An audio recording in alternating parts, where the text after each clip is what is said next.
Hello everybody, what is going on? My name is Sir Medieval and today we're going to be playing some Kingdom Under Fire. Oh my god, I got distracted for a second. Kingdom Under Fire 2. What's going on, Silent? What's up, Dragon? Hey there.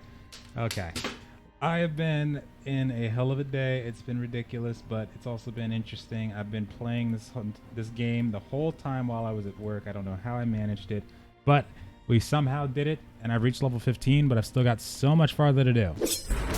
So much farther. Got to get to 30 too. All right, let's go. I think I got everything good to go. Oh yeah, hold on. I'm supposed to talk to people like around this specific area. Hard work will be rewarded one. Yeah, when I last left off, I was just questing. A lot of the stuff you can kind of just almost AFK and do. Some of the missions, I mean, not all of them. Some of them are actually kind of difficult to play in strategy mode and just completely strategy mode. Like it's actually pretty ridiculous if you want to try to do it that way. I was playing I was like half-assedly playing a mission earlier with Demon and another person, and we blazed through that one, but then I did another one later on with this other guy, and the boss almost killed us. Like it was actually pretty insane. Sometimes it's easy, sometimes it's pretty hard. It just really depends on how much luck you get. Oh my god. Alright, let me kill some crap. Wait, hold on. What quest is that?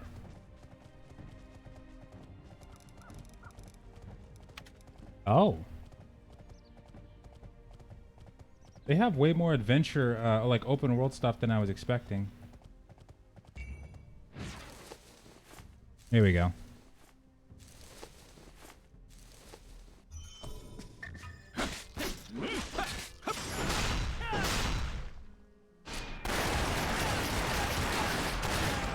Oh yeah, I can't reload right now.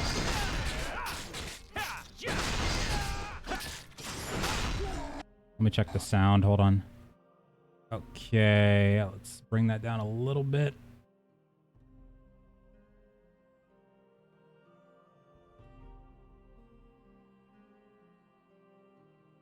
Okay, that should be good.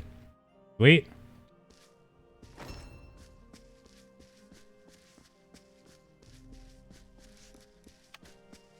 Oh yeah, let me go back to max settings. That's my bad. Hold on. I forgot about that. I was just doing this while I was at work, so while I was processing the video I was working on, I didn't blow my computer up.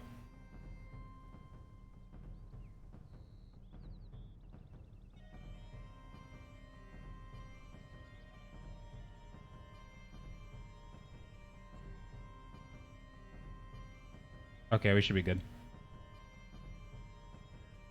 Also, I'm doing good. How about yourself, Dragon? How you doing? Okay, there we go. There's no time to laze around. I'd better finish what I was doing. Work hard to put enough food on the table. Hold on, let me jump into Discord really quick. I haven't talked to these guys in a bit. Yeah, let me finish up the quest and we'll just see if I can do that.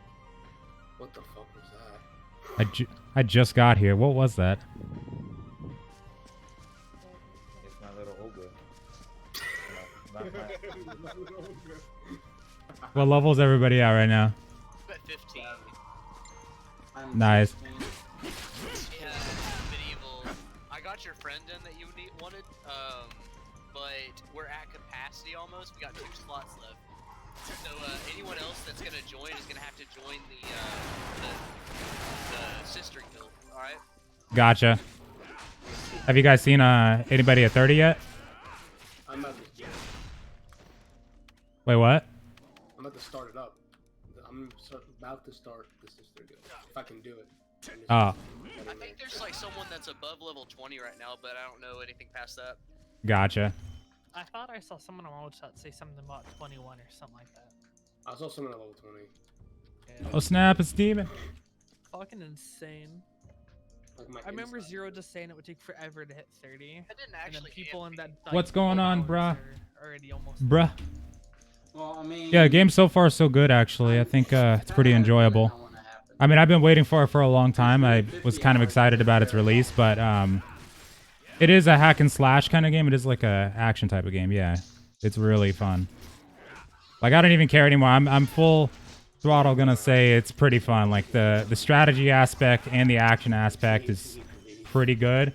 And I don't say this a lot, but actually I do sometimes. But no, they did a really good job on this one. I like it.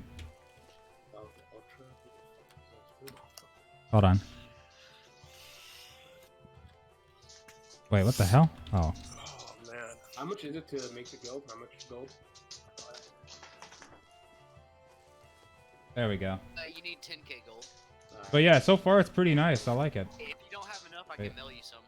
No, I'm good. I'm good. I got 30k. Oh, okay. Spent almost all my gold upgrading by accident. Yeah, I have not. I only did it for that one daily. Did it rank up my rifleman, bruh? Really? You're already ranking up your rifleman? Jesus. Oh, I thought my dog jumped on my chair or something. Missions go by so quick. Dude, rifleman's actually pretty. They're pretty beefy. But I like my Crusaders, dude. They're like... Yeah, no, Crusaders are nice. That's why I'm Dude, running No, bow, they're bro. tanking. They Yeah. just eat it. Crusade. Hold on. Okay. Let me do something really quick.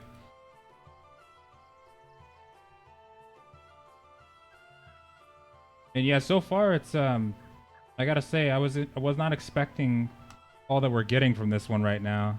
Pretty interesting stuff.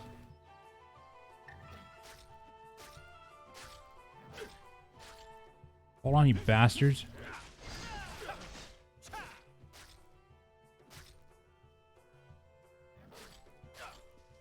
I've got to use the numpad.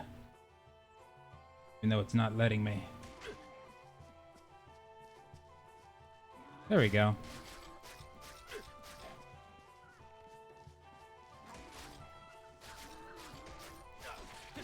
Okay, you guys want to party? Let's party then.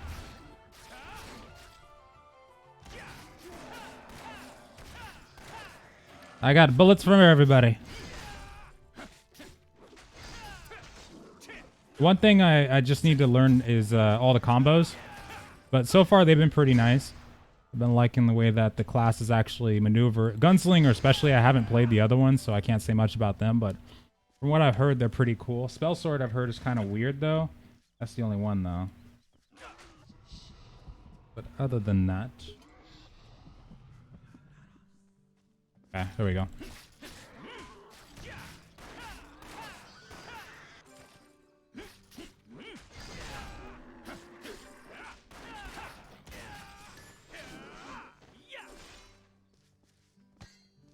Alright, let me continue on this quest. Hey! I was wondering how we were going to be able to do this move. I love this move so much. Freaking awesome.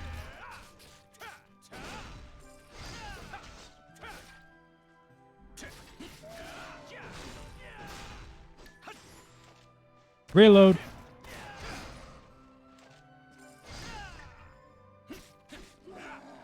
Okay. Kick Aces, thank you so much.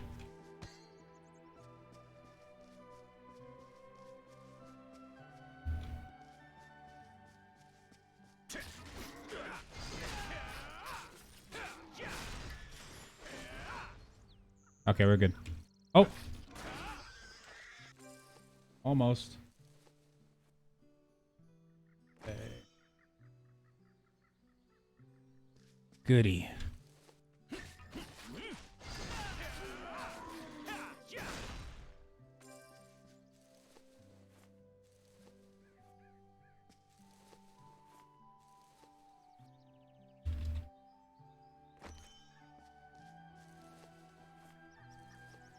Almost to 16. That's going to be nice. So if anybody is currently above 20, so far all we've seen is the max level that people are at right now is probably like 22-ish. Around there. So it's not that far away. Those wicked orcs.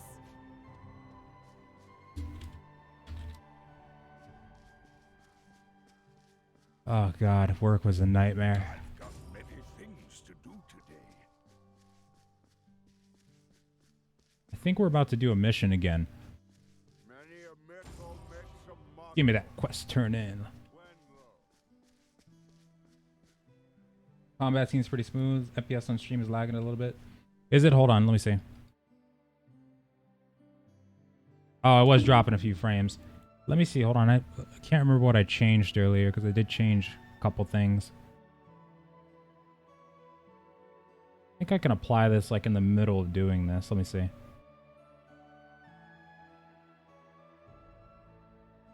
Okay. Yeah, let me know if it keeps lagging. I just switched back to performance off of quality. Should be a little bit better.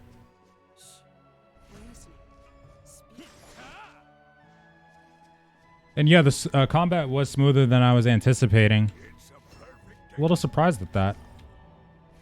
Have a good day. Out in NA? Yep, NA and EU. It is out finally. We can play it on both regions now. And these apparently these are the only regions that are going to be playable for Kingdom Under Fire 2. Only regions.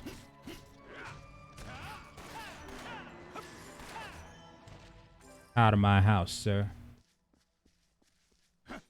They confirmed that in a they did a video where they were responding to Angry Joe's questions, and they said it in there actually. He's got it unlisted, I believe, on his channel, but he posted a link to it in the description of his Kingdom Under Fire 2 video. But they gave a pretty nice explanation about how they see the cubics in the cash shop and stuff like that.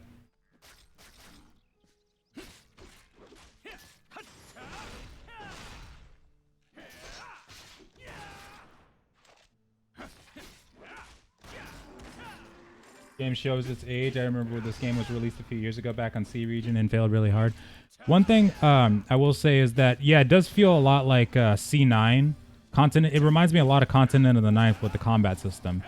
It does feel like it's action, but it's that older version of action combat. But in this instance, I don't care because it's the only game, the only MMO on the market that's ever even come close to providing the sandbox or the strategy action experience. No game meshes those together. And any game that, well, actually, this one does it successfully. No MMO ever does that. So I'm going to have fun with that for sure. Just that alone is going to be sick. The giant battles are already insanely cool, but I'm waiting on those 3v3s, and especially those guild wars. That's going to be fun. But yeah, I could totally see it. I mean, if you're playing Black Desert, I mean, you're not going to come to this game thinking it's like, you know, the next coming of Christ or something. But I mean, for what it's worth compared to other games on the market, this one has definitely got some stuff to hold its own. It's not going to be that. It's not going to be as popular for a little while as those games because people were probably going to be curious or probably going to be skeptical on the pay to win. But if it holds its own for a while, maybe, who knows, might start getting a player base. I don't care, though. I just want to get that territory war on. I'm so ready for that. There's a bunch of people from Conqueror's Blade playing this game, so I'll be able to fight everybody. That'll be nice. What a wonderful day today. Be careful.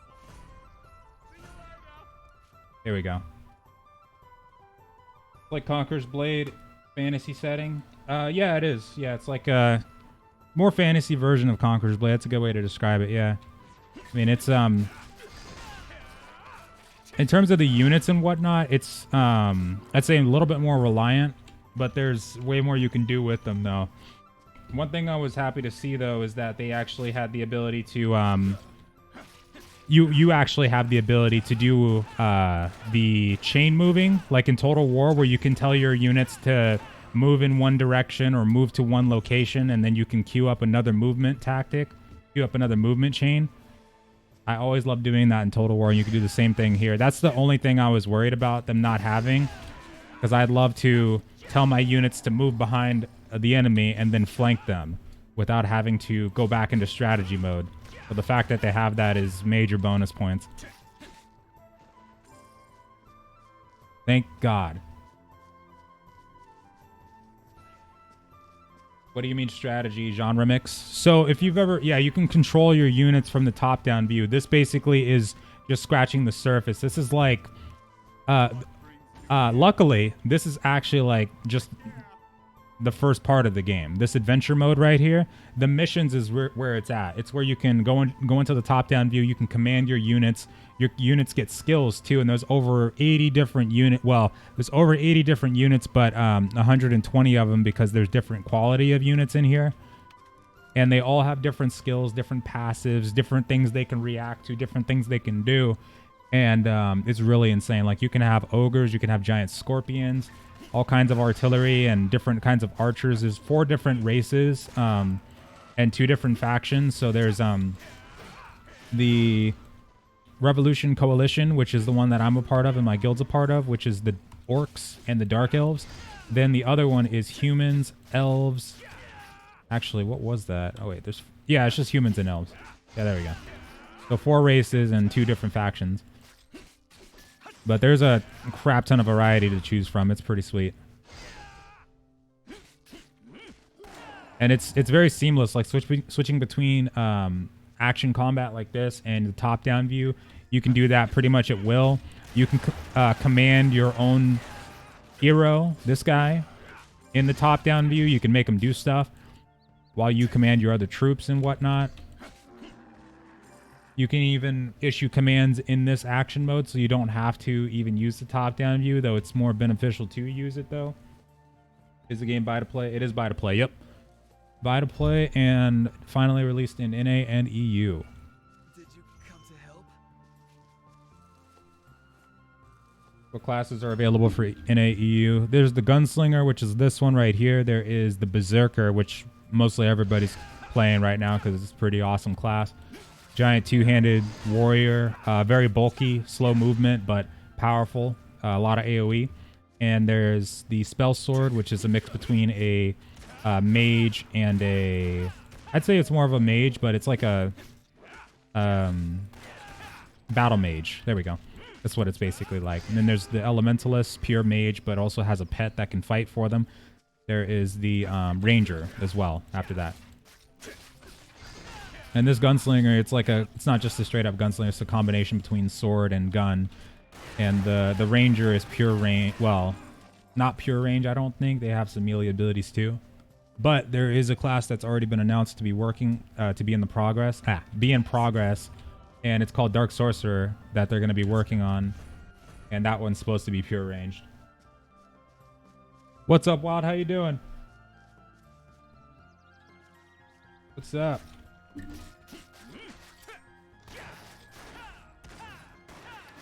Playing humans is lame when you have the option to explore stuff like elves. That's what I'm saying. I'm going pure orc infantry. Like I'm gonna go pure orc troops. I'm definitely gonna get a scorpion if I can. I do have royal mages. They're pretty good though, I gotta say. But past that, oh yeah. Plus the guild that I'm in is called the Sons of Uruk, so that does help. Like a majorly orc-based guild.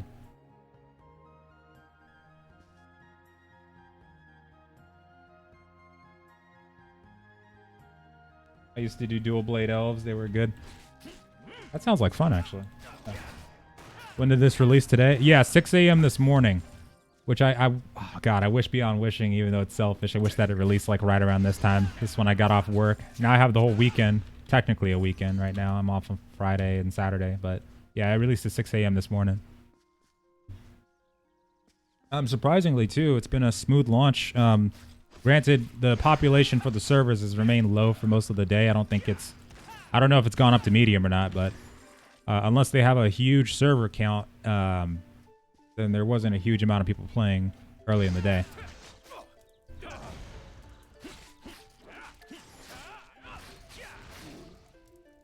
A lot of people probably waiting to see how it goes, and there's a lot of people that... Actually, the thing too, the game didn't actually fail in other regions. It's actually been said, but if you go actually look for the information, it's actually said on the internet too. But discounting Russia, which Russia was a beta test, but those other regions were actually beta tests. They weren't actually full releases. They did have a developer hell cycle though, about 6 years or so, where they had complete developer hell. It was delayed, but it never got released in Korea because around that time Korea didn't really have the hardware to run this game that well. This was back in like 2013, 2012, but it makes sense because we didn't really have that much firepower back then when it came to gaming. They didn't, at least. It's good they were able to polish it though. They were open beta, never released games. Yeah, exactly. It was never released in those regions. So technically, we're the first real release, and so far it's been pretty sweet. Like, I am blasting the hell out of people over here. It's awesome. Say goodnight. But I'm really excited to go back to the missions right now. Actually, hold on. Is that a dungeon one? Oh, probably. How much is the game? $30 is the cheapest pack for this one. What's up, Philosophy? How you doing? What's up, Relic? Yeah, $30 for the game. That's the cheapest package.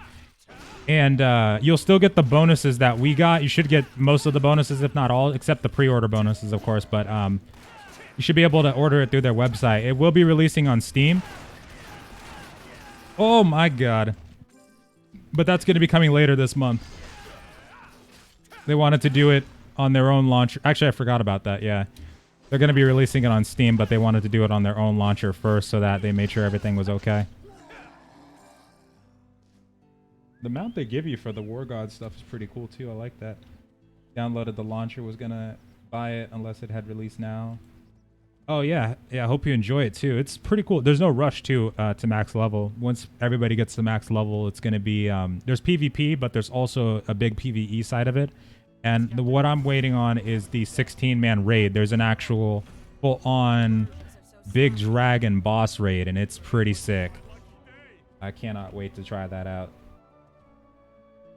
Yeah, the Scorpion is nuts. It's really, really beefy. The best way to deal with those, because every unit in the game has a counter. Like, there's over 80 different units, and 120 if you count all the different qualities that they have. But artillery is the absolute best way to deal with those Scorps. And, like, there's actual flying units, too. They have steam tanks. They do have air blips, or airships, rather. Yeah, here we go. Bomber Wing. Yeah, that's one of them.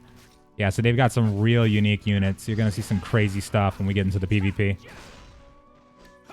And the only thing is, too, you can only bring a maximum of, like, 3 squads into battle with you. So you have so much variety to pick from. It's insane. Taste the bullets.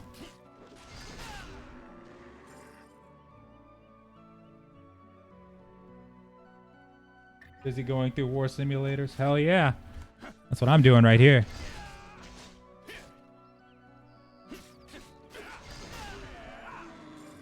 Alright, let's go. Right now we're working our way to... Well, we're working our way all the way up to level 30, but let me see. I'll probably do a mission in a second here for everybody. Let me check something. Okay.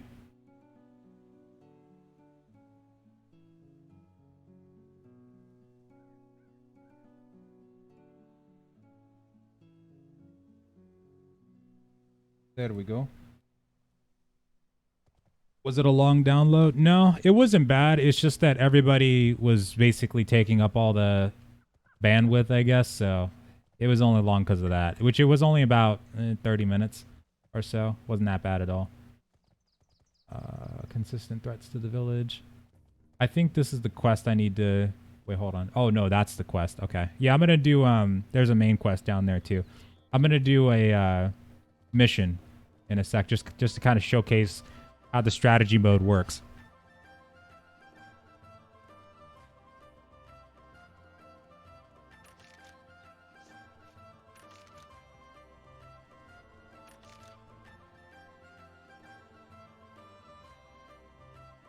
Quested like crazy.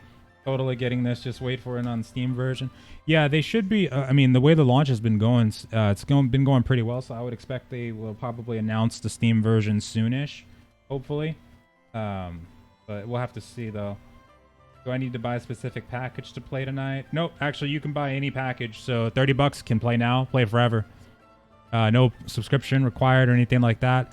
The premium that's in this game is strictly earnable through in-game means, through the cubics. And the cubics is the currency that you can get just by doing quests, just by playing the game. All right, let me do this quest really quick, and we'll do the mission right after. When will our reinforcements be here? This is no time to play. How did you look at all those troops in game? You press H.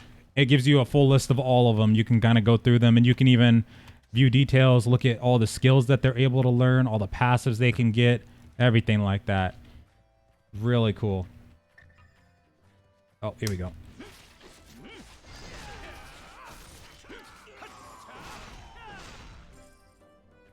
Bam, bam, bam. Oh, that's right. I have a bleed.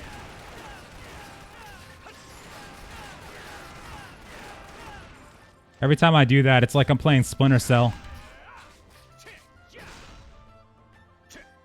How would you rank the game so far compared to other MMOs? I think this one definitely would stand on its own. I mean, it doesn't go full on into the, it doesn't fully rely on its storyline or have a, full on in-depth storyline to offer. The baseline of it is there, but it's not like, Final Fantasy XIV where the game, half the fun is for the storyline. I think the fun for this game is definitely in the strategy mode and the ability to mesh both the genres together, strategy and action, and how crazy the PvP is. It's like a Total War experience, but if you were able to drop down in there and fight with your units kind of thing, is essentially what this is. So I think it definitely stands on its own. I would rank it, though... I mean, in terms of fun factor, I would rank it pretty high. In terms of popularity, not so high, because it's hard to compete with the ones that are already pretty established right now. I would give this game time and see how it does. I mean, it's going to be releasing on Steam, so that'll be a deciding factor of how the game will go population-wise. But I'd say fun factor and like how polished it is, it's pretty impressive. I mean, I haven't had any lag spikes all day, really. I think I only had one this morning, and then in terms of the server only went down once, and that was for 1 hour, and that was a scheduled takedown. No server crashes. We didn't even have a queue, which was partly due to the population that joined in, but still. I think Steam launch will be a really good test for that, though. That's when we'll kind of see for sure, like, if the game is going to be stable or not, because we'll have a lot more people coming in, but so far it's been pretty nice. Also, thank you so much, Phil. I appreciate that. What's up, Pablo? How you doing? Do you develop tech, gear? So yeah, your units actually do get skills that you can level up. You actually can gear out your units as well with this stuff. You can kind of change up the way, like you can boost up their gear basically. You can boost their physical attack, their armor, stuff like that. But in terms of like developing what they wear, like cosmetics wise, we haven't seen anything like that just yet. Hold on. Oh, okay, we're good. Find the element. Quest or wait, oh, I might have to do a quest really quick. Hold on. Oh, finding the enemies in the dark. Can't. Let me finish that main quest. I can't do it until I finish that. Probably gonna tell me to go in there. Are there guild-owned castles? Yeah, there are actually. There is actually territory in the game too, so there will be territory wars. So the baseline PvP, there's 1v1s, 3v3s that you can do on a big battlefield with like hundreds of units. But also there is the territory system, which goes up to like 8v8s. Crap ton of people. I heard in previous versions they might have had 15v15, but I haven't seen it for myself. But 8v8s will definitely be a thing. Oh. Let's move on to our next mission. Wait, hold on. Where does this want me to go? Track this one. Oh, here we go. I feel like battles combining RTS with hack and slash would be super cool. Yeah, they are. They really are cool. And we haven't even gotten to the PvP yet, but I'm really excited for that part.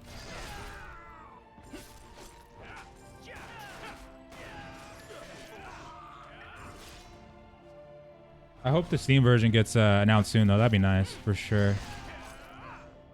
There we go. What's up, Pablo? Were you in Sparta and Conqueror's Blade? Yes, I was. I was also in Uncrowned, back when it was still Uncrowned, and then Grand Order, before it all split up.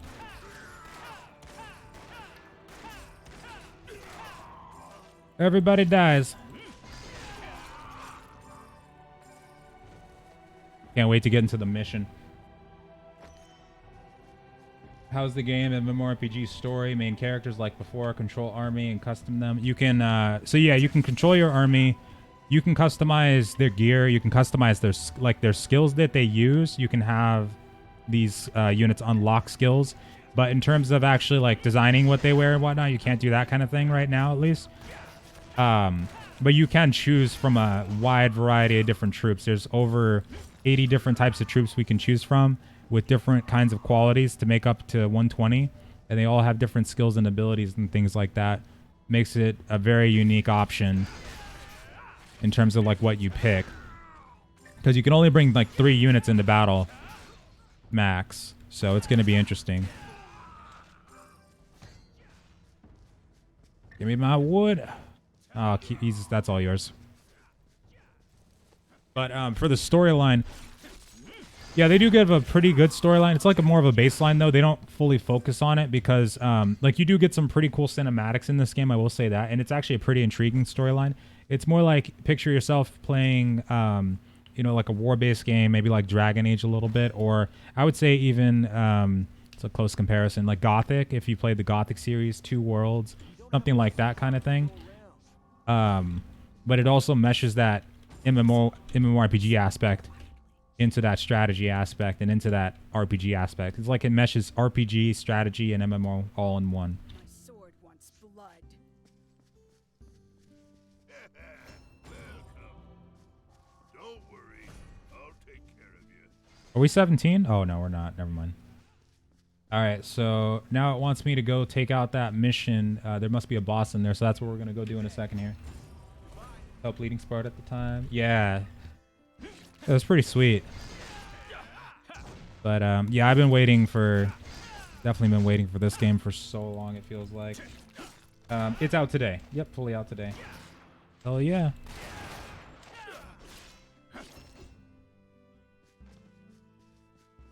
Wait, hold on.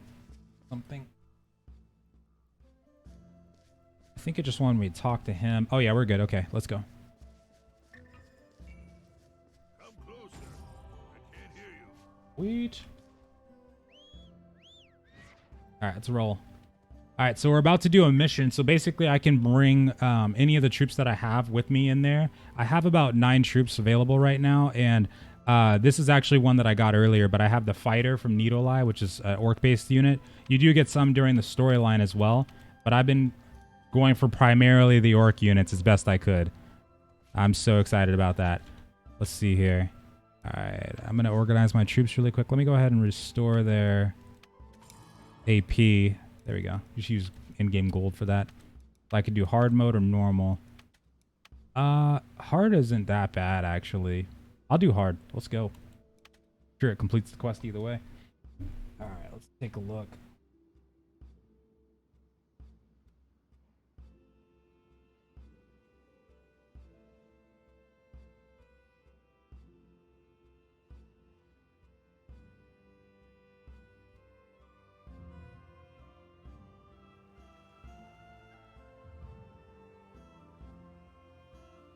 Okay, sweet.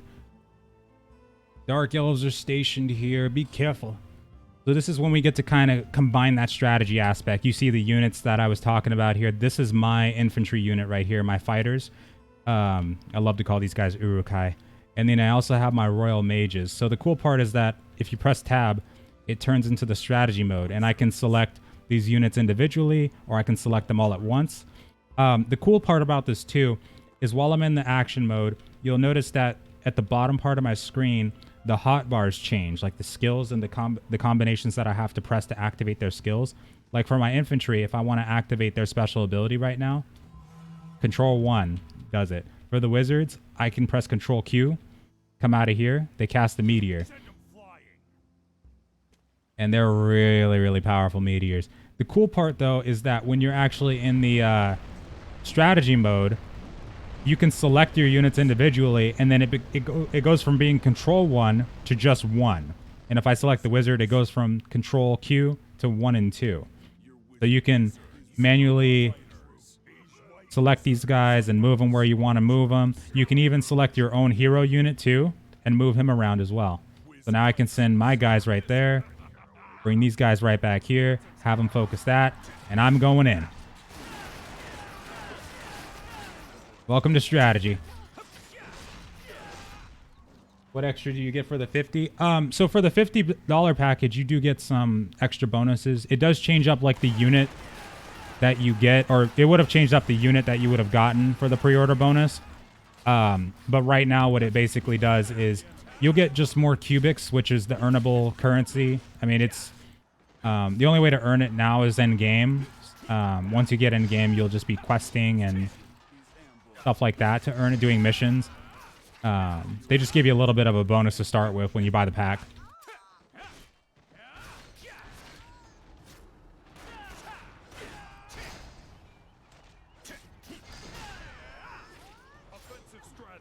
You can tell my guys to go offensive right now too. I don't even have to worry about them in strategy mode. So I do like to go in strategy mode from time to time. It does help a lot. I can tell them to follow me. I don't even have to go back into strategy mode. Where the orc boys at? Hell yeah, that's right. Only orc boys.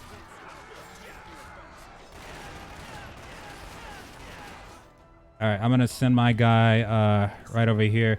Here's what I'm going to do. I'm going to call down the wrath of God on these bastards. Let's do this. Now, this is a flame, but oh, that's kind of bright. Damn. Ouch. All right, you got to watch out for spearmen, though. That's the only thing. Here's what I'm going to do. I'm going to tell them to focus on this unit right here. Now the royal wizards are going to start focusing.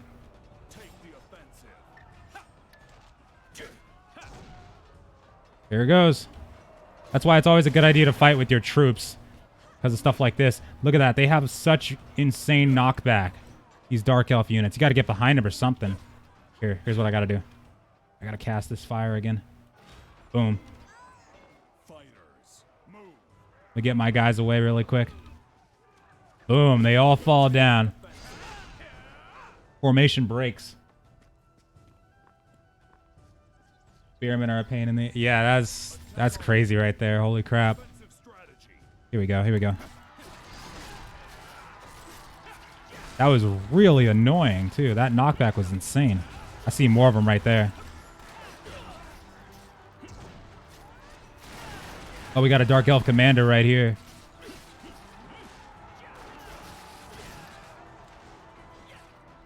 Call it down.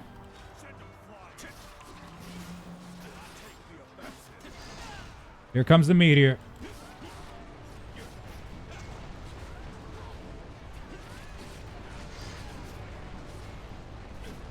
Hell yeah, Dinastro. Hope you enjoy.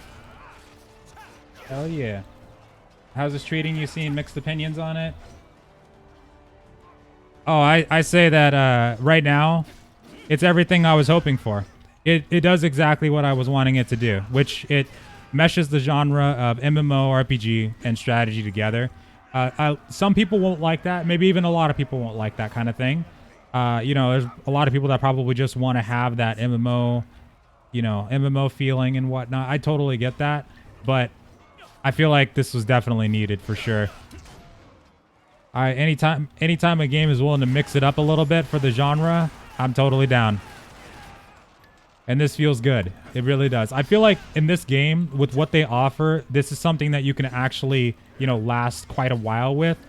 I feel like it does have a bigger longevity than just a regular action game. Like for instance, like if you play For Honor, you're just doing like the same, you know, same kind of combat styles, same game modes the whole time. Even if you're doing AI, it might feel like you're playing just players, but worse. In this, it's kind of different. Like you always have different things you can do, even though it might feel Wait, hold on, what? Oh, okay. Even though it might feel like you're, you know, fighting AI or fighting PvP, you're doing it in different ways all the time, and there's missions on top of that. There's an actual storyline and PvE scenario there. That looks like a scorpion. Oh, fun. All right, people, let's reel it in then.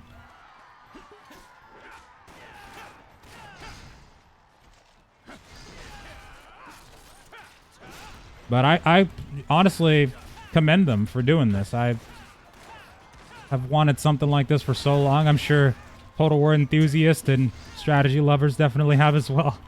It's pretty sweet. I like it. Hold on, let's get these guys over here.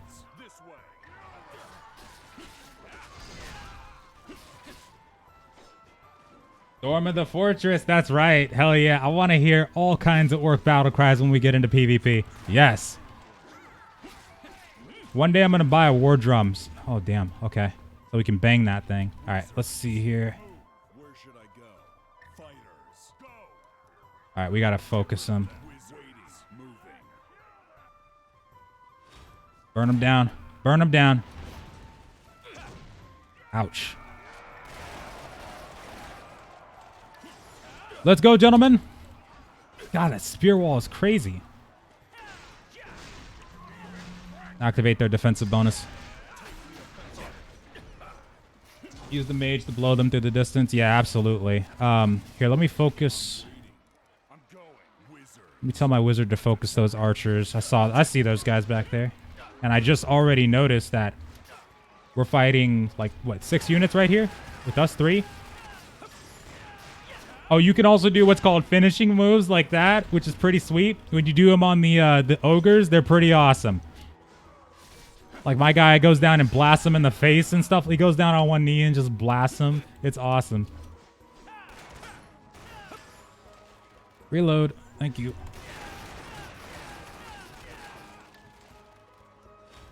Get him, sir. Let's go.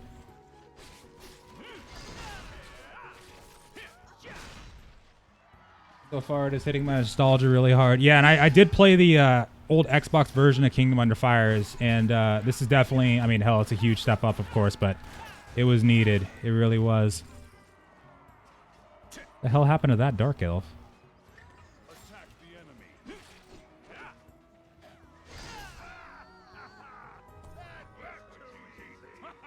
I'll pick up that thing later.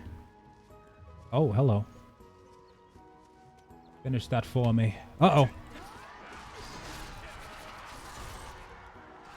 Hello.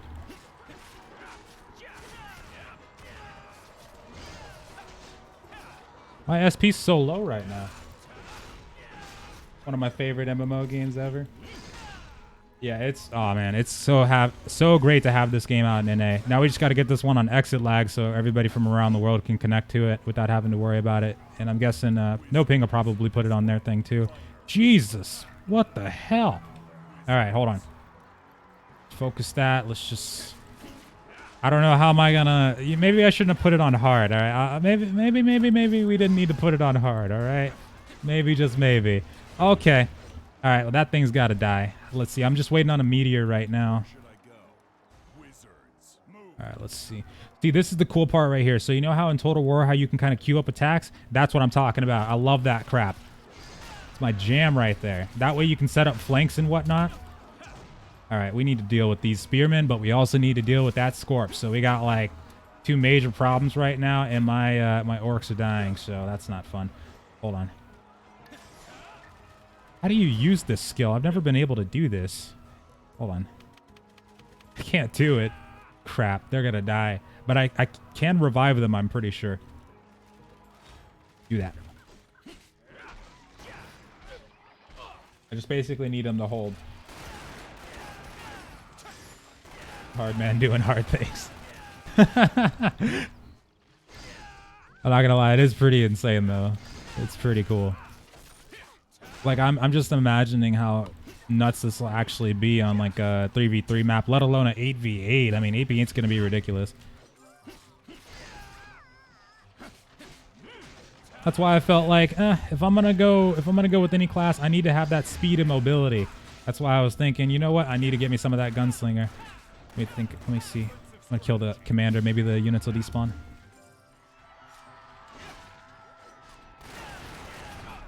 Ow.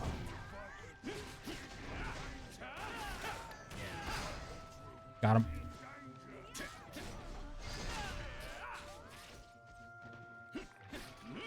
Oh no, she's gonna get killed. We got him. Holy crap.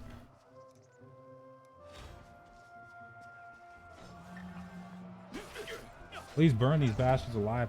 Spell sword is very quick too. Yeah, that I've actually heard. I heard that it was kind of weird to play for some people, but I mean, spell sword looked awesome in the trailers that we saw. It looked pretty cool.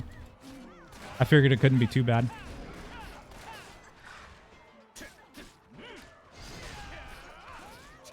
I figured if I wasn't going to go this one, I was probably going to go spell sword. And the only reason I went, really the nail in the coffin there was that most of the time I like to play dude characters just to get, I guess, more immersed. So yeah, playing the spell sword would have been great, but it would have been missing that very key factor.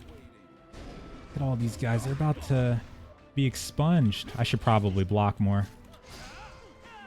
When they're doing that red stuff, they got that aura around them. That's when they're about to do a really powerful ability. Oh, yeah. Missed it. Want to deal with this? Oh, finishing move. I forgot. I just saw that. You should be dead, sir. Ma'am. You can heal units with green abilities you have, but they seem to be grayed out. Unless, is it only in... Oh, wait, strategy skill. Duh. Hold on. What an idiot. God, who gave me a job, man? Unbelievable. I'm like the worst commander right now. Okay, so strategy skill. Duh. That's why. Oh, I'm sorry. Viola. I just read your message too, Pablo. Sorry about that. Thank you. Just a bit like Mountain Blade, to be more honest. Well, Mountain Blade, if it was mixed with... well, actually, there's a good example for that. Like, what is it? Not Executive Assault. There's a game called Sellsword's Ashen Company. It's been giving me D ranks all day. Okay, we did awesome. The game just hates us. I've been getting nothing but D. Okay, we didn't... Nobody died. Alright, deserves at least a B for effort. Like, come on, man. Oh, nice. Okay. Sweet, there we go. Thank you.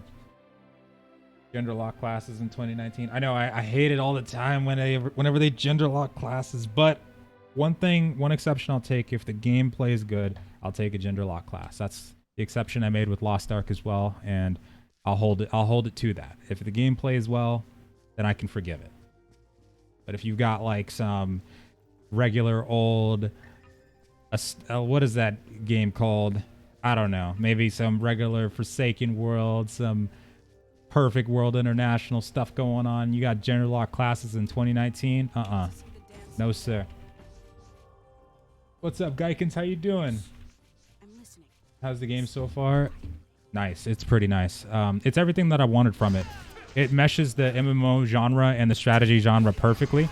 I mean, we were just doing a mission right now, and the strategy mode is insane. Like, the way that you can command your troops and how seamless it is. They did a really good job on that. I was super impressed with what we've seen so far. Super impressed. Oh wait, hold on a second. Check some.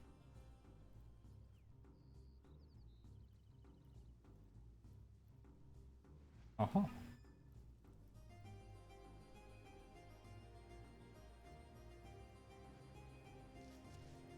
No PvE co-op? No, actually there is co-op. All these missions you can do with other players. Any mission you want, you can do with other players. Hell, you can even do all this with other players if you're on the same channel. Yeah, you can do all this adventure stuff. You can do PvE. Once we get to the PvP, that's all co-op, of course. And yeah, you can do all of it. The endgame missions, there's actually like going to be raids. There's 8-man raids, and there's also going to be 16-man raids, which are insane to do. There's this mechanic though called divine protection, which basically allows, because the raids are so difficult, what happens is the more you do the raid, the stronger your character gets. Basically, just by clearing content, your character will get a passive power buff, and eventually it'll get to the point where you're actually powerful enough to take on those kinds of raid bosses, basically. So if you don't beat it by using strategy and, you know, skill and whatnot, then you basically keep trying until you make it. And some of those, I saw the one raid, the dragon raid, the 16-man. Apparently that was one that people hadn't cleared for like weeks or months at a time in the other versions, previous versions. So I'm looking for that challenge factor too. I like the fact that we'll actually have some of that. Hold on, I really need to set up a separate tab or something. Wait a second.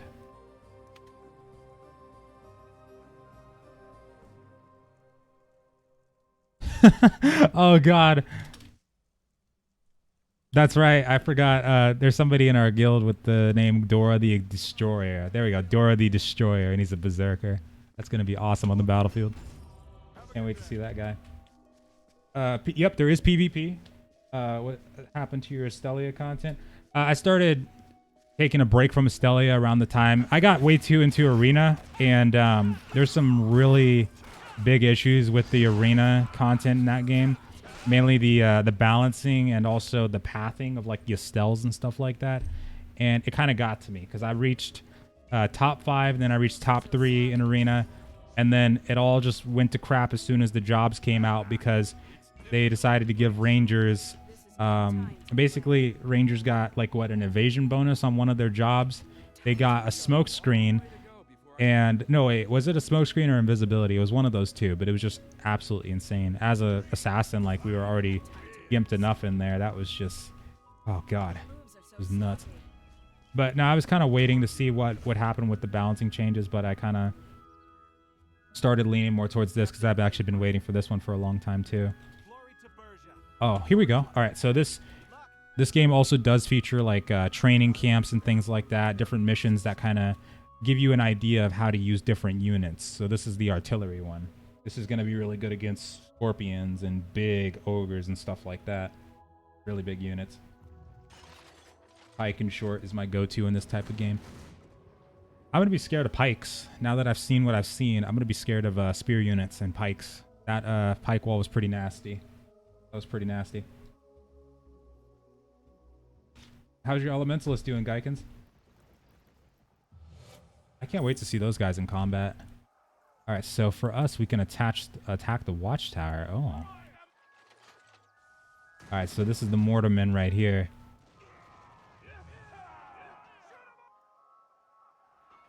So with the strategy view, you're able to queue up different commands. Like if I wanted to get my mortars to go to this hill right here and then flank them from behind, I could queue that kind of thing up. Or I could just blast on them like this. And then, of course, you can use the skills. Sea of Fire. That sounds fun. Whatever that is, do it, please. Like they're going to be dead in a second here. Special skill. Boom. Yeah, artillery are super powerful from what I'm seeing here. Holy crap. Worth the 30? Yeah, I'd say at the very least, definitely feels like worth the 30. You could definitely burn, I would say 100 hours easily. If you enjoy these type of games, with 30 bucks, easily could burn 100 plus hours. And that's just doing, I think that's just doing like all the PvE content and stuff like that. For PvP, there's so much more. There's the territory map, which we haven't even gotten to yet as well because, excuse me. Because everybody's still leveling up. And we haven't even done like the 3v3 and stuff like that yet. So that's going to be fun. Rain it down, please. Yeah, this is what it's telling me to do. So it wants me to flank. So I can move the guys there. With other units, you can kind of queue this up, but maybe these guys you can't. Or you can like queue a attack command right after a move command. There we go.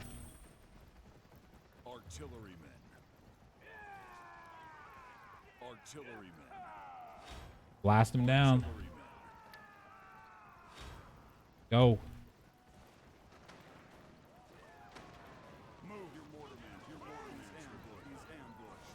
Oh.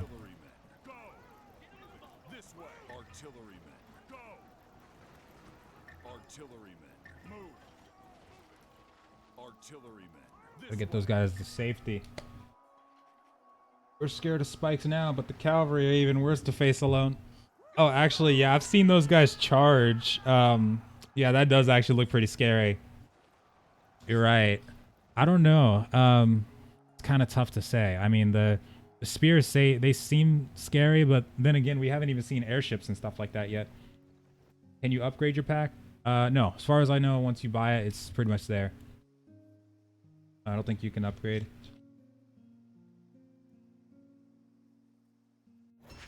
Are you required to PvP in this game? Nope, you're not. You can actually do the endgame missions. You can do the adventure mode, like this stuff that we're doing when we're going out into the open world and fighting stuff. You can do all that. You don't have to do the PvP. You're not forced into it. For the PvP, that's like that's a fun factor, but there's also incentives for people that like the PvP. There at least in previous versions, there were rewards for ending up on leaderboards in PvP. And there might be in this game too, and there also was the territory war in previous versions and will be in this one. But no, for PvE, there's so much more. Like you've got raids, you've got 8-man and 16-man ones actually. You've got missions that you can do with other people too. And you've got the adventure mode, all kinds of stuff you can do with the PvE side. Also, I'm definitely going for that boar. That's 100% happening. That's the first thing I thought of when I saw that boar. Actually, let me see if I can open up that menu right now. I think, what was the button for it? Trading post, diamond shop, attendance book. Oh, hold on. I forgot to get that for today, I think. I got the one this morning. I don't know if I have to get another one now. But I just got it. So, the mount button, why? Yeah, they have plenty of mounts, too. Like, they have some dinosaur-looking mounts. And the boars. I want one of these. This one looks like it'd be really fun. I want the, yeah, the white armor boar. That looks nice. Oh, black armor. That's even cooler. Shit, that's beast. Tattoo armor. Okay, I'm kind of torn. Any of the boars would work, actually. But I'm definitely going to go for, like, a purely orc army. Orc and dark elf. I definitely use dark elf for ranged. I actually do have a Dark Elf Archer unit that I haven't really used that much yet, which probably should start using it. But I trust them. I trust them to be ranged. But I don't trust... I don't fully trust the human units to be rangers yet. Wants me to clear Stalker Forest. Actually, yeah, we're going to bring the Dark Elves in there. And then I'll also bring my... so I have another orc unit that's called the Slaughterers. These are two-handed orc units. Is what they are, and I believe they're a part of the the Bulging Horn. Love the name. These guys are awesome. They actually will kill a lot of units really fast, but they're pretty not that tanky is the only thing. Hold on a second though, because I need to do something. Is the teleport stone there? Okay, good. Okay, so there's a barracks manager over there. I'm going to show you a little bit of the training side of the game. So you can actually upgrade your units. Like you can level them up over time and stuff like that. And the barracks manager allows you to upgrade their star rating alongside upgrading them in general to where they get higher level. They can get more skills and stuff like that. So I'm going to do that now because I haven't done that in a little bit. How much time? Do I have to spend PvE before I'm good enough to do PvP?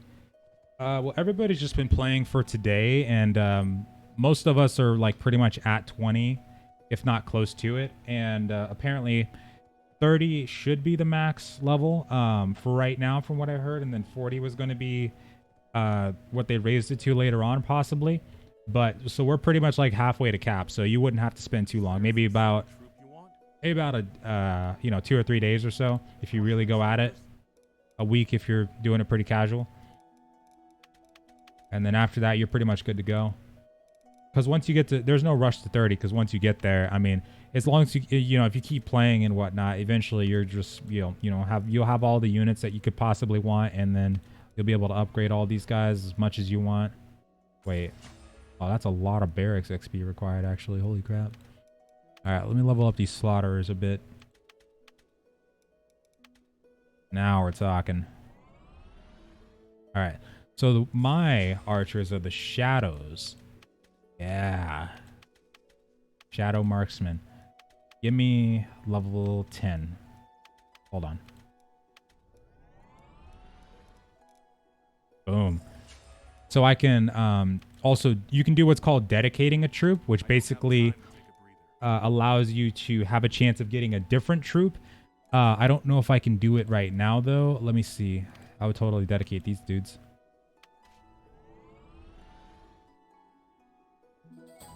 Oh, you can. Yeah. So, I don't know if it gave me it already. Oh, Mortarman. See? Okay, cool. Nice. Yeah, so you can legitimately just dedicate that troop and then have a chance of getting a different one altogether. You can also try to get troop equipment for them. So for these guys, let's see. I need a specific material for this, though. The Orc Cavalry keeps stunning you. And, oh, yeah, that's right. The Boar Riders. That's the one I'm definitely going to get. I'm excited for that. You know what? Let me dedicate these guys, too. Get these guys out of here. Orcs only. Orcs out.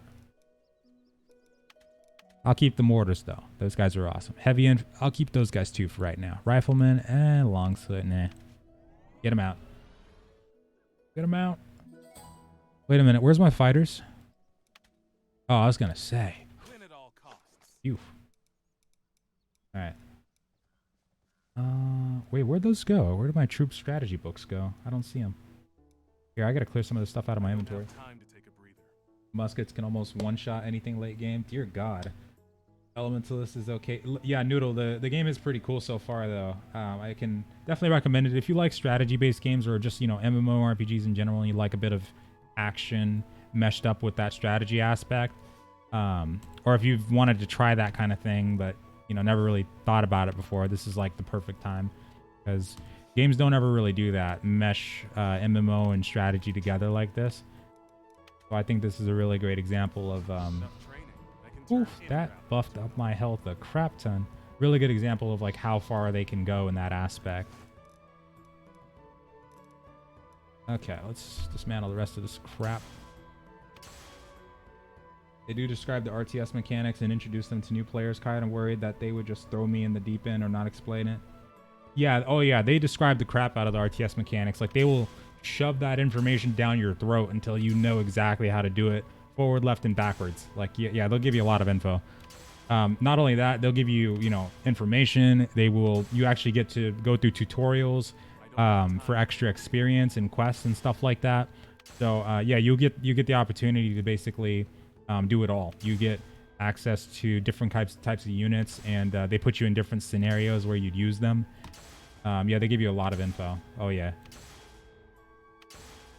And the only part that'll set you apart from most people by the time you get to Endgame is, of course, like practice, and in terms of like certain stuff like PvE, what units are best to use for what, PvP, what, you know, experience and practice. That's the only thing that would set people apart, kind of thing.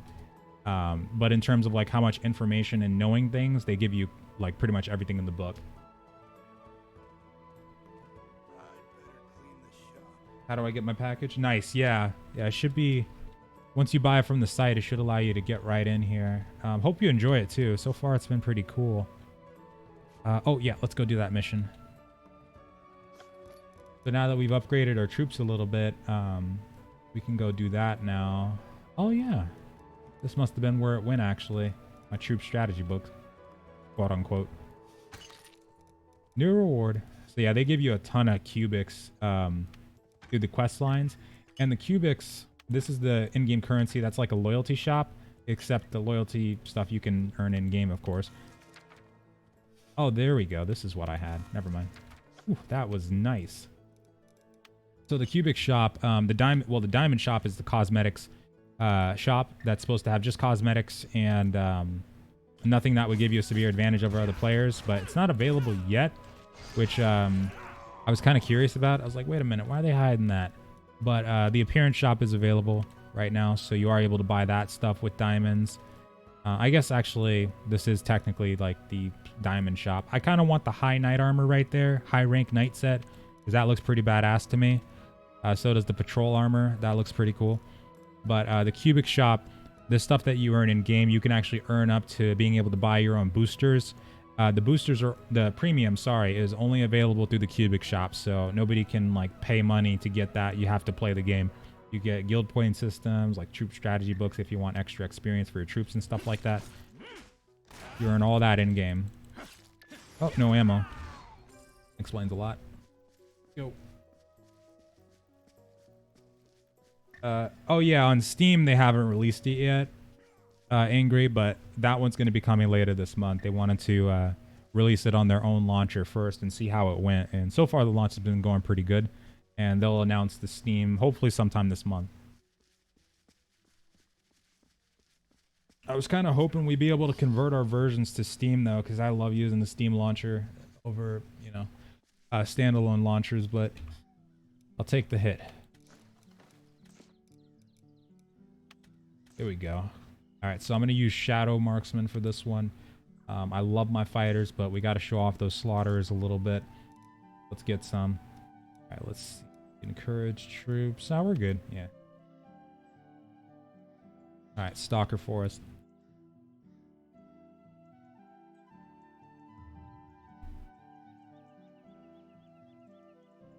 Just needs more promotion. Yeah,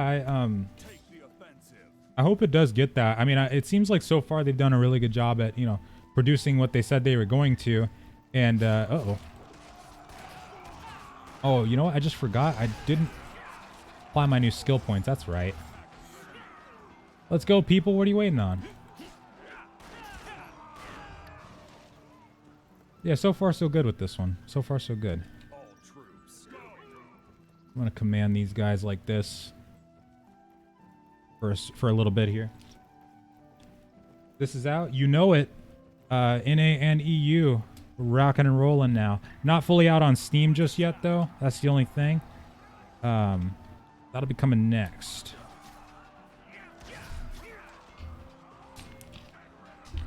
Alright, time to beat some people. Beat them down. Oh, whoops. Don't even know what I'm shooting at.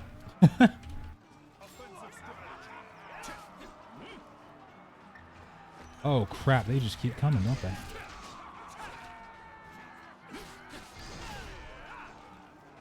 I'm kind of glad that they give you a hard mode and a normal mode, because actually I kind of wish I was on hard mode right now again. That was pretty sick. But this one's going to be a cakewalk, because we got some awesome units in here. Ready to wreck some people. That's a giant rock I can't get through.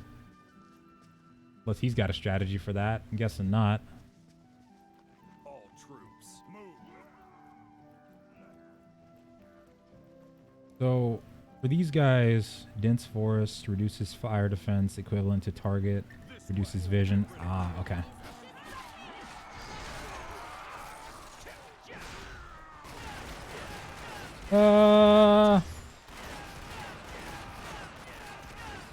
That's my favorite move, just officially. Can you explain the game to me? Played the first one, but I forgot what this is all about. Is there any pay-to-win element? Okay, so I'll answer both of those too. So in terms of like pay-to-win elements, there is not. Right now, the only thing that you would be able to get that gives you like any sort of advantage is in the cubic shop, and the cubics are all earnable in-game. The diamond is the cash shop currency, and that's cosmetic only. So as of now, there's no pay-to-win aspects in the game. The troop gotcha system that was in previous versions, that's all gone. They've reworked the whole entirety of the mechanics to fit our market.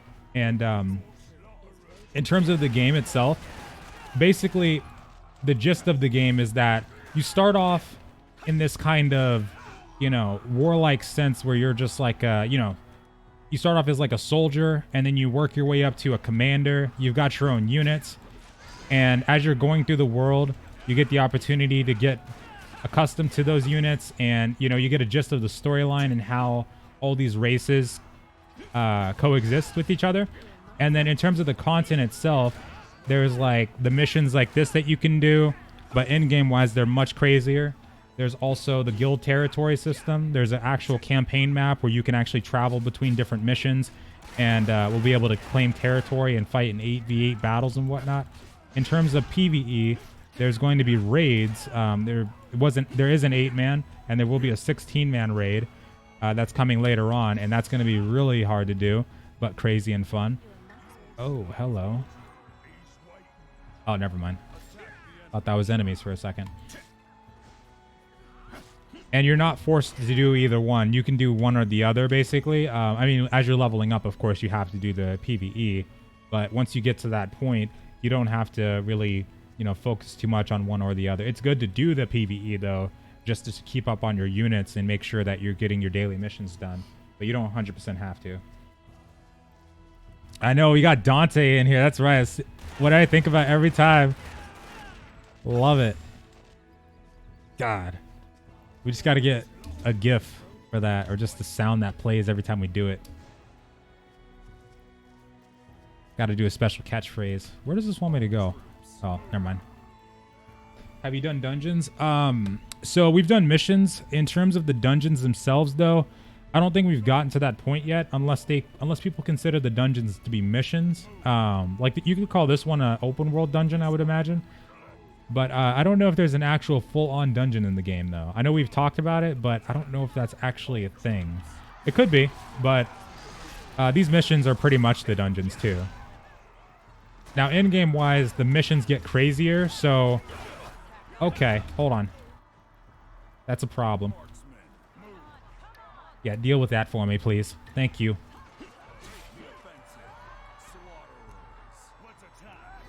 Slaughterers. Pepper them with cannon fire. I mean, just pepper them with your axes. There we go. Your marksman troop is ambushed. Wait, no, don't do that. You keep doing what you're doing. I got you. Hi. That's what I'm talking about. What's up, Agent? How you doing? But so far, the missions have been pretty cool, though. These are awesome.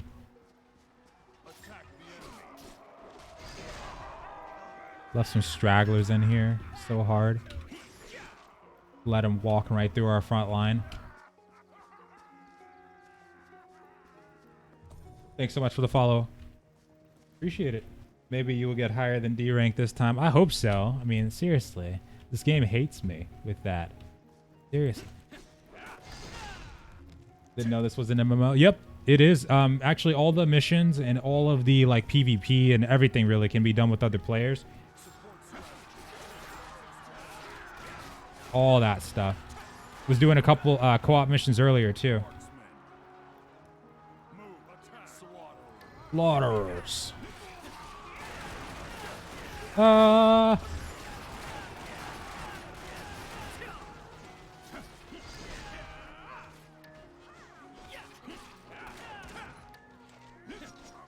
are they dead already?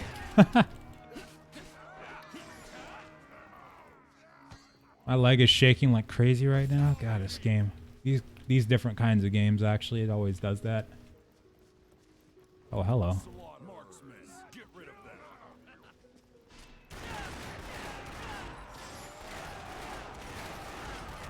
Hell of an ambush these guys delivered, I guess. Good on them. Not really an ambush at all, though. They had no news on the Steam launch yet? Not yet, no.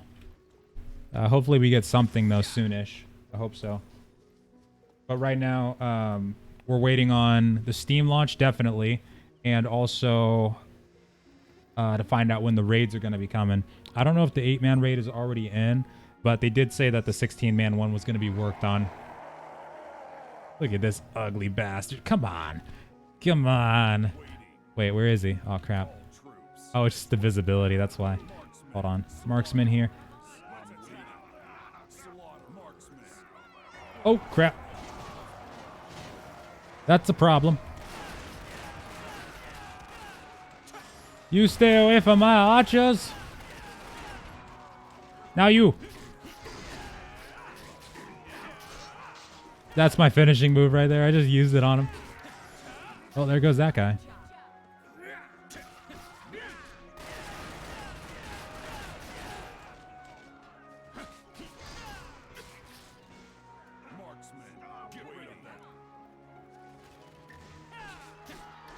I got it.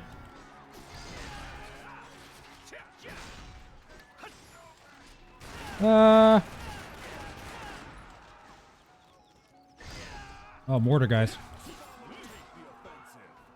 Shame they have not added the vampire class. Oh, oh man, that would actually be pretty cool. Are you talking about the dark sorcerer, or is there like an actual vampire class? Because if that's a thing, holy crap. Because I know the dark sorcerer, that one's already, they're talking about working on that one already. They've already been working on that, but they got a vampire one too. That'd be sick. I heard something about a paladin class too. Let's go, people. Come on. Activating the slaughterer special move. What are you guys doing here? You're not supposed to melee them. I mean, you can if you want, but still. All right.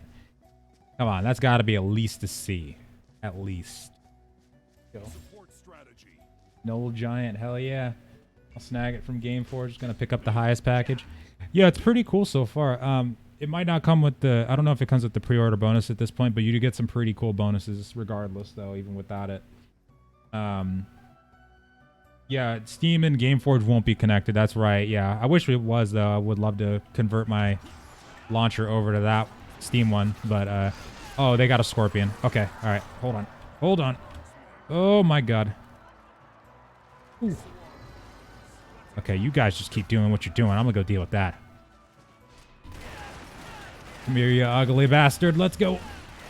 Actually, kind of wish I had my... Oh, my God. Never mind. Normal mode. I forgot.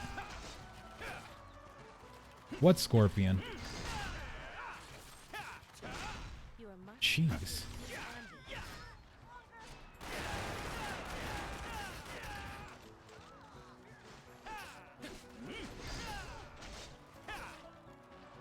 That giant is awesome. I get the feeling they probably censored the elf armor from the original trailers. I wouldn't be surprised. Probably. I forgot who handles that kind of thing when it comes to making sure the games are censored. Maybe the ESRB or something? I don't know.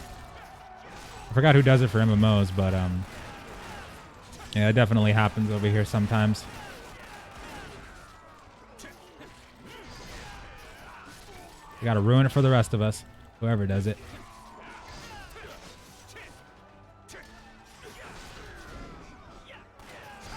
Oh, crap. Let me dodge that. Oh.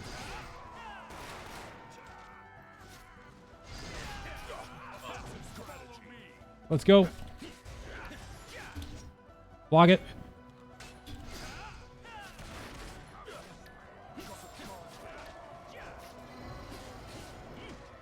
You. Nice. Like an E for effort, at least. I'm not an E, actually. No. No. I want a C for effort. C for cool try. Thanks so much for the follows, Yan. World bosses? Nope. No world bosses yet. That actually would be pretty interesting, though. But the raids, I would consider those to be similar a little bit. I mean, they're really difficult. They've got a giant worm in there, too. But the dragon is the one that I'm waiting to fight. That one's going to be insane. But full-on world bosses, no. Nothing like that yet.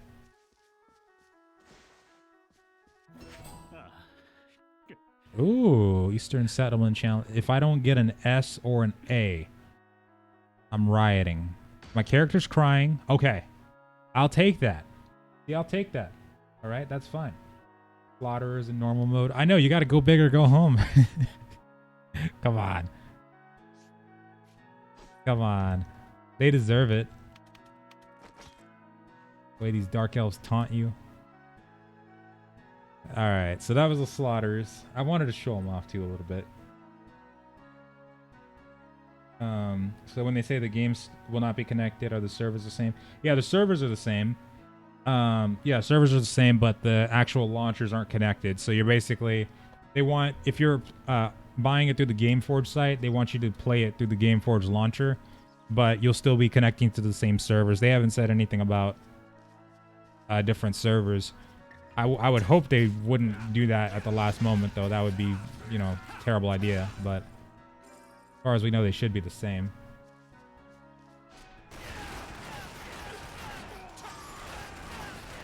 Gentlemen.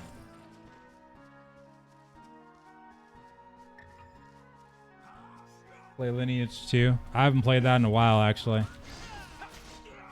That game still gives me nightmares sometimes. I guess they're not really nightmares, but I'm still surprised at that game. I mean, it must have been so hardcore back in Classic, like vanilla, actually.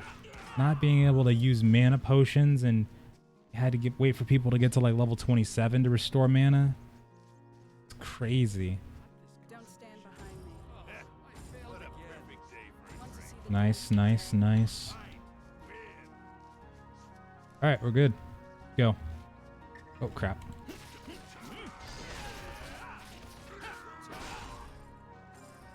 Use you, sir.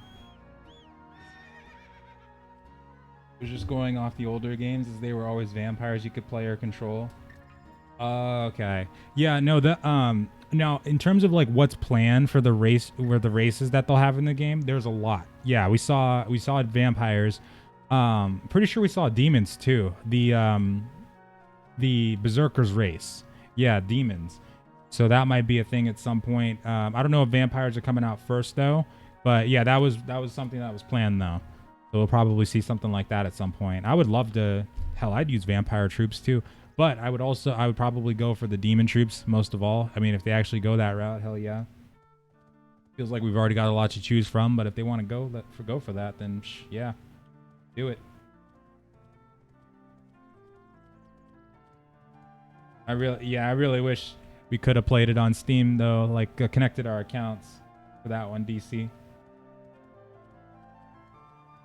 Cat who can open the kitchen door but doesn't know how to open the cat gate to the bathroom. You know, sometimes it doesn't go both ways, you know.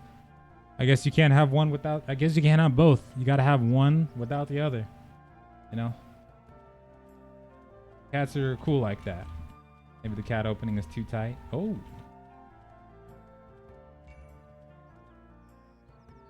city. Oh, hold on a second.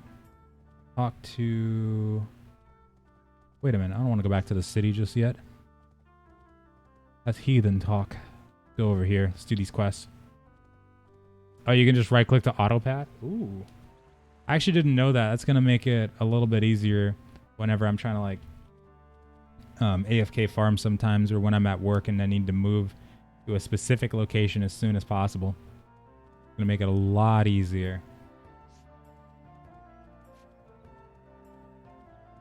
Thank you.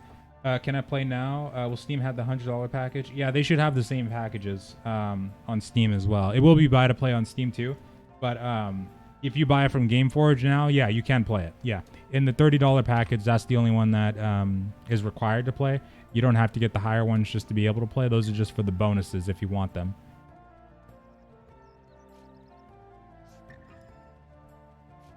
Because I was looking for that auto run button earlier too. I was like, I don't want to auto run everywhere, but is this an actual thing though? Like if it is, cool. I can go grab a drink of water or something and keep on running. This makes things a little bit easier though, being able to do it through the map. Oh yeah, let me assign my skills. So could have sworn I already put my agility in there, but okay. So Also, your character gets skills just by himself, but oh, and you also get like extra combos. Like when you level up and you get these combos, you'll notice that there's more and more different things that you can do, and it shows you like a video of how you can do them and whatnot. But the mastery skills, that's what kind of changes up the way that your skills react. So what I'm gonna do, I'm gonna get this one that allows me to increase the range going side to side. So that way I'll have more AoE whenever I'm using my charging shot. It's going to be awesome. I feel like that's going to be really useful in the battlefields.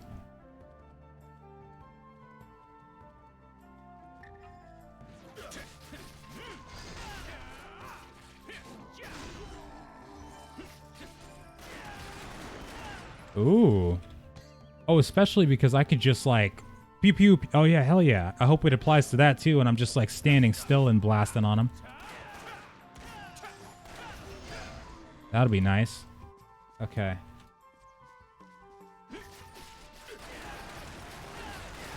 Oh, I think it does, maybe.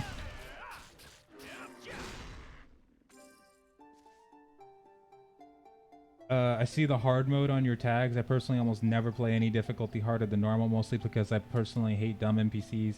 I'm done bullet sponges. I only do harder difficulties if they offer smarter AIs or mechanics overhaul. I love doing it that way too, in terms of like harder difficulties. This game specifically, what it does do is it does beef up. The AI itself is already pretty smart, but it does beef up their health and whatnot. It actually provides more units to fight against too during the mission. In some cases, you'd probably want to be in a party if you're doing hard mode, but it also does give you more bonuses when you complete the actual mission too. You get you can get more gear rewards for doing hard mode and whatnot too. So actually, from this point on, because I wanted to, when I did the normal mission, I did the slaughterers, but I'll probably do hard from now on though. It might give you more unit XP though. I'm not sure yet on that part, but it might give you more unit XP if you do hard mode. Hey, that didn't feel like I had more lateral AoE damage right there.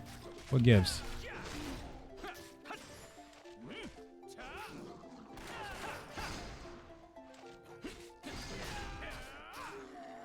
Get out of here, buddy. Okay. Alright, so we've just got to collect the rest of these now. Challenge yourself on hard mode. Yeah, I want to get used to the I definitely want to get used to the strategy mode and the action combat and switching between the two. That way once we get to the real PvP, it'll kind of be second nature, and then beyond that, be able to keep improving with the hardest difficulty.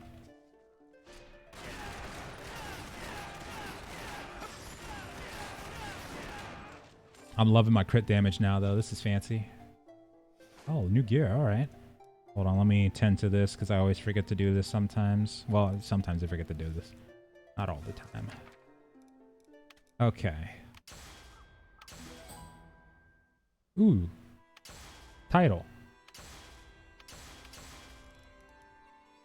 Okay. Elementalist. Nobody's going to buy that anyway. So I've noticed there's this magic powder, stardust, or star powder, probably used for enchanting. Which I did not find the enchanting NPC last time I was in town, but there's a quest to go to the actual enchanting NPC and enchant something, so I'll have to find that at some point. Oh, there it is. I see the boar trap.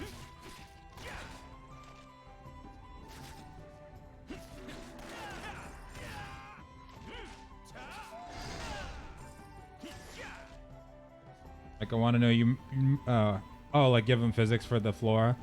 Yeah, for this game, I know it's on their own engine, the Blueside engine, but I don't know if they were planning on doing much with the flora. It was said that they're planning on adding like graphic overhauls and stuff like that.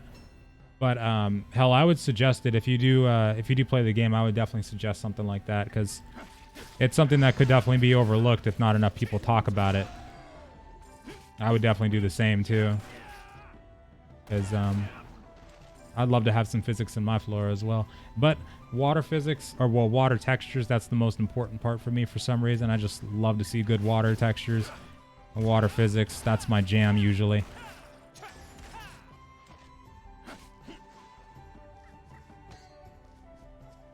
What is this last quest?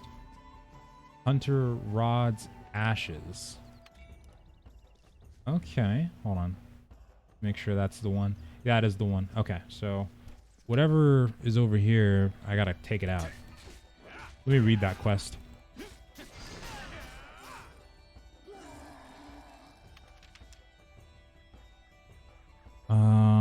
Cremate his body. Oh, okay.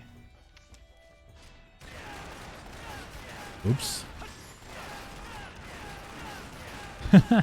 Missed that one. I think you said 3v3 battles. Yeah, 3v3s. So in terms of, does this game offer raids, PvE dungeons? What kind of PvP does it offer? PvP, it's 1v1 battle, or 1v1 arenas, sorry. 3v3 battlefields. And there's territory wars, so there's 8v8 territory wars. And then also in terms of raid, and also even though it's 3v3s, you're dealing with like hundreds of units on the battlefield with you, so it's pretty insane all around. And then in terms of the actual PvE, yeah, there's raids, like there's 8-man raids, and there's also going to be a 16-man raid that was in previous versions. That was really difficult to do. We're going to be seeing some of that again too. And then there are missions. So there's missions that you can do. You can do them by yourself, or you can do them with players. It's completely up to you. But they're basically like the PvE equivalent of a dungeon. So there's more to do than just... And you can do those at Endgame too. There's ones that are pretty difficult for you to do around that point. And you can group up with other players and do them. You probably want to as well, because they'll probably give some really good rewards. Okay, so there's nothing over here. What kind of FPS are you getting? Actually, I'm on max settings right now, and it's above 90 at the moment. Let me see. Yeah, I'm at max right now. So with this, about 90 plus. It goes down to like 60-ish at sometimes, but not all the time. In cities, from what I remember, it didn't go below 60 or 50. It was like around there in cities.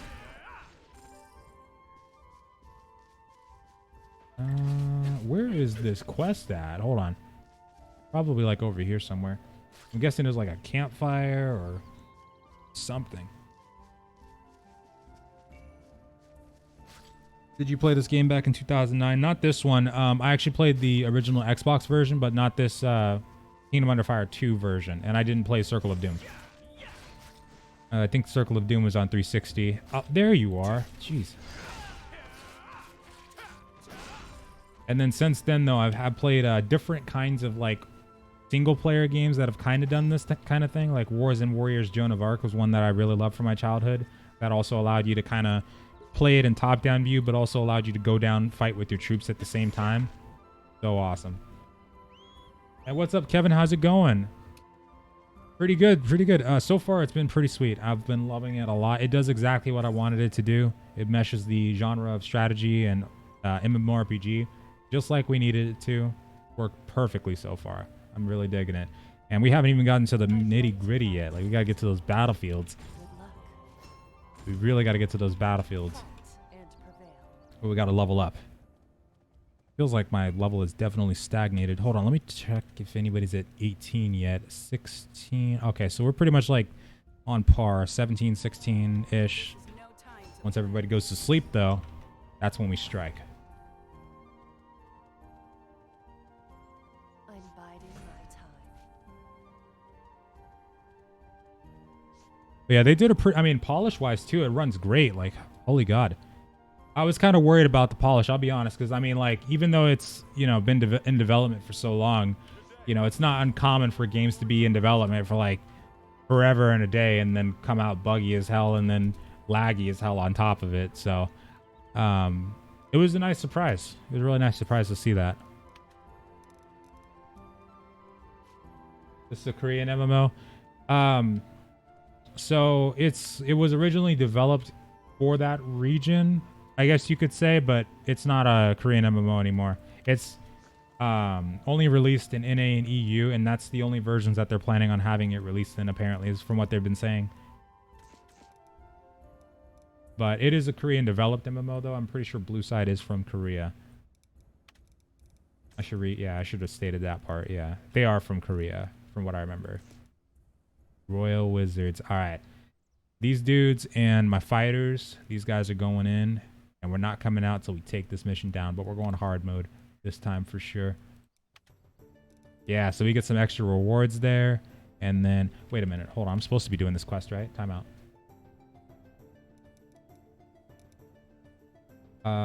Okay, cool. Let's go.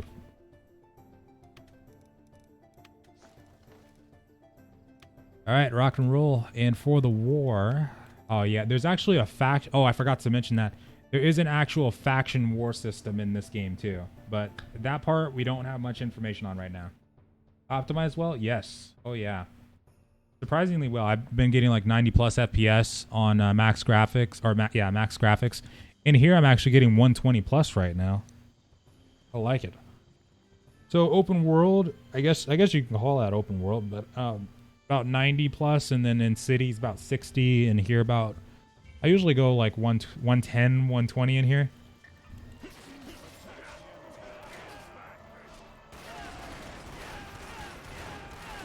You guys want to get some? Let's go. All right, here we go. So this is the strategy mode right here. I'm about to call down an ungodly meteor on these bastards. Let's do this. Bring the pain, please. Oh my god, that is satisfying as hell to see. The way the ground shakes and ooh, love it. That's why we got to get to the battlefields. Dear God. Whew, man. See, those wizards were actually a subject of controversy in previous versions. Originally, early on from what I was reading, people were classifying them as too powerful, but that was before people learned how to use cavalry. Then everything changed. And then before people learned how to gank. Just came out today for NA and EU came out today. Absolutely. How's the cash shop so far? So for the cash shop, they have what's called cubics. That's the in-game earnable currency that used to be buyable with real money. So anything that's like premium related or like in-game advantage related, it's all behind that cubic system now, which is only earnable in-game from quest lines and missions and stuff like that. So you can no longer pay for it. And in terms of the cash shop, the only thing that you can buy in terms of the actual cash shop currency is it's going to be cosmetics only. And then I believe mounts, I believe that's going to be buyable. The diamond shop isn't open right now, which was worrisome to me when I first saw that. But they said that it's only supposed to be cosmetic only. And the cosmetics part we can see already here. This is part of the diamond shop. You can already buy these. And that's about, I think that's like $5 for an outfit. I think they said something like that. Something, and I think it was either $5 for an outfit, $10 for a mount, or it was $10 for a outfit and $5 for a mount, something like that. Wait, where am I going? Where's my troops at? Oh, hello. Oh, that is some lateral AoE right there. Never mind. That skill upgrade did work. Hey, don't worry about me, guys. I'm all good. There we go. There you guys are. Bring the pain. Gun katana with matchlock. Yeah, it's an interesting take on a gunslinger, I gotta say, but it's one that I like. I'll take it. Because when he goes gunslinger, he goes Devil's May Cry Dante style on these bastards. I like that. Pew pew pew pew pew. The reload is quick. So far, we're doing really good. My fighters have a crap ton of health. It's like 285,000 right there. Dear God. Can we bring the pain, please? Oh, you know what to do. You can activate your unit skills inside of this mode too. This game worth the buy. I'm not sure about RTS mode. So I would say that if you're not, entirely sure about the RTS mode, you don't have to use it, but it is beneficial to use it every once in a while. From what I've seen so far, I mean, me personally, I've preferred the RTS mode, and I like the fact that this game meshes the strategy genre and the action genre or MMORPG genre together. But not everybody's going to like that, though. I will say that you can play this game if you want to play it like an MMORPG, you can. I would say that if you want to do it that way, the raids, the missions, and you can do the PvP, but that's where it kind of gets into the strategy part too. You can do the 1v1 though, the dueling, if you want. And then the territory war, that's 8v8, but it's like a castle siege mode too. So it's similar to that. But I'd say though, if you're looking for something new, I mean, you could do a hell of a lot. Wow.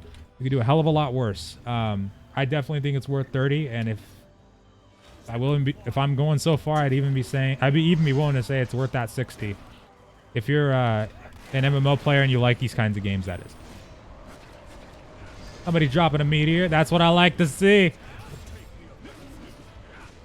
Where are my guys at? Come on. Hold on, I gotta heal him. We're learning.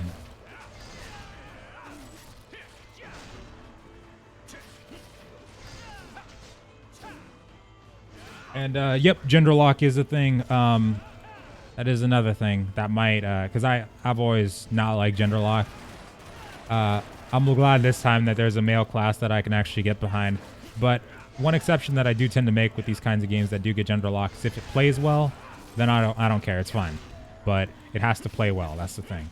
Can't be, you know, some generic 2006 MMO and then have gender lock at the same time. That's a no-no. Oh, this is... Oh, they're taunting me or something? You guys want to go? What is this? Come on. Uh-oh. Oh, they got a problem. Wizards, this way. Fighters, let's wizards. Blast him, buddy. Come on.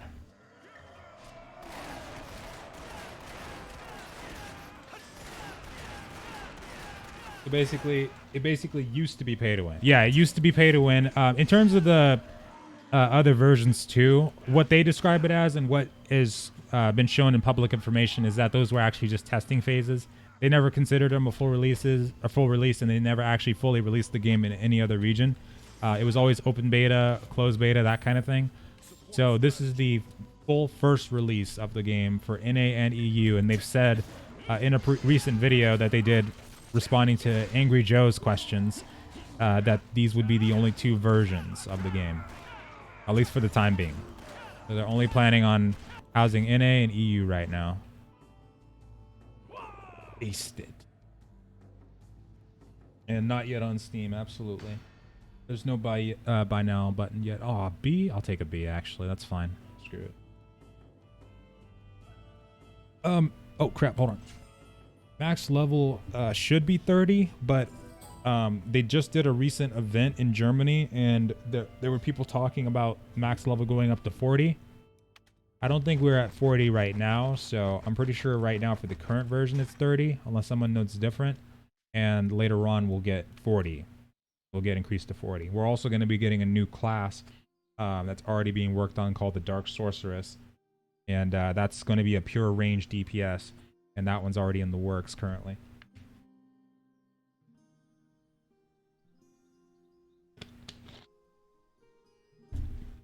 We aced that crap. I thought there was more. Sweet. I'm totally okay with that. But once we get to the actual in-game part, though, that's when it definitely gets really, really difficult. And I want to do those raids so bad. I mean, I've heard the raid, like the worm boss, for instance. The worm boss alone can one-shot you so easily. Which is going to be awesome for me because I'm going to be using my gun from afar as much as I possibly can. And only get in melee when I absolutely have to. Be laughing at the berserkers, though, and the spell swords. Be like, haha, you guys don't have range. I'm probably going to die, too, though. I bet it's going to just tunnel under the ground and pop up right on me. It could be going right, and I'm on the left side, and then it ends up just, you know, just does a 180. Boom. Just decides that today's my day. That's just my luck. Especially in raids. Don't stand behind me. Oh, speaking of which, so talking about the cubics, so this was the shop that used to be, these cubics used to be buyable with in-game or real money. This is what's been made only obtainable in-game, and you get some pretty useful stuff in here. And since you can earn this stuff from like quests and missions and stuff like that, you're always getting them, so it's always worth taking a look at this, because this is what's going to allow you to keep upgrading your troops and stuff like that. Speaking of which, I should definitely Get some of this stuff at the very least. Oh, hold on. Can you get the knight set? Like the... Ooh. Hold on. Noble knight. Oh, I wonder if it's talking about this one. Yeah, so they said some of the outfits were going to be available in the Cubic shop too. Interesting. And this is where you can also get skill books. You can earn these from missions, but this is how you unlock those skills for your units, to where they can, you know, get more powerful, get more tools under their toolkit kind of thing. And if you unlock a skill for a unit you don't already have, it should allow you to, you know, just save it until you actually get that unit. So it should be still okay. Should be fine still. Seems like I'm only seeing orc units there, so I'm trusting it, but I don't know. Let's see. I'll try it. One of them's okay. Use all these for sure. Yeah, Kingdom Under Fire for Xbox, it was awesome. Exceeded the max. Oh, whoops, never mind. Don't want to use that yet. Oh, you can choose. Oh, hell yeah. That's nice, actually. So you can basically, ooh, oh, you can do some nasty stuff with your current units. I like that. All right. How was the microtransactions on this one? So right now, the only thing you can buy with real money is just the costumes, and you will only be able to buy the costumes and the mounts. Other than that, it's going to be purely cosmetic shop. And that's from what they've said. The rest of it, like not even the premium, because there's a premium in game, but it's only obtainable through the in-game currency cubics. So no matter what, even if if you're coming in for the first time, you'd still have to grind for it, kind of thing. So that part's going to be pretty cool for players. Hey, can I just like teleport back in there? Hold on a second. Zelia. Aha. I could just shake these bastards. Aw, okay, I gotta get out of this region then. All right, let's get on the mount. But yeah, so far the microtransactions have been pretty good on that side. Purely cosmetic for the diamond shop, and then the cubic shop, you're able to even purchase costumes out of there too. Some of the costumes are available in there as well, but the one that I'm going for is not in there. So I'll probably be getting diamonds at some point for that specific knight outfit, because that one looks sweet. I like it. So, okay. Check something. Wait 1 second. Ah, get off me, you bastards. Filthy heathens.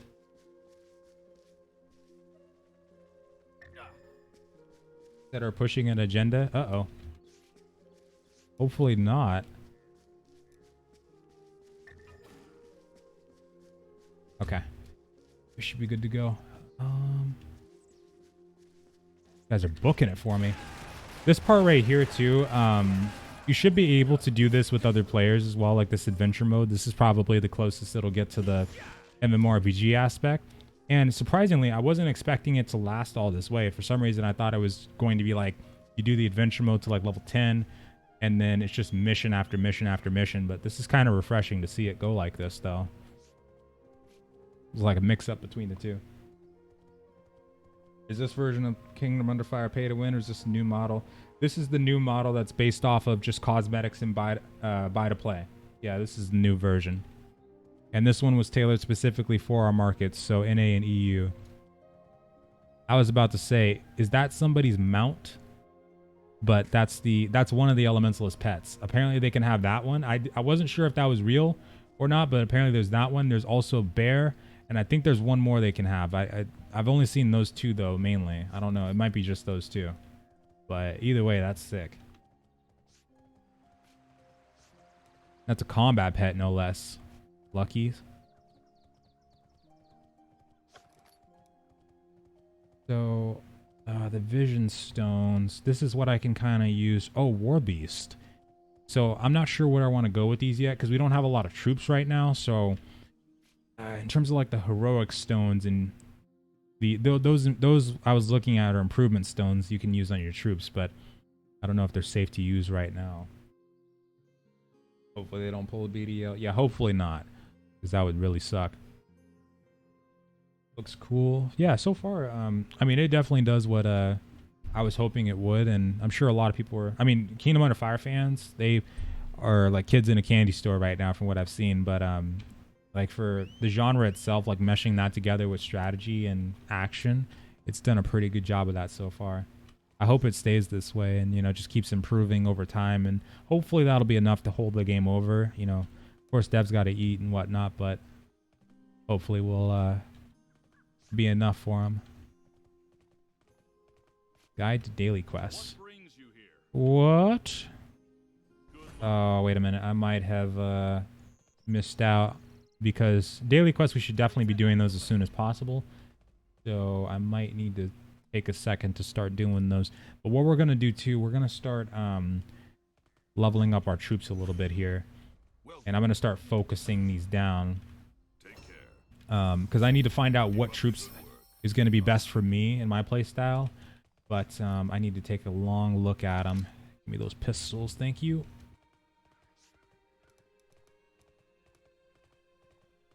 Here we go, to upgrade troops. Perfect.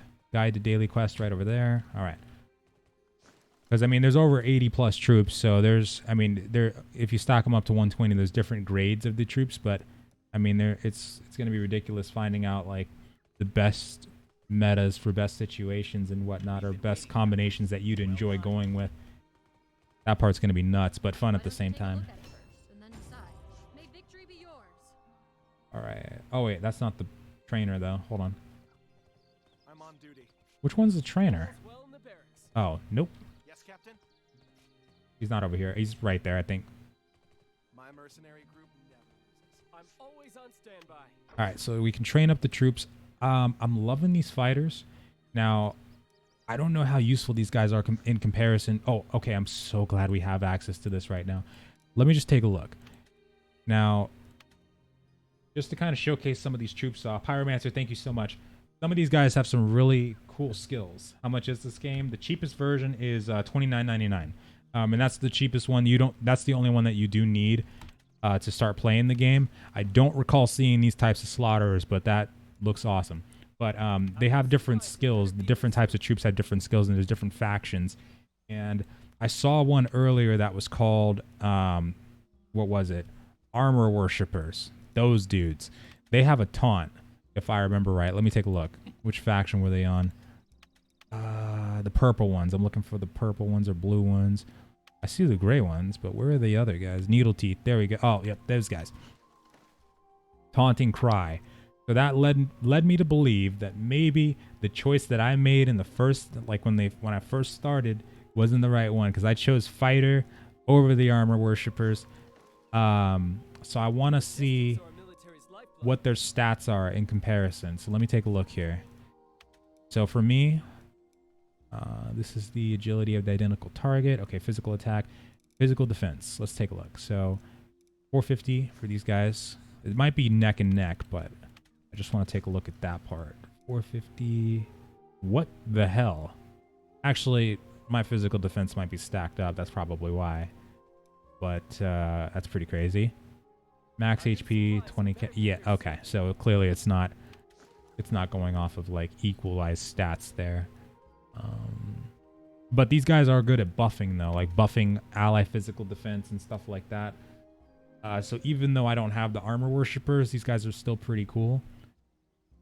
I don't know if they're I just don't know if they're like worth using upgrade tokens on kind of cool. You've got marauding ogres in this crap. It's only one ogre, but that's going to be cool to have. My guild is called the Sons of Urukbar, so because of that, I'm probably going to be using mainly Orc and Dark Elf troops. Arsonist. I don't think I've even seen these dudes. These guys got flamethrowers. That's insane. You've got Scorpions, the Iron Armor Scorpion right there. You've got the Flagmen, which I believe are Boar Riders. Yes. You've got, and different factions have different kinds of troops. Like the humans, they have access to airships. So there's going to be full-on, you know, aerial battles going on. They have steam engines, bomber wings. Like, they got cavalry, of course. They got a lot. And then elves have got some pretty cool stuff as well. They've got some really nice magic from what I've seen. I've seen some abilities that cast these lightning fields, like these stasis fields, all over the battlefield. And it looks absolutely insane.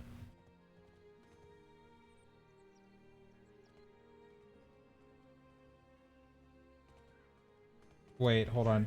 You can't get purple armor worshippers in that chest, just the blue ones? Oh, okay. Okay, well, you know what? Screw it. I'm okay with that then. That's fine with me. Excuse me, sir. Where the hell did you get that boar? Wait a second. Can we buy those already? Hold on. What the hell? Oh my god. Oh, this explains a lot. Duh. So the diamond shop basically is here. It's just... Okay, so it's not in that menu. It's this menu. I just didn't look far enough and see the mount section. Oh, hell yeah. What is that? I don't even know what that is, but that's cool. But I'm biased. I want the boar. I want the boar real bad. But I don't know, though. I like to be unique at the same time. Maybe I should go for the dino. I don't think anybody's going to be riding that thing. It looks like a decorated animal out of Jurassic Park or something. Hold on. Let me take a look at that again. Maybe we could work with this. Maybe if I'm riding this, it'll distract people long enough for me to charge in and do some damage. They'll be in awe at the weirdness of the animal. And that gives me enough distraction time to get in there and do some massive damage. I hope so. All right, let's go. Let me see if I can just upgrade one of these troops though really quick. Good day. Direct store page from the publisher leaks is linked on Facebook. Steam, yeah, Steam's not available just yet. Could I play this on a low-end PC?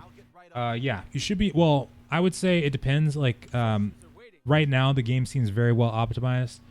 But for a low-end PC, you might need to play on like lower medium settings.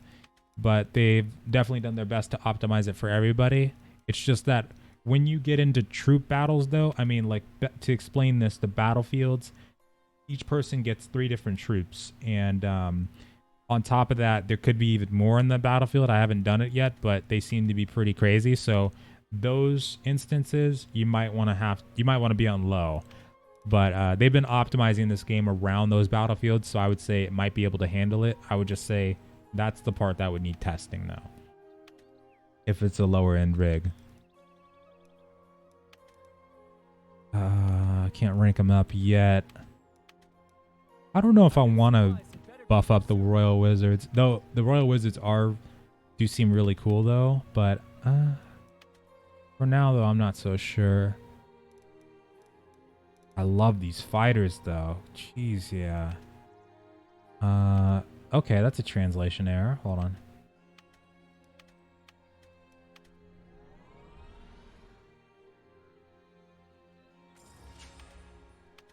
Oh, something's preventing me from getting higher. Ooh, okay. All right, so... Oh, maybe I can't go higher than my player's current level. That's why. Okay. Yeah, okay. Makes sense. So, you have to level up alongside your troops. That must mean that level 30 might be the max for these troops then. So that's interesting. Okay. I dig it. That's easy then, to level these guys up. Super easy. Boom. Yep, starts at 30. Absolutely. Goes all the way to 100. Can you play the missions in a party with another person, or are they solo? You can play them with the party. You can play them solo. You can do it on normal mode, hard mode, any way you want. And same goes for the raids, too. The raids, of course, will be required to do it in a party. There will be 8-man raids and 16-man raids, too. And the PvP, that's you could do 1v1s or 3v3s. Or the territory war when that system's fully open. I don't know if it's fully open right now, but those are like up to 8v8s for the PvP there.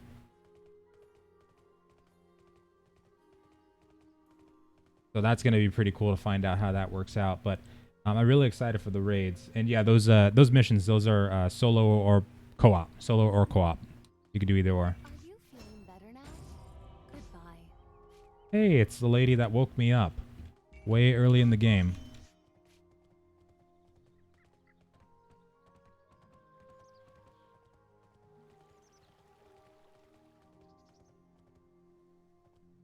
How low end he is talking. Yeah, actually, Aaron, if you're still here, yeah, how, what kind of rig are we talking about? I guess that'd be a good, because they do have minimum specs on the website, so that'd kind of be a good thing to base it off of too. How do you have so much barracks XP? So, you earn what's called cubics in game, and that used to be currency that you could buy for real money, but now they made it to where it's strictly earnable in game through quests and missions and stuff.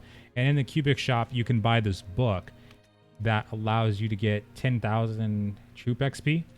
And I still have one of those, but you also get this troop XP book just off of missions and stuff like that too. You get smaller ones, but you can get you might be able to get the bigger ones at like in-game missions and stuff like that. The interesting part though is that, so even though we have a lot of barracks XP, it's not really going to be much of anything, because the way that this works is that you see how these troops have star ratings, like one of them is 1 star, this one's 3 star. As we level them up, what will happen is we'll be able to eventually rank them up. So we'll be able to get them from like 1 to 2 star and vice versa. But at that point though, we're going to have to keep on leveling them up from what I remember. So we'll probably be spending a crap ton of barracks XP overall. And that's where you'll have to do some grinding for sure. And it looks like daily missions are a thing. Hell yeah. All right. Training troops. Well, I've already just done this, but okay, I'll do it. Subjugation mission. Very nice. All right, so we can do a sub. I'll show you guys the world map really quick too. We can do a subjugation mission on there. Hey, thank you so much for the follow, so I appreciate it. Thank you. Okay, yeah, let's go. So who is this person? Can I do that? Oh, okay, cool. Make a level 3 recovery potion. Ah, okay. Craft it. Boom. You can also craft troop rank up. Oh yeah, crafting is a thing in this game too. Forgot to mention that. But if you are a crafter, if you like doing that kind of thing, you can do that in this game too. And if you go into like weaponsmithing, armor smithing, by the time you get to endgame, you can match gear that's you find in the raids kind of thing with your crafted stuff. Somebody already got the mount. Okay, I wanted to be that weird dude that had it. Kane had to get it first. More power to him. It looks kind of cool. And there's Dabby. He's got the boar. Thank you so much for the follow. I appreciate it. ST. Where do I go to check my specs? Well, if you have a Windows computer, you press your flag icon on your keyboard and you type in system into your search bar there. It should bring up your system information. If you're looking for graphics card, if you type DX Diag, or sorry, you gotta, actually I think you just type DX Diag. Let me see. Yeah, DX Diag. So it's just DX DIAG. Yeah, and then you run that command. It'll show you what your graphics card is and like how much VRAM and stuff it has. I think that's how you say it. VRAM, memory, video memory, whatever for your graphics card. That kind of thing. And then you can compare that on the site. But you can also, if you tell us, we'll probably be able to give you a good idea. Take care. 17. What are you doing? Getting some. Do you think one of the faction troops will be better than another? Waiting your command. So I would say that it's like other games where, like, let's say Total War, for instance, where it won't be one faction is better than another just altogether. It's that one faction is better than another faction at a specific part. Like for elves, for instance, I would say they're probably going to have, now I haven't, seen this yet, but they're probably going to have the better archers. Humans, they're the ones that have the muskets. So of course they'll have muskets, they'll have mortars and artillery. Like they have steam tank engines and crap, and they also have airships, which are pretty cool. So, I mean, if you're going human, I mean, it's going to be hard to be better at those guys than, and other stuff. But I would say that, like for elves, they do have eagles, if I remember right. Yeah, the Storm Riders. Forgot to talk about those guys. We're about to get our Lord of the Rings on in here. That's right. Elves have the Storm Riders.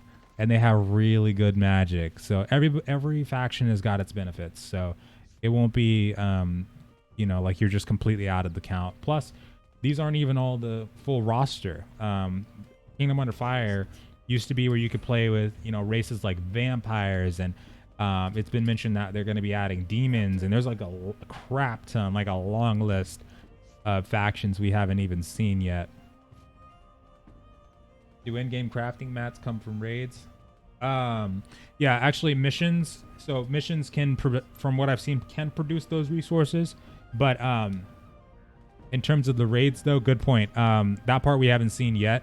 They've made some changes to the game, so we'll have to see exactly what they do with that system there. But the mission should give you the crafting materials, though. Those should do it.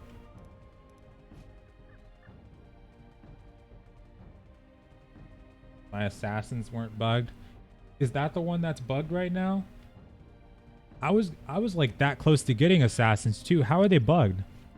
Welcome, valued guest. Only one at a time. Oh yeah, hold on. Okay, so I'm in a tutorial mission right now. Craft a consumable with the acquired material. Didn't I just do that, or whoops? Hold on, let's go back. Whoopsie.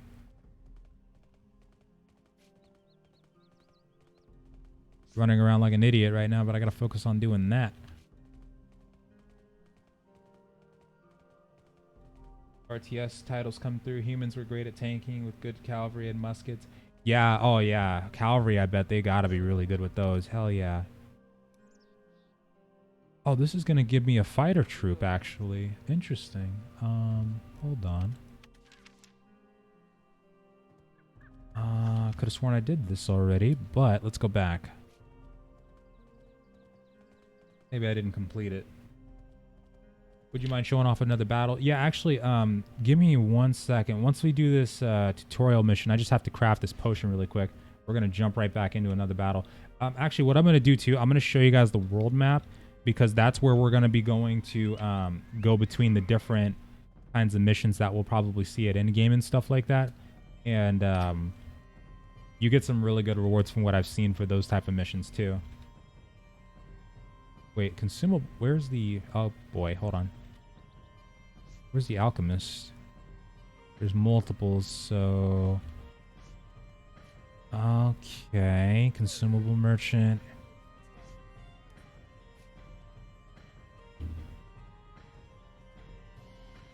Nope. Not you.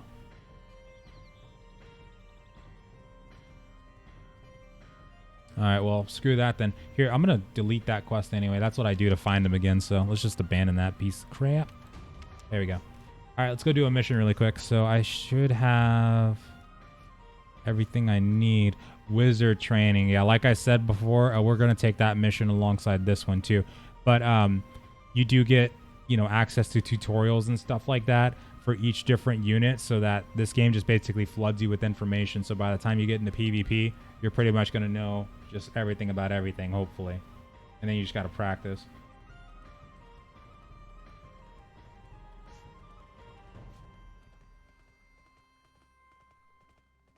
Yeah, there are guilds in the game. Max number of members. The guilds level up. Right now, like that level 1, for instance, it's like 22 people for our guild, for instance. At level 2, it's probably going to go up.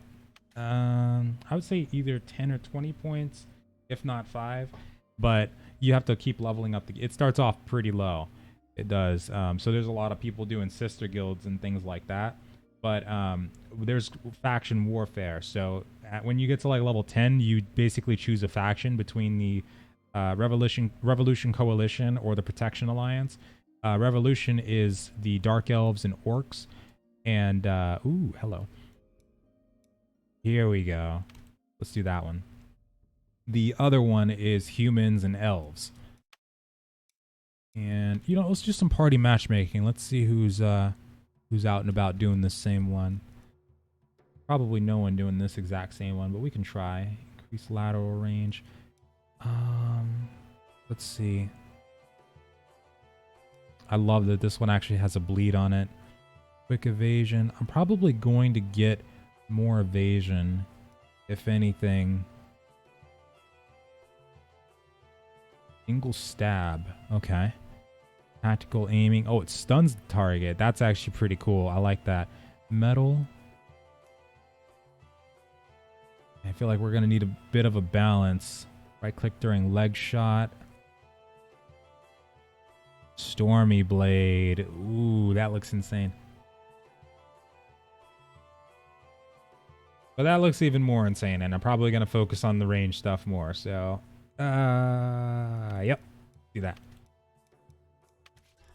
That one is where it's at right now. Okay. Screw it. Too late. Start the mission. Fighters and Royal Wizards. This should be good. Groups available for rank up. All right. All right, let's do this. Oh, wait, we're on normal. Okay. Well, we're probably going to blaze through this really quick, and then next ones will be hard. Wait, sword dancers are having the same issues. They literally just don't attack in melee. Like, even if you right-click on them and stuff like that, they just don't attack in melee at all? Or right-click on the targets and whatnot?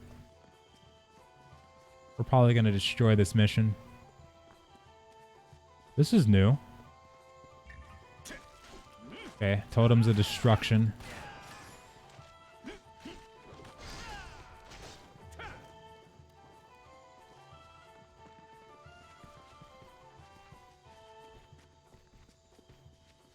I should wait for the Steam release or not. It's up to you. There's no rush. If you wanted to wait for the Steam release, it's completely up to you there. If you wanted to, you know, watch the game a little bit more before deciding or whatnot. But I mean, if you did want to get a head start though, and if you didn't mind doing the GameForge launcher, which it's not too bad. I mean, there were some people having download issues this morning, but that was pretty much because everybody was on the launcher at the same time trying to download the game. So that was the only thing. But after that, it was pretty good actually.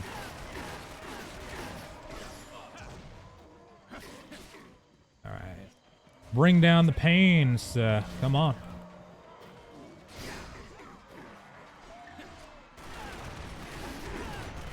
That's what I'm talking about. Oh, yeah. Beautiful. That's like the best part about having the Royal Mages. It really is. AMD CPU has less than 1 MB RAM, so... Oh, okay. Yeah. Yeah, if that's the case, yeah, it might have a tougher time on it. Hold on.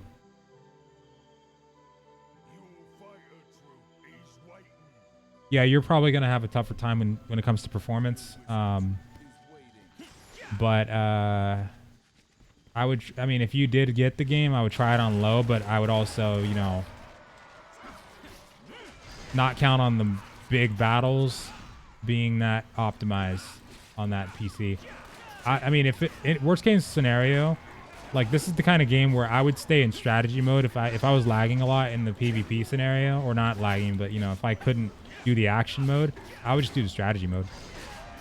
Because I mean, you can totally play the game like that. If you want to do the whole thing in strategy, you could. Especially if you wanted to start out that way, and if you were planning on like upgrading or whatnot, then later on you could do the action mode. However you want to do it though. If you do try it, I hope it does work out okay though, even though it's under the minimum. Oh yeah. I should use the flame wall more actually. 720 on low. Yeah. Yeah, that could definitely. Yeah. I guess it'd be okay. Like if it's on lower medium and then like lower resolution, it'd probably be okay. Wait, forest fully contaminated in 2 minutes and 45 seconds. Why is it telling me that? Okay, is this like a time thing? Apparently it is. Okay, cool.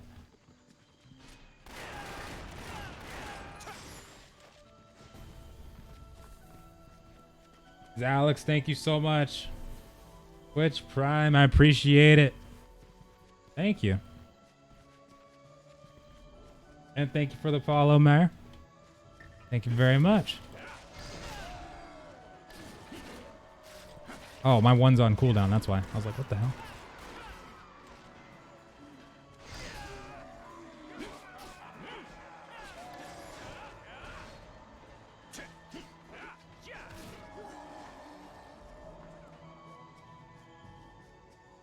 Thanks. Hey, I appreciate it.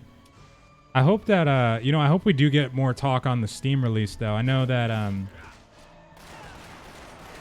even though we can't link it together, though, I'm guessing that's probably where the majority of the player base is going to come from. It seems like the game is actually, I'd say, fully ready for a Steam launch. Now, if the server breaks down first day, though, and, like, is down for, like, 12 hours, that's going to be a different story. But so far, it's felt like it's been good. Hopefully that doesn't happen. Agnar, how you doing? Thank you, sir. How you doing? What do you think of God games? They always look fun, but they're always the games that I never actually get around to. Wait, you must first lift the ward. Oh, okay. Like, there's a couple I was interested in trying on Steam, too. Okay, ow. But I never got the chance to. Never get around to those. Oh, here's the execution attack I was talking about. Go down on one knee, just blast a dude in the face. And, oh, apparently I did a shockwave. Okay. That was cool. Dang. I wonder what they look like for other characters, too. I bet they're awesome. Okay, so it looks like the timer goes up when we... Got it. Timer goes up as we take down the totem, so we're good. We're okay. Needed some data on some soft launch, and the autumn sale is coming very soon. Right, yeah. It is a good time to release it, like, right in the middle there. You're absolutely right. I didn't think about the autumn sale, though, too. Not think about that.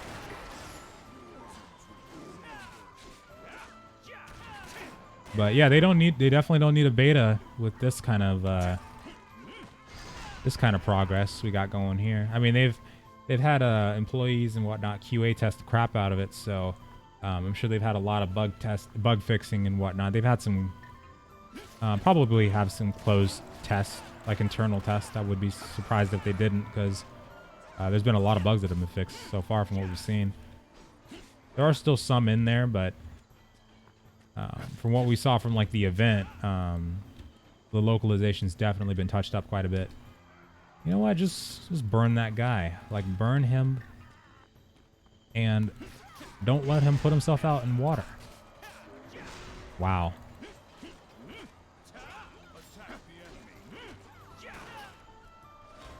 Do it. Uh-oh. Oh, that's a lot. Yes. Yes. Oh. The more there are, the harder they fall. Jeez.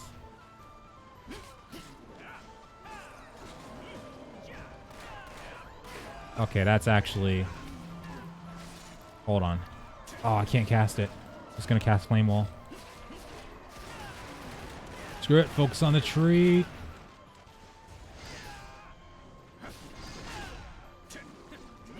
We got it. We got it. Nice. Rocket, thank you so much for the follow. Oh, 3.5 gigahertz. Okay. Yeah, that would not be bad. That would not be bad. I think if you're in, like, you know, windowed mode or 1270, I think you'd be fine. That's if you can't run it on 1080 low or medium settings. Yes, S rank. I always go for the first reward. That way I don't have to feel guilty about missing something good on number 1, because I always go for 1. Weird how I think about that, but hopefully it'll allow me to get something really good one day on number 1. Also, thank you so much, Mayor. I appreciate that. Indie micro publisher on Steam with 3 titles on the market. Started a new dev studio. So oh crap, yeah. That's a good thing to think about. It's always good to, you know, go to other games and see how they do it. I wish more developers did that kind of thing, and more publishers too. Would help a lot, that's for sure. Clear missions. Oh, hold on. we've got to do some hard missions. Wait a minute. So these are the daily missions. Timeout. These are for everything. I wonder how much XP these give, because I know we're going to need to do these. Destroy the corruption ward. Interesting.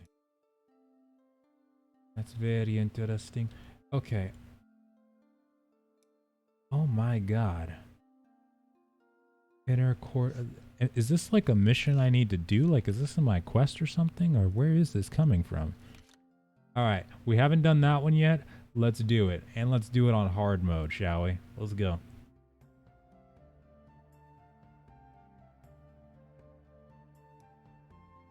Wait a minute.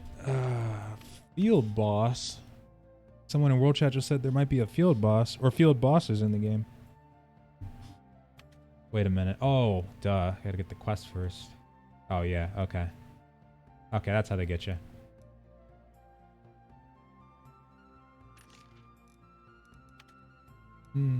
Oh, okay.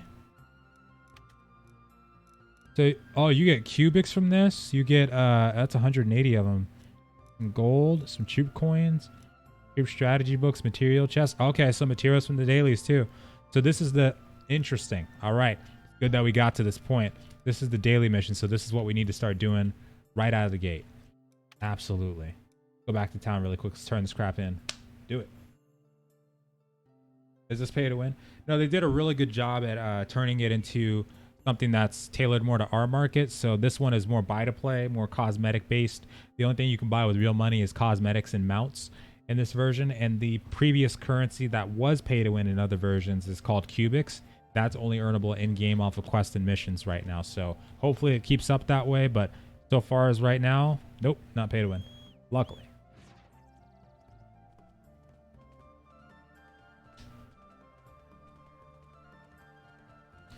I need to get a new neck massager. I had this like motorized neck massager and they just went out. They went dead after 2 months. I used to have this motorized foot massager.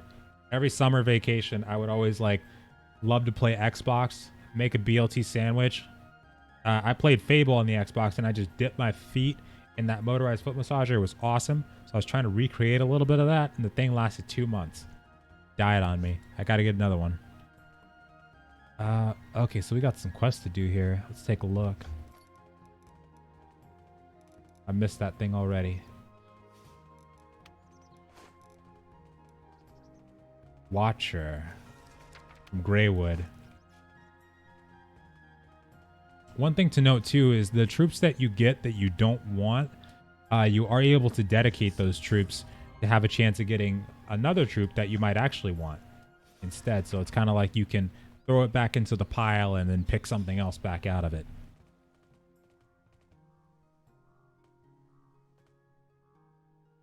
Need my help? Good luck. And you can co-op at any time in the game. Yeah, I love that part. I love the fact that we can do that. Was co-oping with the buddy earlier. It was really fun. Keep up the good work. Destroying the corruption ward. Wait a minute. Ah, okay, that's the one we need to do now. Okay, so let's do a quick tutorial because we need to do that guide mission and the tutorial wizard training. At this point, we basically gotten to the point where we can start doing daily missions alongside the main story quest to get that extra XP boost. So this is where we want to start consolidating everything, making sure that we're doing the right things at the right times. Oh, here we go. So this is going to show us the best opportunities to use a wizard. This will show us how it's done. Stop interrupting me. Shut up, buddy. Not interrupting you. Let's go. Alright, oh, I've already got wizards, so rock and roll. Do they get to use their army as well? Yep, everybody. Exactly, just like Zalek said. Roger that, Philosophy. Thanks so much for joining. Okay, so, oh, it looks like we might get elven wizards. Oh my god. Well, I'm kind of curious to see what they can do. Let's take a look. Oh, yes. Oh, we only get one, too. All right. Oh. Okay. Okay. What's she gonna do? What's she gonna do? I can't move her. You must use your melee troops to rescue them. Egad. Yeah, if your wizards get flanked, you gotta take care of that real quick. Become helpless in close combat with enemy troops. Alright, so move them to a safe place while you can.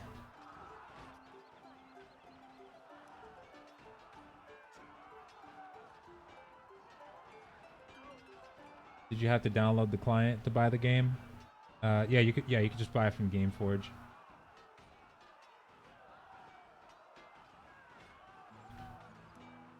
And then wait, oh, it wants me to go up here too?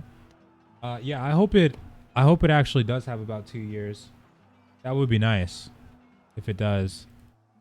I think, well, for me personally, I know that there's other games that I'm waiting on in the wing, but I think I'd like to have a game like this, or just an MMORPG in general that's fresh and new that you can always come back to, kind of thing.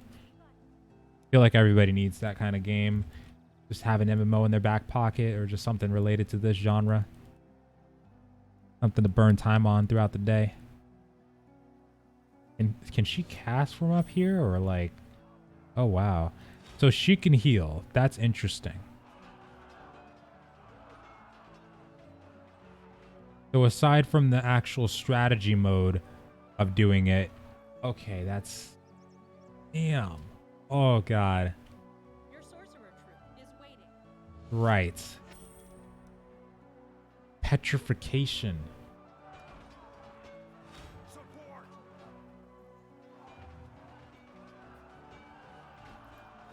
Did she do it? Oh my god. That's nuts. Yeah, clearly these wizards are going to be very, very useful. Oh, time to blast them. Do it, girl. Come on. Ooh, that is nuts. What's the range on that heal? Pretty crazy. Let me see. All the way out here. Are you kidding me? Hold on. Let me see if this is actually going to go through. That is nuts. Yeah, you can see, you get to see like the actual full-on range of it. From wow. You got to be kidding me on that one. Yeah, those mages, they go pretty far. Is Kingdom Under Fire already out? Yes, it is. Yes, it is. Uh-huh. Fully out and ready to go. And apparently in AEU, these are going to be the only 2 versions that are out for the, you know, immediate future. So that's going to be really cool to see as well. All right, you give me a fireball. You give me a petrification right there. Boom. You give me another fire, meteor, whatever the hell. Just, you know what? Drop everything. Drop everything on these bastards. Come on. Spam them. Boom, boom, boom. Sorcerers. Sorcerers. Sorcerers. This is so cool. What? Uh-oh. You better run. The troops knew. They knew. They knew. Blast them on that front line. Go, go, go, go, go. Yeah. Boom. That's all she wrote. I like these tutorials. These are actually pretty sweet. You can, there's a possibility to fail them too if your infantry actually die, but I mean, there's no way we're going to let that happen. Not with these troops.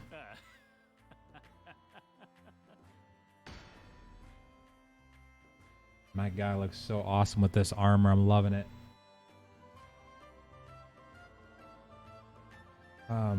Oh my god. Whoa, that was close. Okay.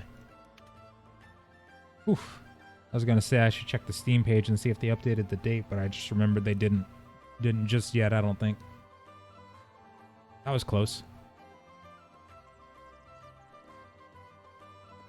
Please don't test my patience.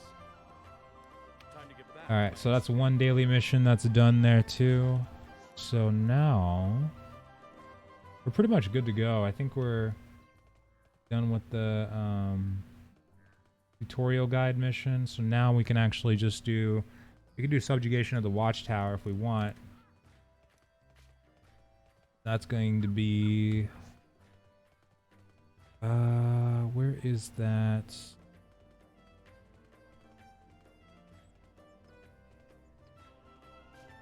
Yeah, hold on. I think we've got some kind of teleporters over here that I remember. I know we used to use them for missions, but I don't.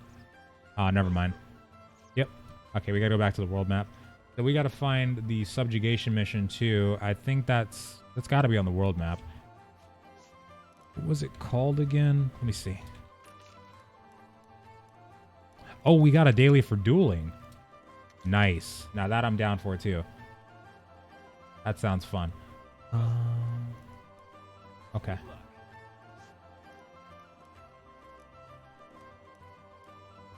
There's the alchemist. What's up, Supreme? Make me proud, old man. Hey, it wasn't that old. Come on. It wasn't too old. We're about to do a new mission right now. I'm going to see if I can... who am I going to bring? Is the question. Probably bring the fighters. Bring the pain.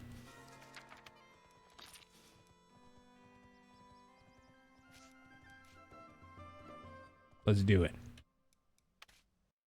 So far, it's been pretty fun, though. Now, this is the part I'm thinking where we're going to start to get to the grind because the leveling is already stagnated a bit. Now, I know there's people that are already like level, I think, 18, 19, I think even 20s. They're very few 20s, though. But getting to 30, and then once you get to 30, that's where the true grind is going to begin for sure. We always want to... It looks like we're always going to want to do these missions in hard mode either way. From what I can see here. So, let me see if anybody's doing this party matching. Not a whole lot of people playing right now. Because, yeah, they're doing like they're doing the soft launch right now. So... Oh, hello.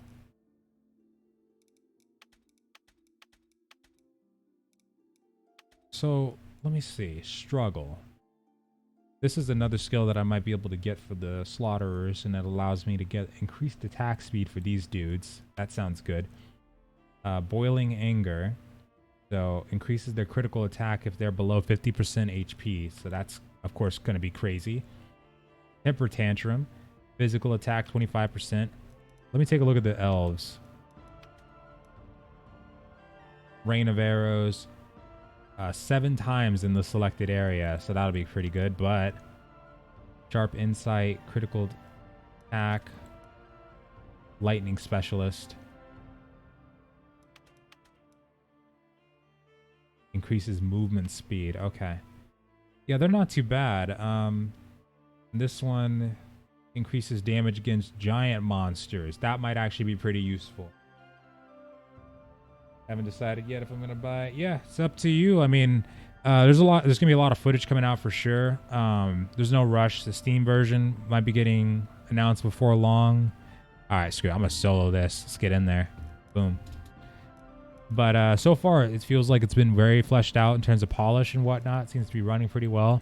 Been getting 90 frames in the open world portion, and then in the actual missions, I get about 100 to 120. Or so, and that's on max settings too. Fighters, Royal Wizards, Archers, let's go. Actually, you know what? We could cheat. Let's do 2 infantry. Let's do this. All right, let's take these dudes out. Hard mode, boom. Go. Can you show off the different units? You have at least 2 pages of units to look at. Yes, I can. So there is like 80 different units with multiple different grades to them, totaling up to about 120 total, and more to come. Oh my god, those boobs are jiggling so much. I'm sorry, I'm very distracted. Okay, so yeah, there's a lot of troops. I can definitely show those off, and let's blaze through this mission. I'll show you a little bit about those troops. They actually are really cool. Like, they have different abilities and things like that they can learn. You know, different kinds of passives that they can get. The troops themselves, they upgrade over time, like as you give them get more experience for them and whatnot. All kinds of cool stuff you can do with those troops. And race has different kinds of troops. Like the humans, they have access to actual airships like bomber wings, and they actually have combat bomber wings too. Oh, hello. Right. Oh, they have a sorcerer. Okay, that's new. All right. Okay, all right. Maybe we should have brought a range character. Slaughterer, let's go. Double melee, double melee, double melee. We're gonna blaze through that front line though. Look at these dudes. They're just knocking them down. Holy crap. Okay, he's actually pretty beefy. Come here.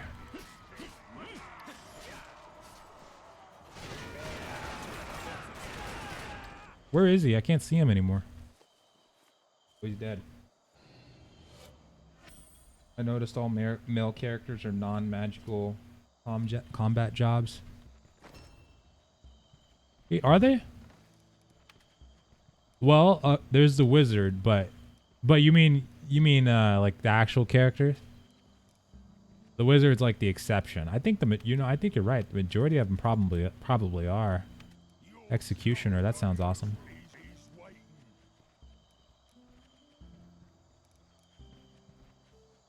Wow. But if the dual dagger troops or if the dual wielding troops are kind of bugged right now, I'll probably avoid getting those for a little bit. Hopefully they fix those up though. Playable character? Oh yeah. Yeah, absolutely on that one. Which I'm hoping that in the future, I'm sure like gender locking, I know that's not an easy task of course, but in the future, if we don't get more, male base classes, I hope they'll at least balance it out to where we might get the best of both worlds on each of these classes, kind of thing. Can I finish that guy? Oh no, I can't. Okay. Look at that front line charge. These orcs are ridiculous. I love it.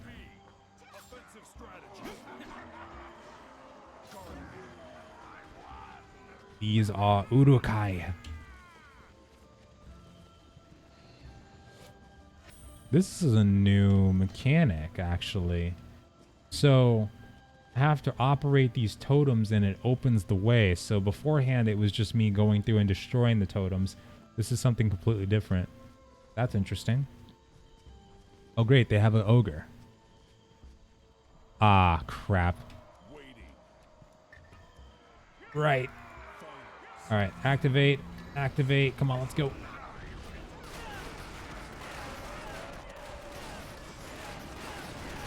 Uh-oh. Blocked it.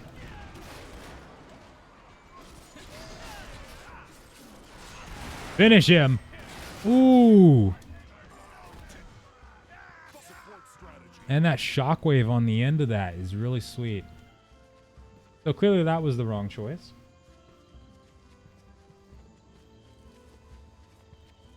Oh, they're based on the... Yeah, okay. I see what you mean. Based on the lore, so they're not... Okay. Well, in that case, because I know we're going to get more factions from what we've heard and seen. They've talked about, like vampires like we had in previous Kingdom Under Fire ones. That one is going to be a thing. And then also ones like demons. Might see that at some point. Hopefully. We see demons before long. That would be sweet, because that's the Berserkers race, and those guys are probably going to be... probably have a lot of male characters in that one. And I bet that's where you'll probably see a lot of male characters that are magic-based in the units, too. Is this like CB or Warband? Some people say CB. I'd say it's more like Total... I'd say like Total War Warhammer, if you could actually go down into the battle and fight alongside your troops. I think that's like the perfect example. But between CB and... Uh-oh. Ouch. Between CB and Warband, probably CB. More of that one. But more on the strategic side, as if you could have more command with their units. And they weren't dumb as a... dumb as a doornail all the time. That kind of thing. They love getting shot. Don't you dare, sir. All right. I'm going to pick... I'll pick blue this time, even though It didn't go so well last time. I got a good feeling about this time. You know what?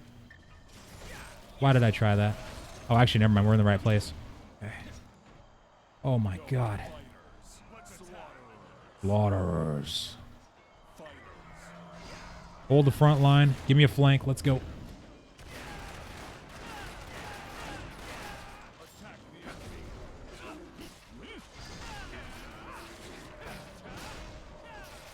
Who's waiting for a command? Get over here. Wait, where are you? Oh my god. What the hell am I looking at? Oh dear god. My slaughterers are cut off. Okay, that's not good. Okay. Talk about being as dumb as a doornail. Alright, new plan. Fighters, you're doing everything from now on. Everything. How many types of characters, types of races, and types of style weapon loadouts can you yourself play as in game? So like weapon loadouts, your class basically defines what you play as weapon-wise. But in terms of like units, that's where the utility and the, you know, the uniqueness comes in, because there's so many different types of units that you can really just customize them to your play style. And then in terms of the actual, what was the other one? Types of races. There's 4 different ones right now. So there's humans, orcs, elves, and dark elves. There's going to be more coming out. Like there will be vampires, demons. There's a long list, actually. I got to find that again and see what other ones they were talking about. But there's quite a bit. That's peachy. So the slaughters are just, they're all gone. Like we're going to wing it. Past Kingdom of Fire games are still gender locked and race locked. Yeah, yeah, absolutely. Oh, thank God. Okay, we're good. Slaughterers. Oh, they need a breather. It looks like we got some ally units in here. Look at this battle. All right, let's get in there. Get that flank going. Fighters, match that front line right there. Give it to me, buddy. Come on. Push him, push him. Boom. I don't know who that guy is, but hello. Oh, wait, that's Samson. All right. Okay. Block it. Block it. Oh. That was a Sork.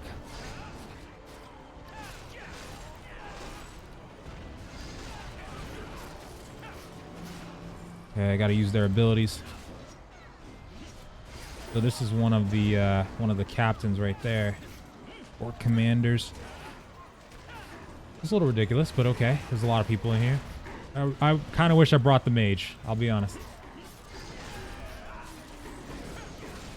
Uh-oh. Okay, we need to deal with that. Hold on. I can't see where these guys are. Oh my god, I love it. Imagine the battlefields, though.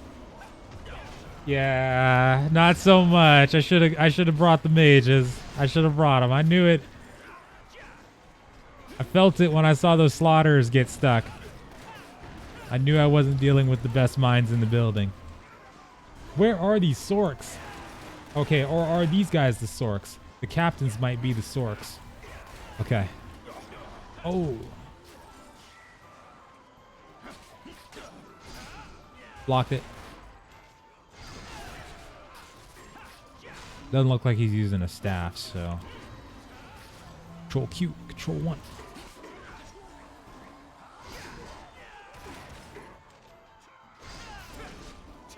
Oh, block that. Ouch. Okay, that went right through that.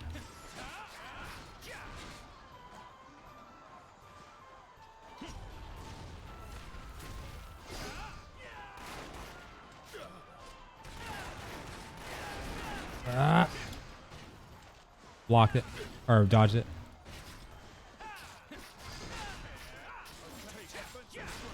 Come on.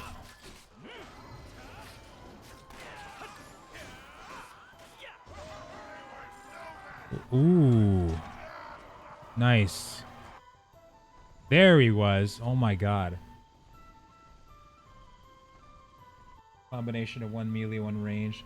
Yeah. Is this co-op right now? No, this is just solo. I didn't find anybody through matchmaking that was doing this mission right now, but I know a couple friends are still playing. So I'm probably gonna do some missions later with them too. But man, those character physics are kind of insane. I want his fur cape right there. That's mine. I need that. But I'm really excited about the Battlefield PvP too. That's going to be like the 3v3s and stuff. That's going to be awesome. When we get the Steam release, we'll get a lot of people playing. We won't have any, hopefully won't have any problems with queuing up. Yeah, I'm so glad it's the weekend right now. Get to play this all weekend. What? Come on. Why's it got to be a D? Not fair. All right. Oh, hey. All right, cool. Make sure to always get those unacquired chests. Sweet. All right, we're good. You said this game was originally in development for the Xbox 360 and then Circle of Doom flopped. Really? Oh.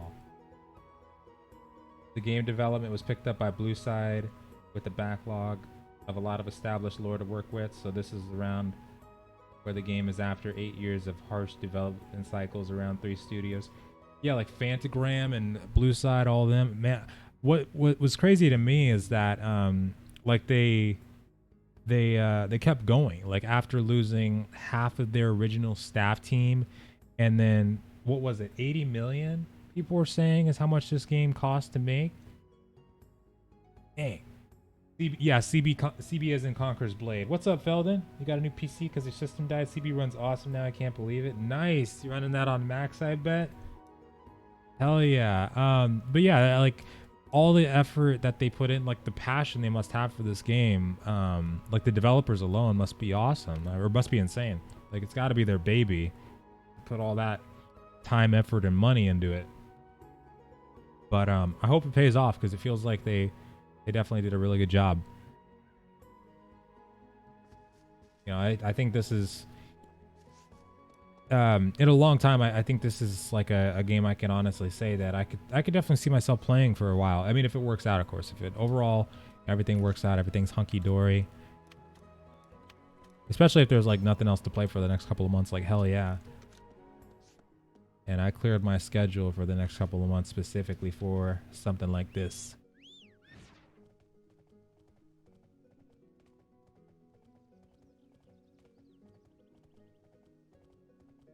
$80 million is a harsh budget for what we got, but when you consider the 8 years of development, yeah, that's a sheesh.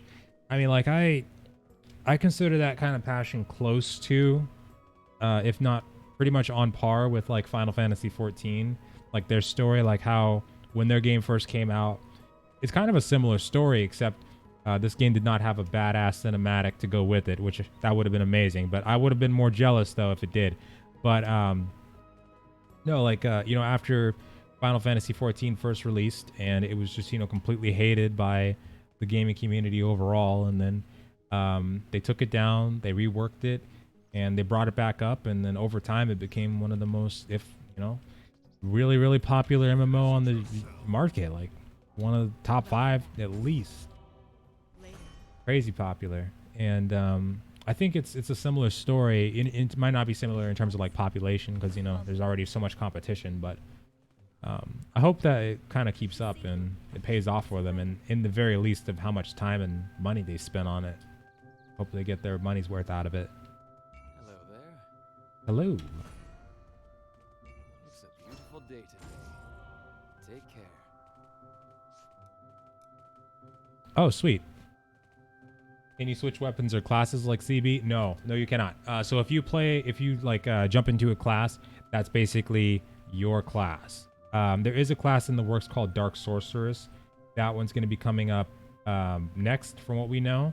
And we're not sure exactly when we're getting that, but in terms of like switching weapons and stuff like that, no, but you can switch units, and there's over 80 plus units, totaling up to 120 when you count the actual quality of the units and like the different types of them. But there's a lot of variety with the units though. That's where the variety comes into play aside from the classes.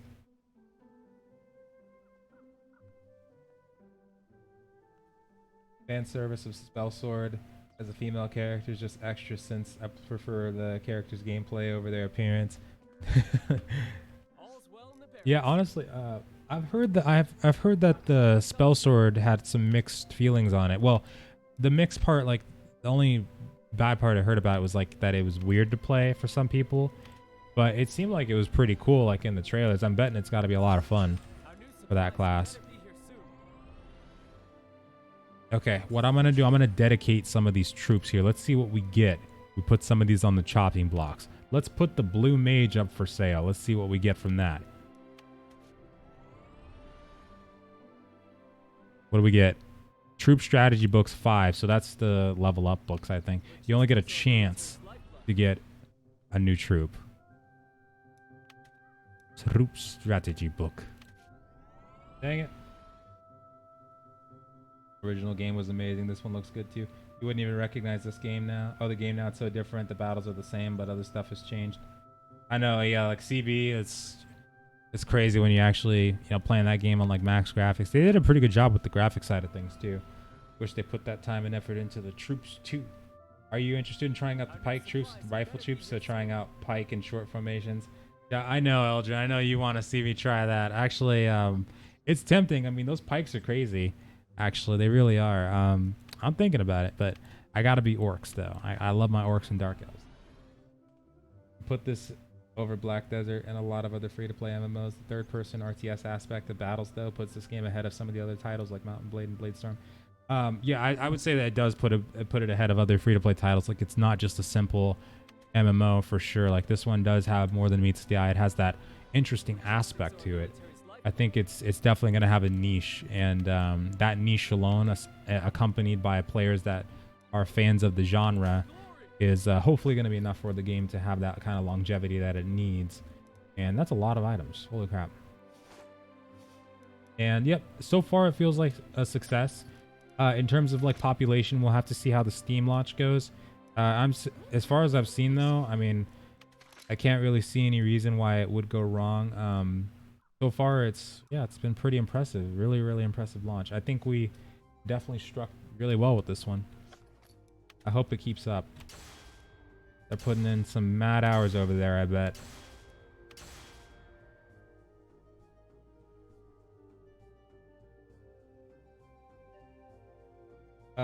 Are you enjoying this one more than Warband? Warband's a whole different beast for me, because Warband's like, I would put this one in a category like Total War. Like, I would never compare Total War and Mountain Blade because they do different things for me. Sometimes I want to have that strategy aspect where I want to be able to flank with my units and build up my cities and, have that kind of gameplay. And then sometimes I want to get down there with my troops and pull a Legolas shot and shoot somebody from like 120 meters away. So I'd say they provide different things, and this game I would put more in the category of like my RTS and strategy games, like my Age of Empires, Total War, and stuff like that. I'd put it in that kind of category. But I'd say if I were to put them on par in terms of enjoyment, I would enjoy them probably on the same level.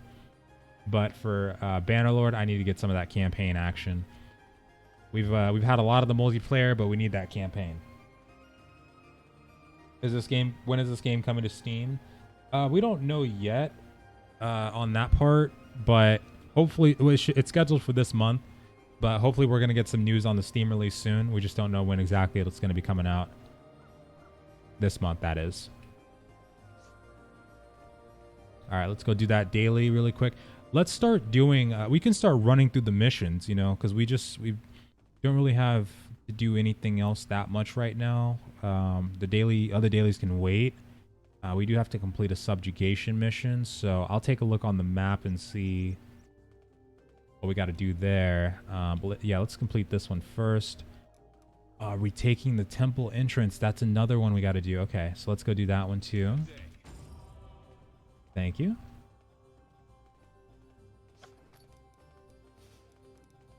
Let's see if anybody wants to do a co-op mission really quick. Hold on. Let's take a look. I should do this on the world map. Hold on. Actually, I don't remember seeing where we go for the troop coins to exchange those. Troop. Oh yeah, troop point exchange centers. I'm sure it's around here somewhere. I gotta find that NPC.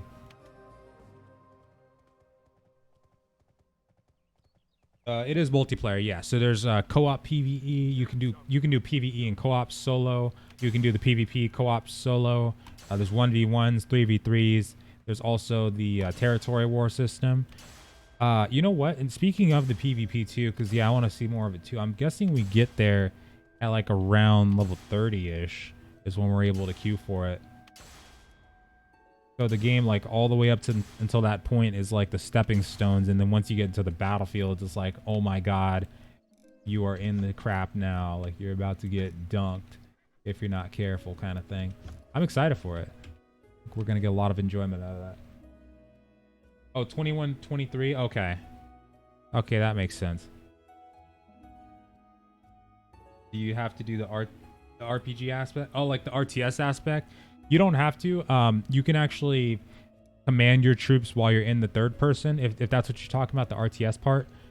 Yeah, you don't have to do that. It helps. It does help, but you don't have to, though. You can focus on the third person aspect. You can, you know, focus on doing combat in third person. Or if you want to, you can focus on doing the RTS part of it. You can play the whole game in RTS, or you can play the whole game in the action combat mode. Only time you'd ever have to switch is like when you're interacting with something.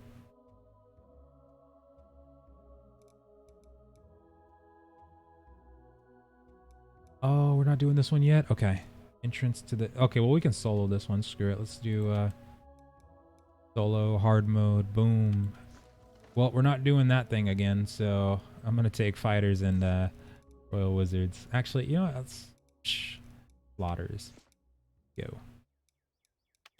Perfect. Yep, it came out today. Yep. And so far, it's been really fun. Been really liking it.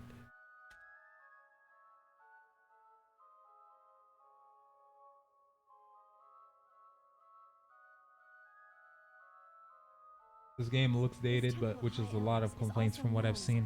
Oh. In the deepest part lies a treasure dedicated to our But from what I've seen, it doesn't look bad so far. I mean, I could see where it would look dated. Well, that part I'm not actually 100% sure on, because I think it's more perspective, because sometimes games will look better than other games to people. Like, I've had friends before that have told me Minecraft looks better than BDO. Yeah, but I think it's kind of perspective in that regard. If people are thinking about BDO, then yeah, this is going to be worse graphic-wise than it. But it's not really that bad. Like, from what I'm seeing here, it doesn't look that bad at all. It looks like a game that could be considered modernized. Not fully, like, next generation, because everybody's expecting, like, you know, cyberpunk kind of quality right now in terms of MMOs, but it's close, I would say. But I will say, though, it does remind me, and I think the main part is it probably reminds people a lot of dungeon crawlers. For instance, Continent of the Ninth, I think, is like the closest comparison to what the action combat reminds me of. And I think that's the part that makes people say that it looks dated. I think that part right there. Maybe Skyforge a little bit, but definitely C9 is the vibe I'm kind of getting from this one.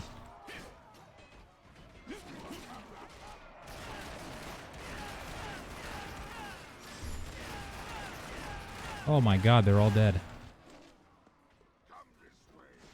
Like looting quests, gathering resources like BDO. Oh, I see what you mean. So, well, you don't have to, like, grind your eyes out at a grind spot all day long. But, there is an aspect of grind to it. So, in terms of, like, doing missions and stuff like that, to be successful, yes, you'd want to focus on stuff like that, doing the daily missions and whatnot. You can do this with friends to make it a little bit easier, but you can do the PvE or you can do the PvP. You could focus on either one, really. But yeah, you would have to, at some point, do the PvE side of it too, though. Especially, like, if you want to get the raid gear, because that's, you know, that's going to be some really incredible gear. You'll need that. But looting, like, materials and stuff like that, you can get that stuff for missions, too. So you don't have to, you know, go around in the adventure area and grind out a bunch there. Which, actually, I'm not sure if we can gather materials out in the adventure mode. the open world, but we might be able to. Oh, speaking of which, hold on. Excuse me. Okay. All right, buddy. Look at us. We're not even using what we should be using here. All right, so flotters. Get them for me. Let's go. Drop the bombs.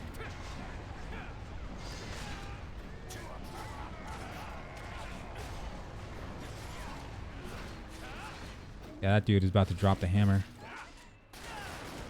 But I will say though, yeah, I could totally see where people could say that, considering what people have played in the past and what we've all played. But the part that makes me not care about graphics anymore is it's not that I've played too many games with bad graphics not to care. It's that now I've played too many games with good graphics that are complete crap in the long run. So like BDO is one that actually ruined me, not for the worse in terms of wanting more graphics, but for the better and not really caring about graphics as much as gameplay. Final Fantasy 14, that game was one of the games that made me appreciate a good story. I've always appreciated a good story from just RPGs like Dragon Age, Fable, and Gothic series and games like that, but that game definitely solidified it. But yeah, I really don't go for the whole graphics craze anymore, so I guess it's easier for me to enjoy these kinds of games for sure. Not to mention, there's a lot of different gems out there that don't have that great of graphics but are really good gameplay wise. Like the amount of depth in what the sandboxes, for instance, I love those. Also, thank you so much, Ashley. I appreciate it. Thank you for the follow. But I want to see where this one goes graphically, though, because they did say that they were planning on doing graphical updates. So I wonder what exactly is going to happen there. It'll be interesting if they make it look like what Blade and Soul, their new version is going to look like, I believe. I think what we saw was... Oh, wait, hold on. Oh, my God. Heal him right now. Whew.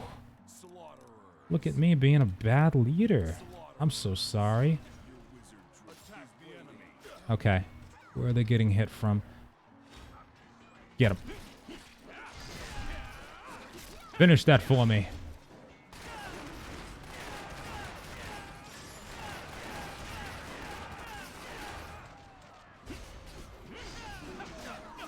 Oh, he's throwing axes. Nice charge on that one. Thank you, mate. All right. Go ahead and get over here. Give me some of that. Oh, yeah. Give me some of that meteor action right there. Get in there, boy.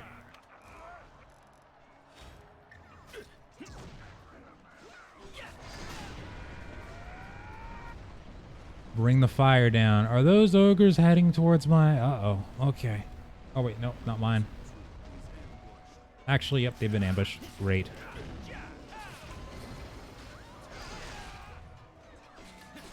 You like this better than Conqueror's Blade? Well, I don't like Conqueror's Blade anymore that much because a couple of reasons. Because of what they've done to the troops, for one. They made it incredibly grindy in terms of like trying to level up the troops. On top of that, they made it to where for some reason you are just so much weaker than the units now, which I guess that was probably due to popular demand, but it kind of took away from what made it fun. Like I loved, like wiping out an entire high-level troop wasn't, ever going to be realistic. But I mean, being able to like hold your own against one would be good at least. But yeah, changing that up, and then also where they were going in terms of the cash shop system, like with the battle relics and stuff like that, I was already not in a good place with Conquerors, so I can easily say, yeah, I like this more than Conquerors. Now, I liked what Conquerors was, but what it is now, no, I wish. And especially like what they did with the territory system, that was just dumb, making multiple channels and whatnot, so that people could just get their guilds and get small groups and take over territory on other channels.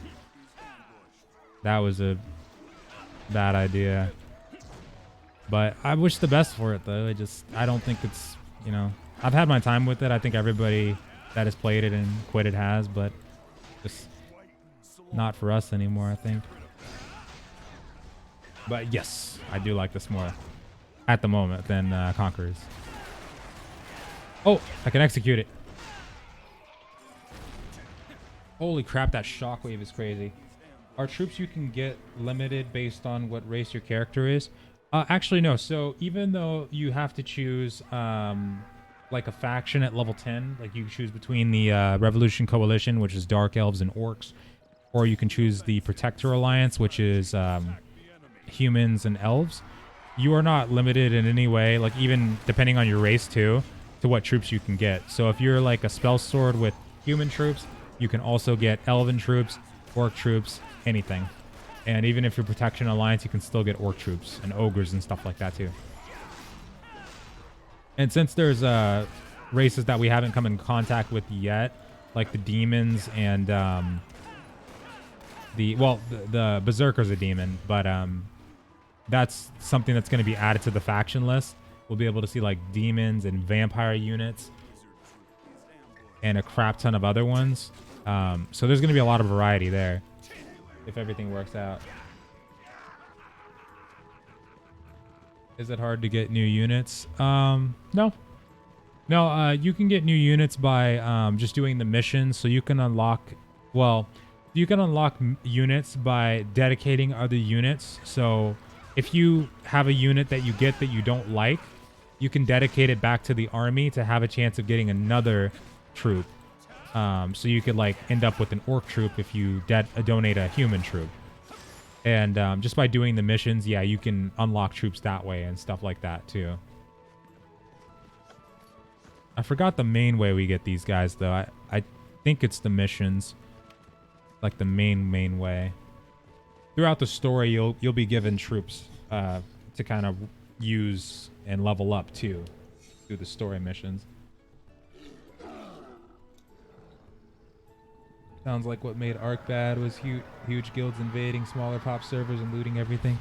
Yeah, I mean, it was really easy for guilds to just kind of turtle in territory war. And like I say this as I was a member of a guild that was big enough to do that kind of thing before everything got split. Everybody got split. But it was just made so much worse because you were able to basically just take a 5-man squad to another channel and tap the village or town, and the people that were sitting there waiting for a fight on the other channel, they were just like crap out of luck. And I haven't looked at the actual, I mean, people were talking about that there was some pay to win stuff added to the game. I haven't looked at it yet. I know there was the battle relics and the battle pass was added, but I haven't taken a look at that yet. But yeah, apparently it's just been going in a wrong direction, which sucks, but it was a good ride though. And it's still riding. I mean, people are still enjoying it. It's just that not everybody's able to anymore. Uh-oh, hold on. Your sorcerer is ambushed. Yep, thank you. Oh, wait, who's this? This is mine? Okay, well, use that. Oh, can you heal? Nature's Favor. Oh, yeah, Blizzard, though. I want a Blizzard Fire combo here, but nah, we shouldn't. We shouldn't. Just heal my Slaughterers, please. You want pikemen with ogres? You can do that. And actually, that would be kind of nasty to see. I want to see that. Oh my god, hold on. Get rid of those, please. Okay. Do another Blizzard. And we need to focus that. Focus a Scorpion down or something. Ouch. Hold on. Okay. Alright, healing. Oh, I just noticed them. Okay. We got it, we got it, we got it. Hold on. Let them burn. Let them burn. And is that Control S? Where are my slaughters at? Yes. Your sorcerer troop is ambushed.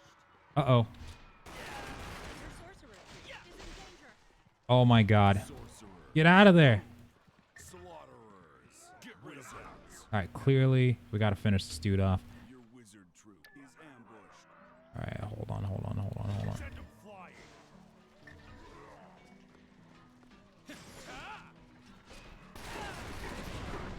Ow. See, you get the null guy, but then the Scorp comes in. Okay, so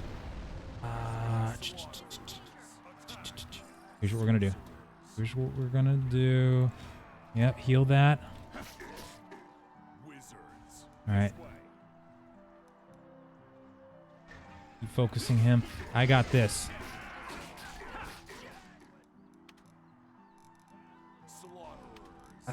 Yeah.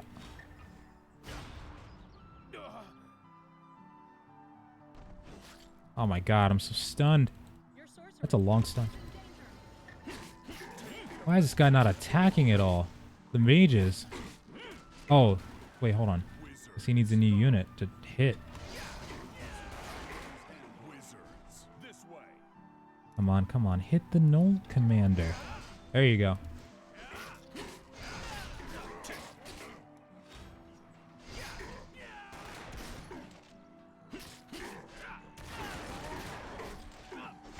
Oh, that looks pretty.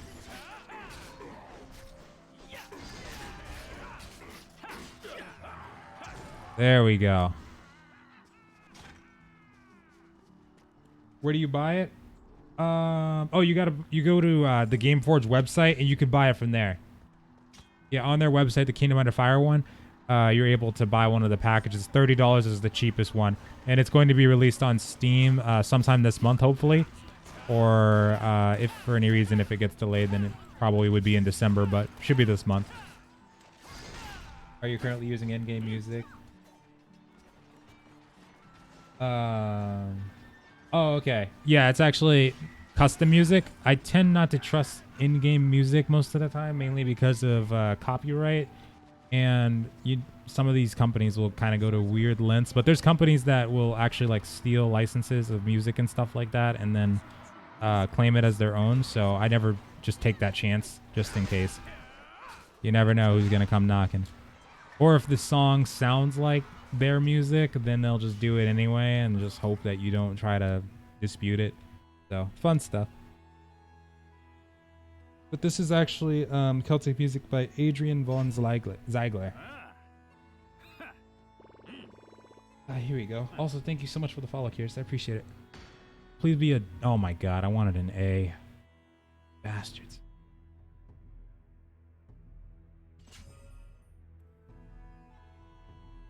Well, we were close.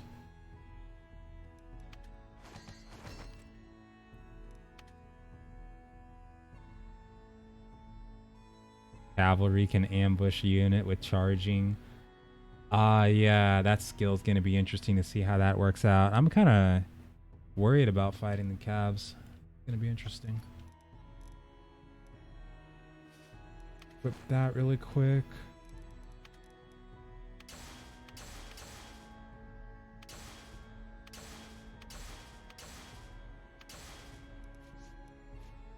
Okay. Now that took a while, but should probably run it again. Clear. Oh wait, we only have to clear any 3 hard missions 3 times. That's fine. Yeah. So clear subjugation mission 3 times. Inner court. Yep, that one right there. So we could probably take 2 birds with 1 stone. Next time we come around here, we can take that one out. Let me see. Subjugation mission. I don't think the subjugation missions are over here. I think they're on the actual third-person open world. Oh yeah, open world map. Yeah. Okay. All right, let's go. Lost almost everything. Oh, like an arc. Yeah, arc was crazy for that kind of thing. Press C to use this. Attack the enemies that are fighting the hero. Oh, fighting with the hero.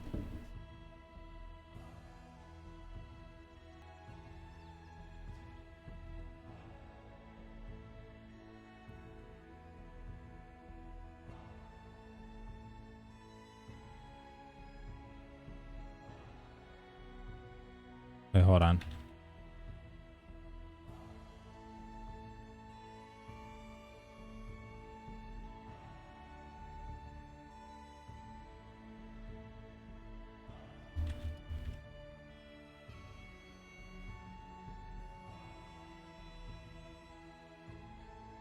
All right, there we go.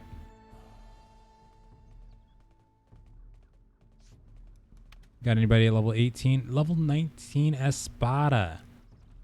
He's up there. Marth's at 19. These guys are not sleeping yet. Yet. They'll fall asleep. Taking the temple entrance, Moonbow.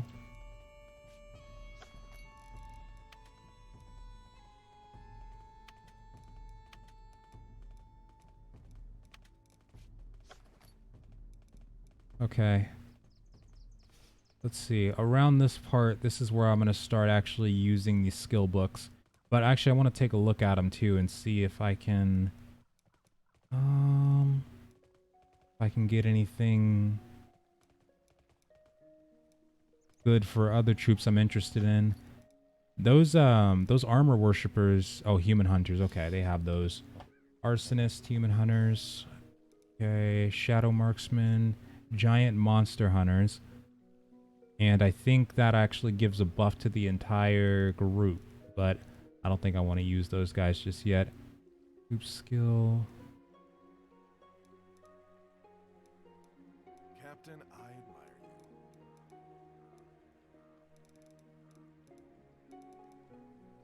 you. Okay. Crap.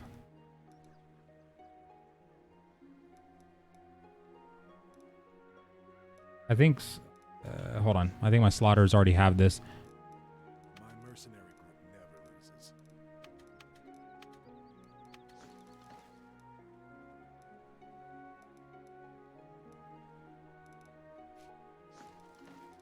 It's my fighters, so...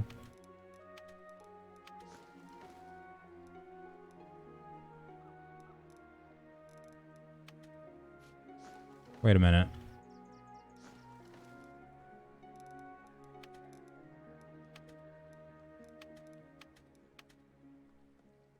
Oh, okay. They don't have it. So... Aha.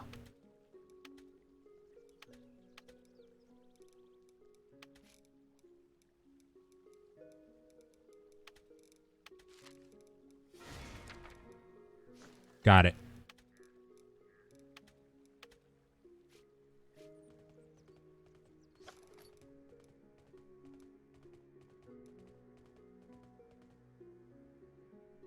Fighters. Okay. I'm really not sure about grading these units up just yet. Slaughters maybe. Maybe, but I don't know. The darkness is coming. Glad to see you. Gonna be a lot of learning with this game. Alright, Crisis at the Temple. We're gonna do that one. Can you show us some more stuff? Units from the store. You don't have to get them to show off the unit cards and stats and stuff. Oh wait, hold on.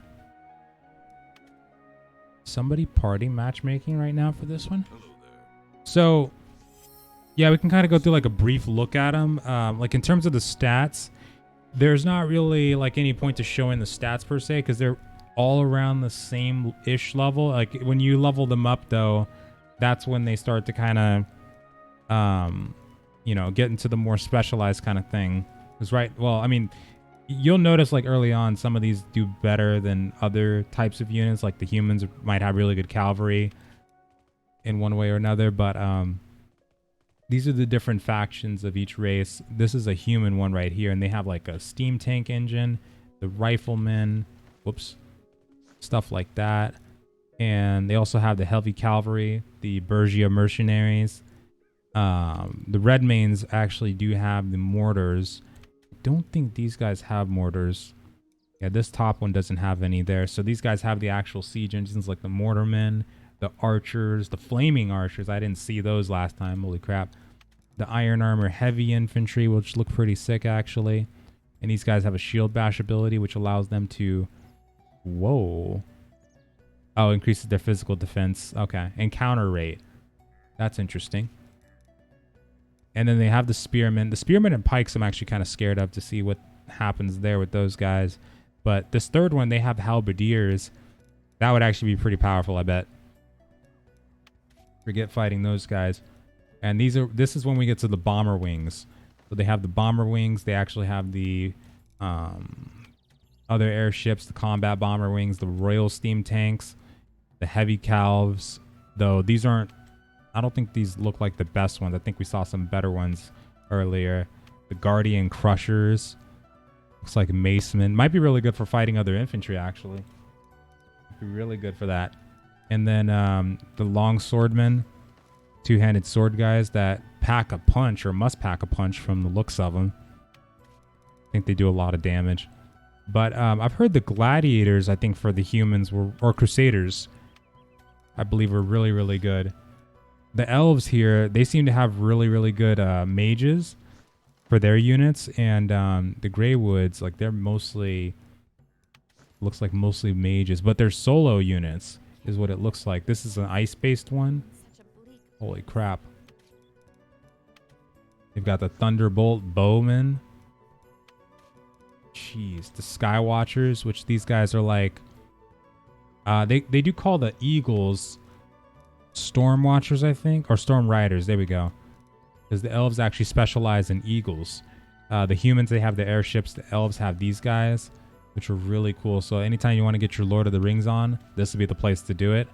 They also have the lightning mancer. So they focus on, it seems like, ice and lightning, but the orcs are the ones that focus mainly on fire. These ones look really cool. And you'll be able to like swoop down on enemy mages and stuff like that. If you're ever like in a battle with those, you can take care of those pretty quick. And the orcs, these guys focus in things like the flamethrowers, the arsonists, which I actually learned about today. They do have the scorpions, which are going to be pretty cool to see. These guys are like big, bulking siege units. And if the humans have artillery, though, it'll be something to worry about bringing these guys, because the artillery might make short work of the scorpions. But you just have to counter them, basically. And then they also have, like, of course, they have boar cavalry instead of real cavalry. Jeez. So these guys, I'm actually excited to get these ones because these seem pretty cool. And they also have their own... So they have brawlers, like they have their own elite infantrymen. But what's really cool, what I'm excited about, because they have the slaughters, which are like the two-handed users too, is the armor beetles and the ogres. So these I haven't even seen this before, but that looks absolutely insane. I don't know what's going to happen there, but it looks kind of big in that video, except in certain parts. Yeah, like those parts. Doesn't look that big. But you got a lot of variety with these troops overall. And the ogres, these guys are just going to be hulking, raging bastards that are going to be blasting through enemy units like all the time.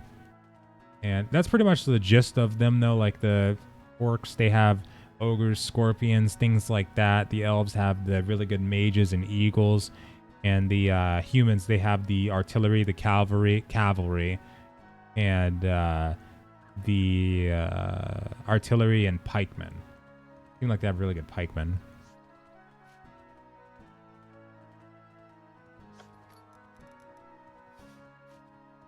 I'm still going to be going with the orcs as best I can, though. I really got to go for the orcs.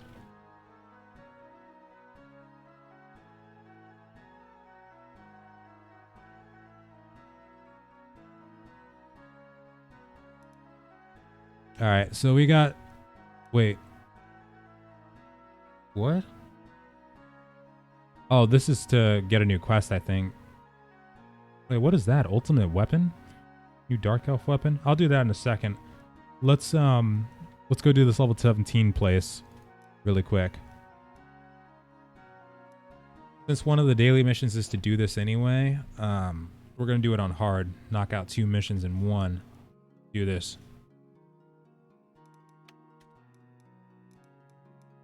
Oh, wait. Oh, we can't. Actually, never mind.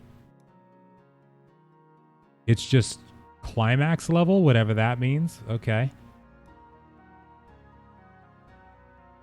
All right. Oh, sorry. I'm going to take fighters instead of slaughters because they were getting pretty beat down last time. Could be difficult to clear a climax. Oh, really? What about Dark Elf? Oh, you know what? I skipped right over the Dark Elves. Hold on. You're right. So the Dark Elves, they actually only have one faction. But what they specialize in is like assassins. The executioners is what they have. They also do have good archers. But I think the bow, like the elf bowmen, are probably going to be slightly better. I don't know. We'll have to see. But the elite punishers I haven't seen yet. But oh, you know what? That's my pike unit right there. I'm glad we looked at that. That's 100% gonna be my pike unit. I love that. Hell yeah. Okay, so yeah, they got something that we need for sure. We could definitely do ogre pikes. There we go. Kinky. Oh my god. That's nice. I like that. And then the Shadow Marksman, that's the one that I have. They seem to be pretty good bowmen, but they definitely seem to focus on stealth, more or less. Critical sacrifice, so I don't know if they can actually go stealth. Let's see. Contempt, so activated if there's an enemy around you with 30% or lower health. Increased movement speed. Mean ambush. Increased attack speed. Right, so they're more like in attack speed and like their ferocity. That's how they're assassins mainly. Seems like they do quite a number on infantry units though. Holy crap. They've got to have really good fighting skills to be fighting like that, I bet. But yeah, good point to bring up. I'm going to take a look at those more because those elite punishers look awesome. Let's see if anyone doing inner court of the Temple of High Elves.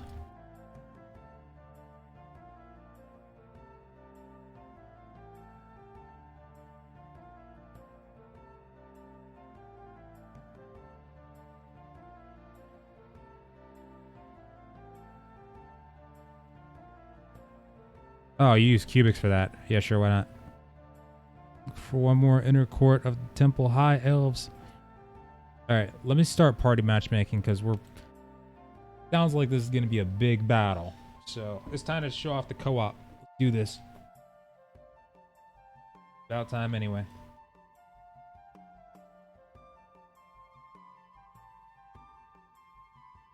Alright, let me do something really quick.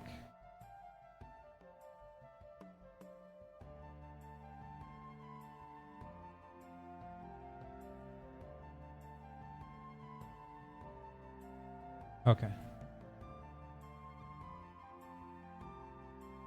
So are there factions in this game like humans, elves, orcs, like in the Crusaders and Hero games on Xbox? Yes, there are. So for this game, the cool thing is that there's a ton of different factions in Kingdom Under Fire. Like there's kinds we haven't even seen before in this game yet. Like this game started out with humans, elves, orcs, and dark elves. Those are the current factions in this game, but current races in this game. But there are two factions that you can join, one of two at level 10. And the first one is the Protection Alliance. The second one is the Revolution Coalition. The Revolution Coalition is made up of orcs and dark elves, and the Protection Alliance is humans and elves. And the demons, we haven't seen those guys yet, or the vampires, but there's going to be even more races that we come across, and probably more factions, unless they just add on to the ones that we already have access to here. So just like the demons might join the Revolution Coalition and then vice versa. But there are factions in the game. Yep, co-op, you know it. Oh yes. If we can get some party members, need just one more. I don't know if people are doing this. They might have soloed it already, but hopefully not. Massive army time. Yeah, hope we get at least a few people. Let's take a look and see here. If party is registered on the bulletin board. Let me take a look at, there should be a community menu I can take a look at. But I can't seem to see it here. 19 channels? Holy God.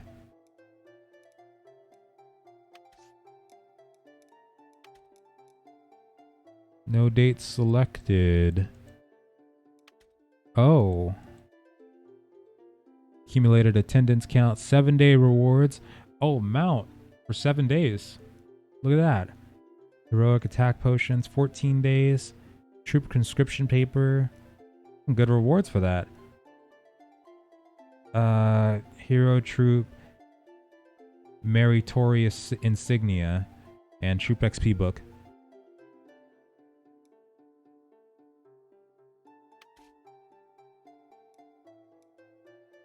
I actually just want at least one more person just so we can kind of do it in co-op.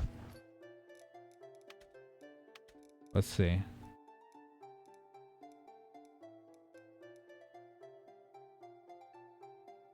You know what? Wait, what is a war beast? Hold on. I was going to say I might use these finally, but what is... I've never seen that. War beast.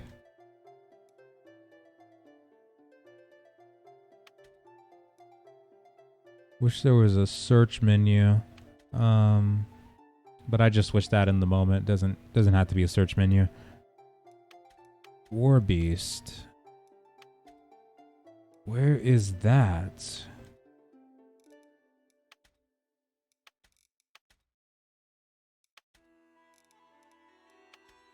Can't be in the that sounds like it's something orc related. I probably passed it already. Yeah, let's take a look. Ogre, Swalder Ogre.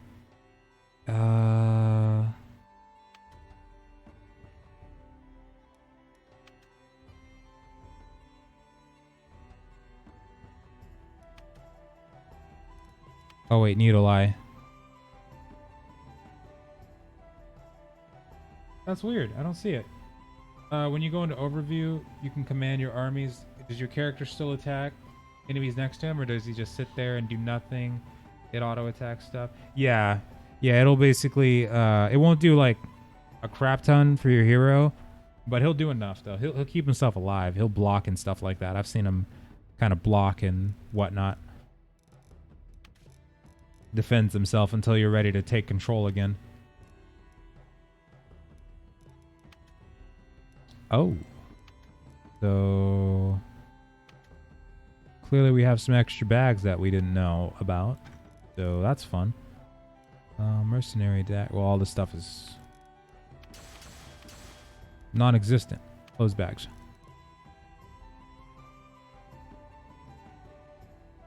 Oh, wait a minute. Okay, hold up. That's another troop we can choose. Conscription paper. Wait a second. Hold on. Let me take a look at the attendance again. What kind of troop conscription do we get? Oh, blue. Okay. From the day 14.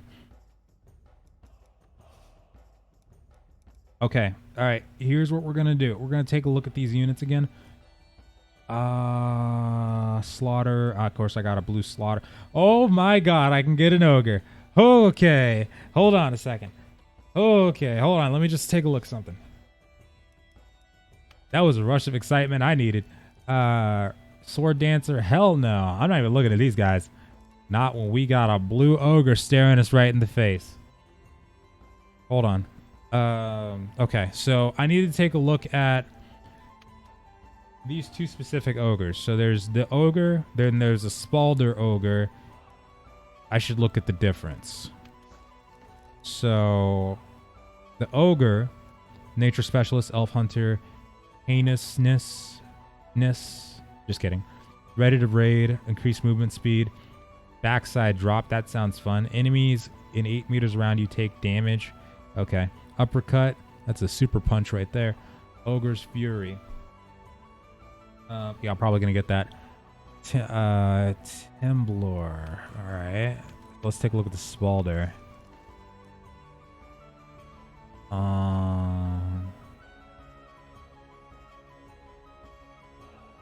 Interesting. Okay. So it's basically an upgraded version of the ogre. Wait a minute. But I wonder if that's just... So I wonder if I get that ogre, then I could probably upgrade it to this ogre. Yeah, I think that's what it is, because we were talking about this earlier. Like, different units have different grades, and that's why it shows at 120 instead of 80. So if I get that ogre, then I can eventually upgrade him to a Spalder ogre. And same thing if I got the arsonist, and then I could later upgrade it to the serial arsonist, which sounds hilarious, by the way. I like the... But they also have armor worshippers. Of course they do. I gotta make the ultimate decision. Wait, actually, no. Why? I don't think I should get armor worshippers, because even though they taunt, which I don't have that skill anyway, that is a good skill, though. Really good skill. But it shouldn't be a question. I mean, that's an ogre. That's an ogre. I'd take that ogre and solo this mission right now, guaranteed, I bet. That's an ogre. I'd be stupid to not take that. So I don't know when this chance could come up again. Orcs have throwing axe units. In the past, they fulfilled the role of anti-calv. Are they used like pikemen or more like javelin throwing units? So the axe throwers, from what I've seen, they're more like javelins. But let me take a look here. Yeah, these guys, I've seen them. They're more like jabs. Let me take a look, though. Because they might be pretty good in melee, too. Fierce confrontation, activated in close combat. Yeah. Not like pikes, though. They're like close combat jabs, I would say. Inflicts damage that would stun target. Yeah, like that in the pic, like the video you see there. Just like that. Alright, well, that settles it then. Ogre. Ogre time. Oh, I'm barren now. Alright, let's go back to town really quick. Hold on.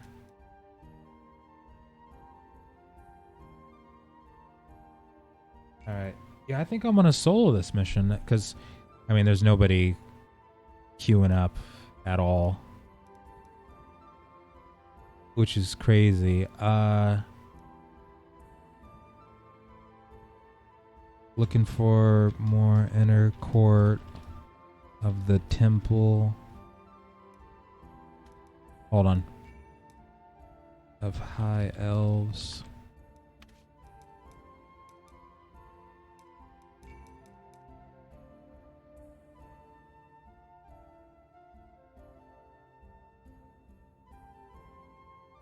I think that guy's going over there.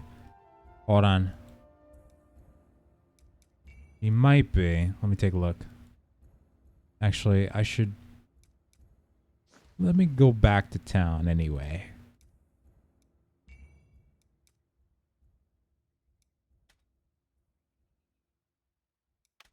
Yeah.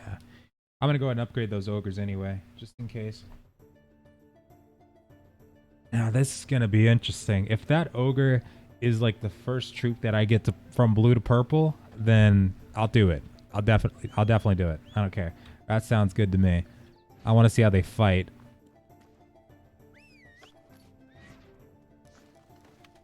Ogre.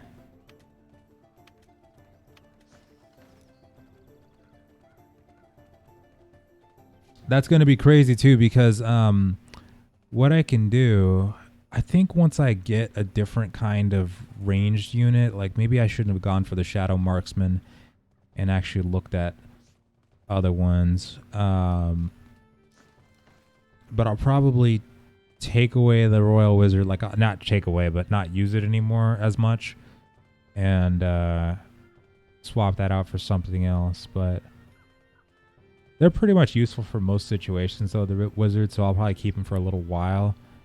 But let's upgrade those ogres. When is it coming to Xbox? We don't have any info on that just yet. We're not 100% sure at the moment there. But right now they don't have any plans for console, they said, so it could be a little while. But, you know, hopefully we get it sooner than later. You know, hope so.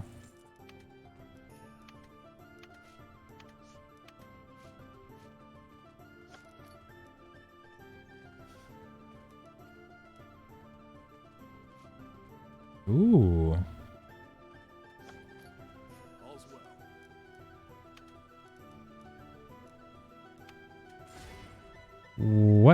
Oh, this is where you can level up the skills? Oh, crap. Yeah. Just gonna take some of that moolah. Oh, that... I shouldn't do that. Oh, wait. I wasted a lot of money. Apparently. Let's see. Orly, thank you so much, man. How's the game? It's been pretty cool so far. I'm surprised. I'm liking it. Hope you're doing well too. But yeah, it's been pretty nice. They've been doing a really good job at polishing the game so far, it seems, and I'm liking what they've done with it. Definitely liking it. I think there's a lot of fun to be had in this one. All right, let's not waste any more money on that. Wait a second, so... What the hell? So I can just get these right now? Oh, buddy, we got a lot to learn. Whew, look at all those skills. Kingdom Under Fire 2 out officially. It is out officially. However, it's not yet available on Steam. That part is going to come a little bit later, but that's what they're planning to do. They're doing this as like sort of a soft launch, and then Steam's going to come later. But yeah, absolutely. Steam will be coming. Oh, this is sweet. And it seems like they wanted to make sure that the game was ready first before they... Oh, whoops. Before they released it on Steam. So far, it's been pretty good.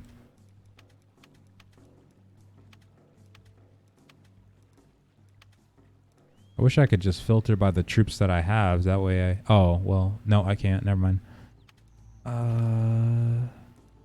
Oh my god, we got a person.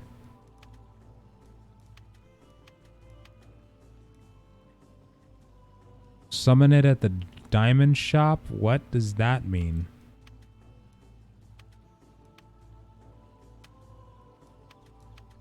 Hey. I want no funny business here.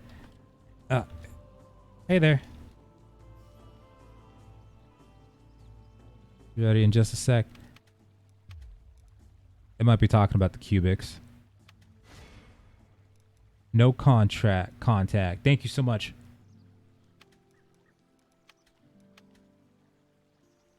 How is it so far? It's awesome. I feel like it did exactly what I wanted it to do, which was combine the genre of strategy and MMORPG together. I think they did a really good job at that. I mean, they've spent a lot of time on this game, like a crap ton. Oh my god, we got a third person, and it definitely shows. Like, you know, it definitely shows that they've put a lot of time and effort into this one. I'll get right on it. Looking forward to seeing where it goes, too. Let me upgrade my troops really quick. Hold on. Have a good day. Wait, this was the guy for that, I thought. Oh, never mind. But no, I'm liking the combat feels smooth, smoother than I thought it was going to be, and the actual optimization runs pretty well so far. It's very smooth transition between switching between third person and the top-down view to actually command your troops. They did a pretty good job there too. Gotcha. Welcome to the party, ogres. Welcome to the party. All right. Oh, I'm party lead. Okay. Well, you know what I'm bringing. Oh my god, it's a 4-man. All right. Okay, we're going to get ready for this. I'm bringing the ogre. Nobody else is bringing the ogre except me. Bringing the pain.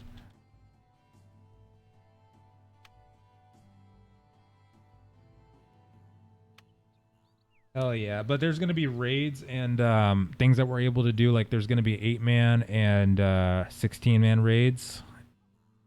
So ready for this. We got a 4-man. In the older games, you had battlefield engineers and sappers. I think the arsonists are trap makers. They are sappers. Used to destroy buildings, set traps. And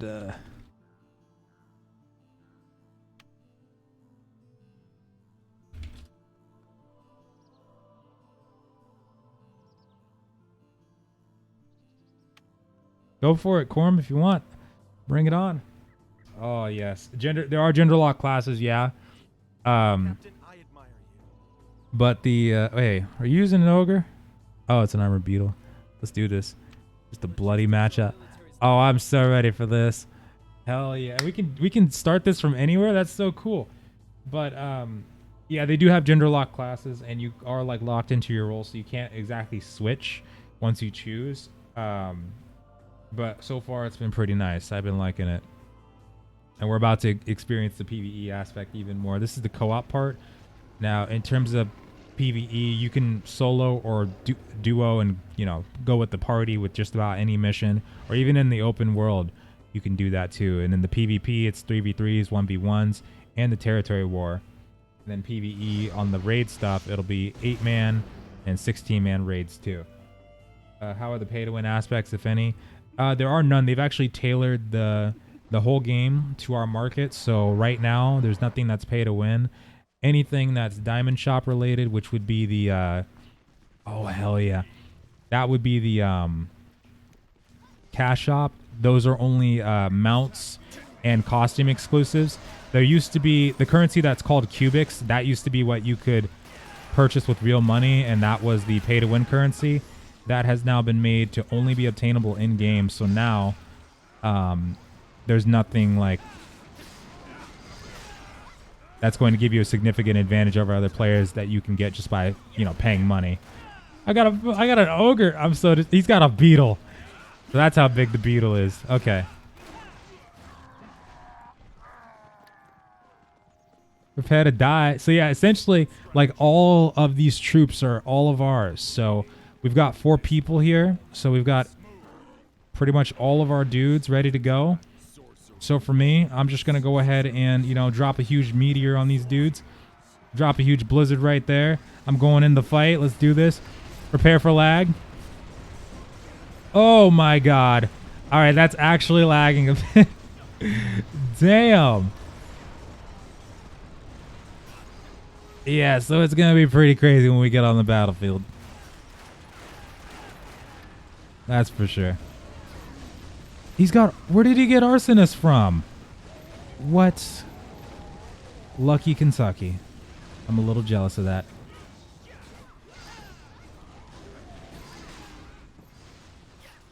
But I got an ogre, so I'll take that.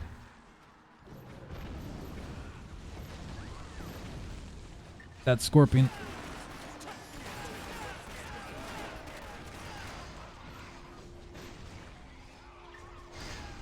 Whoa, blizzard.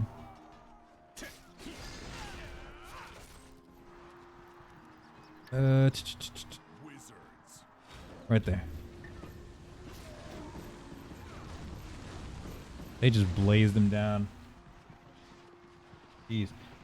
What's the largest fight size? Well, for the raid, that's 16 people. The dragon one is the craziest, but there's 8-man raids too. But PvP wise, that's the territory war. That's actually this is like an 8v8, and you got like this huge castle that you got to siege, and basically the people that are defending, they can funnel their troops. It's like basically defending in a total war siege, but on a very massive scale. Essentially is what that is. It's pretty cool. But you've got like crystals all across the... I've actually seen a video of it. I was randomly searching and I saw this guy who uploaded a video of it years ago, of the older version of it. But basically, there's this big castle and the defenders have to defend these crystals locations. But most of them, from what I read, tend to funnel into the second part of it, just to like funnel everybody enemy-wise in there so that... So that it's easier to defend. But that part's going to be pretty cool to see when we actually get to the territory war part. We've already got the campaign map. We just need to get that war system on now. Ow. Hey, where's my ogre at? Help me. Help me now. Hey, I want you to uppercut that guy. It actually worked. I love you. Ow. Jeez.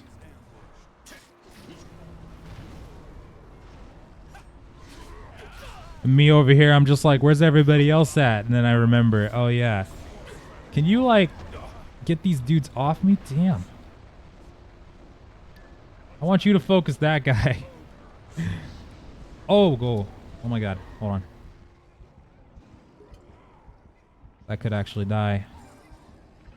Apparently my sorcerers don't have enough energy right now. Get out of here. Control 1, uppercut.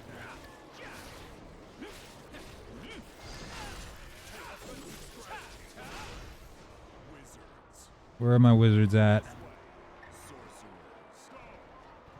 Get out of that heat of battle. Alright, cool.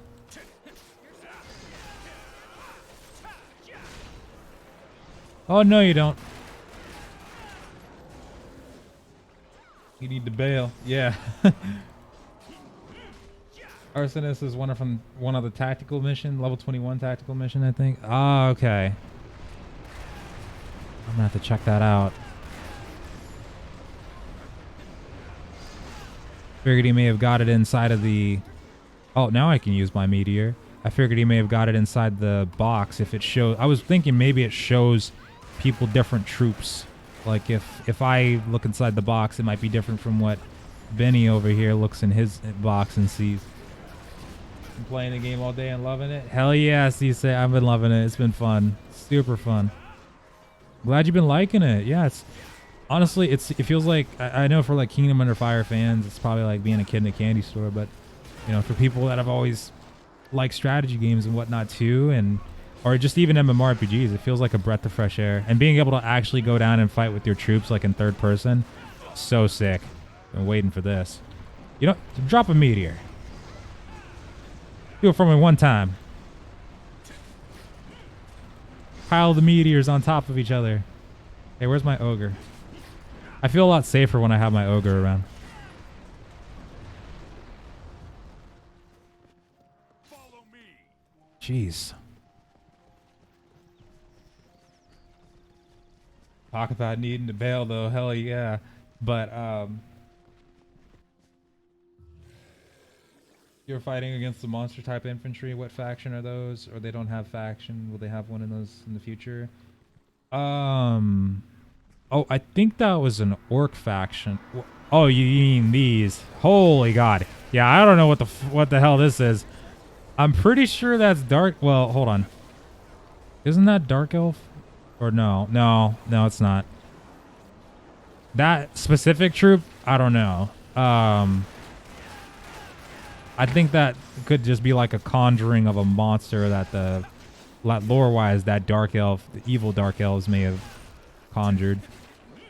But good question on that. We know like about demons and vampires in terms of these guys. There was a really long list of factions.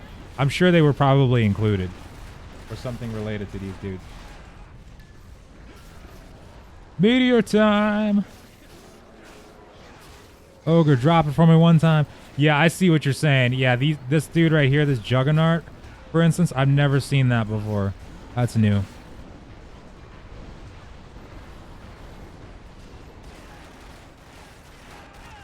That'd be pretty interesting to see if we got a faction for those guys. Oh, I finishing moved that dude instead. Okay. That's a big boss. All right.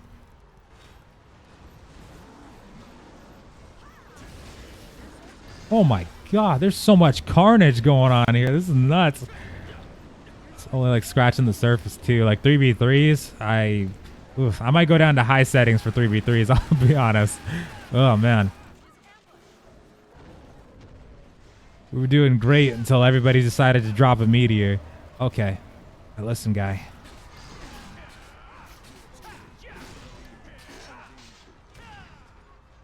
Uh-oh. Can I get a... Oh, I think I missed. Oh, no, I didn't. Can I get a hell yeah? Hold on. Oh, God. You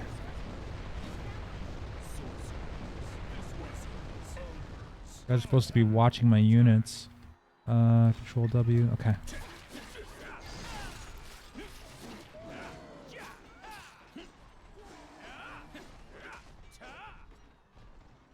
Roger that, CC. Thanks so much for joining. Your sorcerer is in danger. Get your 2070 yet? Hell no. Psh. Man, I've been reading reviews still. Those randomly burning out.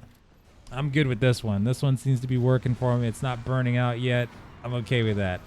I think it's only certain types though that have had that issue. It's just the ones that are on Amazon. That's the main thing. I like ordering from Amazon because of their warranty and whatnot, but a lot of suspicious stuff going on there with those 2070s and 2080s. Oh my god. I don't think that extra 10 points of a graphics card is gonna help with this though. Did you just do a flame breath? Flame throw? Yeah, flame breath. There we go.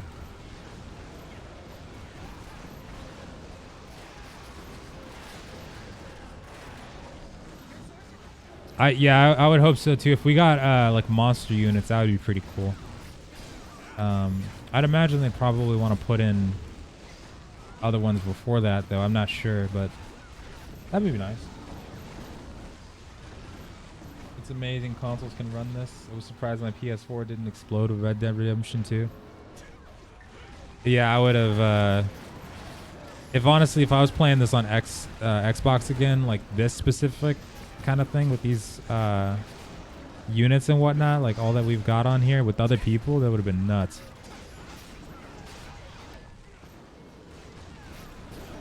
All this hardware is getting more powerful now. This game, it feels like back when they originally wanted to release it too, like back in 2013 or 2014, it definitely was ahead of its time, it sounds like.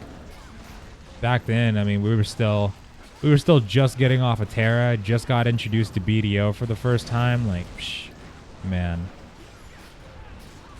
Our computers would have exploded, probably. Oh my god. Don't hit me, hit that guy. Alright, give me an uppercut. Do it for me one time.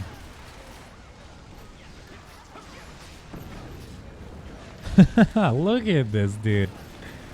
Tanking all of us and our troops. Monsters may be limited to only appearing in raids, co-ops, or PvE, and therefore you can't get them perhaps. Could be, yeah. I mean, I feel like for a while they probably would want to do it like that. That would make sense, yeah. But eventually that'd be kind of cool though. Yeah, okay. Yep. Cool. I like how it automatically makes you do not roll. That's good. That way you don't have to worry about people ninja looting and stuff like that.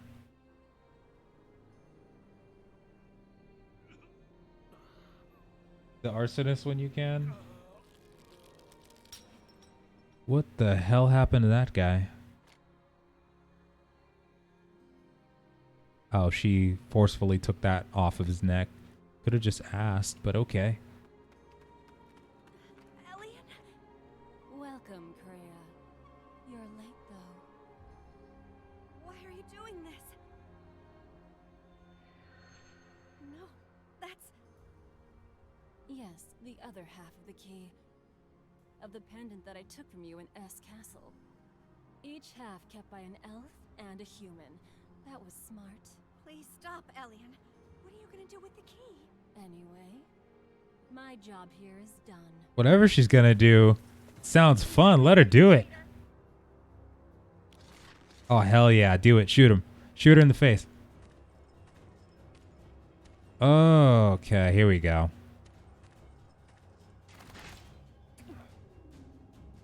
Why the hell is he deciding to show up only now? Here we go. Look at this guy.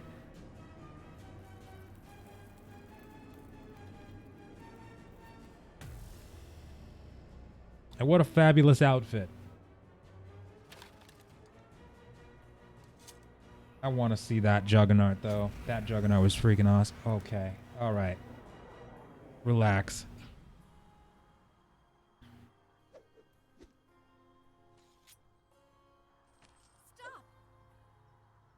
Interesting. Guardian of the Elves. You're using yourself as a shield for what? A single mercenary? This world doesn't have much time left anyway. I don't need to fight here. Thank you for everything, Celeste. So that's his name. Let's go, Elian. You know, supervillains really shouldn't use first names, like in public conversations. When you return, tell those goons this. Hide in a cave somewhere, shivering, until the new age arrives. Should use code names at the very least. You... Oh crap, did they skip the cinematic? Oh, we're good.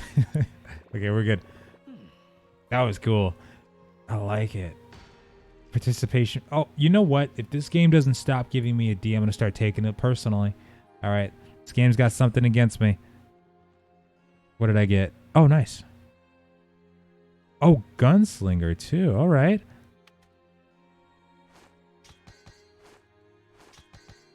Sweet. I'm afraid to ask what everybody else got for their rank. What the fuck? No. Did everybody get DC'd? Arden, thank you so much. Is that the guy? Is he white? Oh, vampire or demon blooded? I'm pretty sure he's a dark elf for that guy. Well, he should be a dark elf. I don't think he's a vampire. Can't be a vampire. Either a dark elf or like a really fabulous looking elf that went bad. Wait, let me check the Discord. If there's a bunch of spam, that means the servers went down. No spam. Okay, let me log back in. See what's going on here. Probably just a hiccup.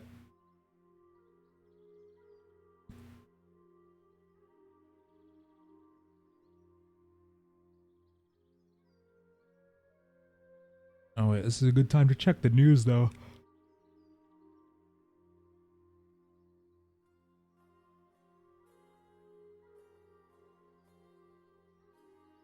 Okay, yeah, they haven't said that much. Oh man. Today's been a fun first day for the game though. I've been liking it. Can rest easy tomorrow. I'm gonna after I eat that awesome baked potato tonight that's still waiting in the fridge, I'm gonna go to bed, get up early in the morning. We'll be right back on it. Let's go.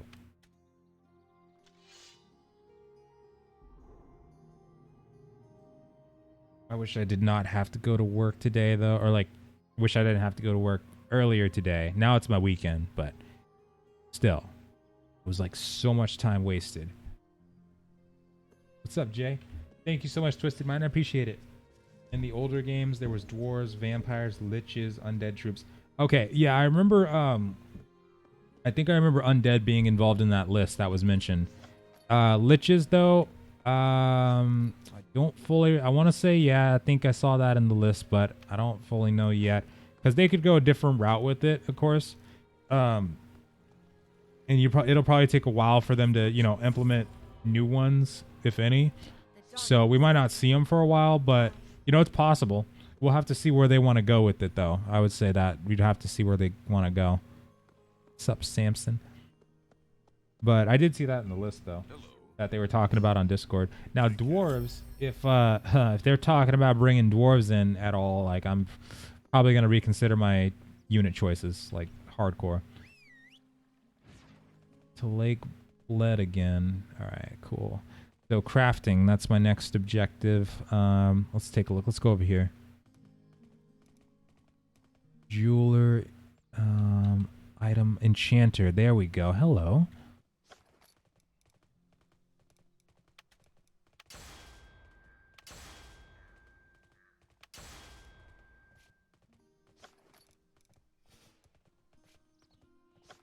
Okay, common weapon grindstone, and then we've got a rare. Really? Got another rare conscription paper. Axe throwers. Okay. Armor worshippers, though, at the same time. Kind of torn there. Bowmen, sword dancers, cavalry, mortarmen, heavy infantry. I mean, for me, I don't want to use any of those, but I mean, really the only ones I don't have is like armor worshippers and the axe throwers. So It's probably going to be the especially strong against cavalry and large monster attacks and has a high chance of knocking the enemy. Yeah, you know what? That sounds pretty good, but let me just think about that for a second. Hold on, let's think about it.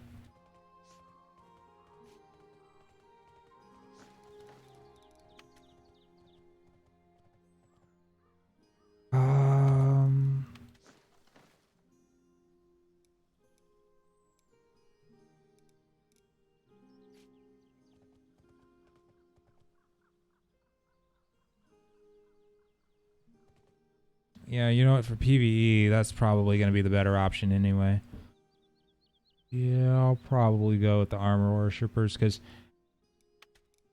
the fighters, I don't know about these guys overall, but I mean they are really good though at buffing. I could use these guys and then I could use them to buff the armor worshippers. Hell, what am I talking about? That's right. But it depends on who I'm going with and what kind of comp they're bringing too. So there's that. Okay, let's see. Saddled armor worshippers. Let's go. Boom. All's well in the barracks. All's well with our supply chain.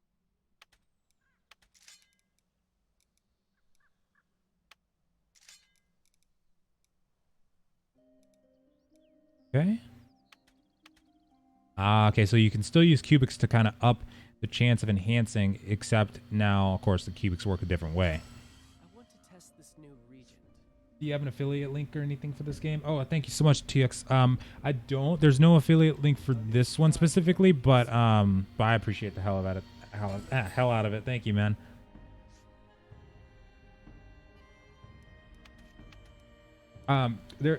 If you're getting exit lag though, we're trying to get this game on exit lag, so people that are connecting outside of the US and EU, and even people that are inside the US and EU can have a better ping. That way, when we get to like the PvP, people will have a better time in there. But if you're getting exit lag, that one, my code still works, and it should give 20% off. You wanted those Dark Elf Pike troops with shields. They were called Elite Protectors. I do want those. I do want those still too. But I didn't see those in the list, so I guess I can't really use those right now. Or I can't really get those.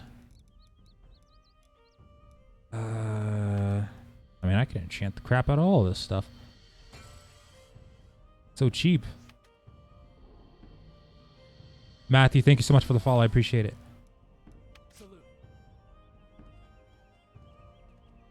All right, so the next one is to craft something. Let's take a look.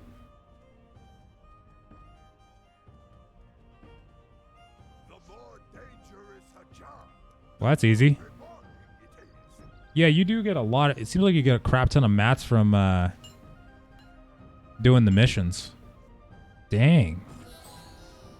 So that's something worth investing in, it seems like. And once you get really up there, too, you can probably make some really good gear. Didn't we just do that? Or, like, is it not done? Hold on. Hey.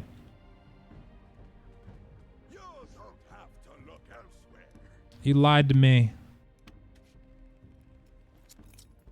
Maybe it's talking about something else. Craft item. So maybe... the jeweler or alchemist? I don't know. Have a wonderful day today. Let's try it.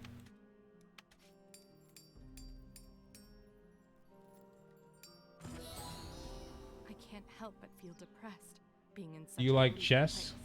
Yeah, chess is pretty fun, yeah. What's up, Twisted? How's the game so far? Oh, it's pretty cool so far. I've been liking the combat system. I've been liking the actual... Well, optimization-wise, it's pretty smooth so far. Did a really good job on that part. Let me go turn this in really quick. But yeah, PvE-wise, it's pretty nice. I haven't gotten to the PvP yet, which is probably going to be super crazy.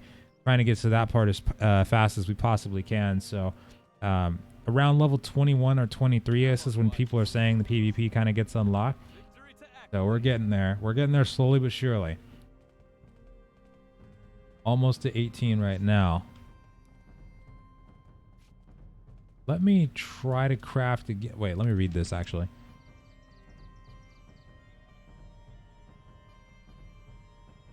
said your game crashed after you finished the game, so you didn't lose anything. Yeah, true. Very true. Consumables. Oh, yeah, probably consumable. Hold on. That's what you want. Good day. Crap.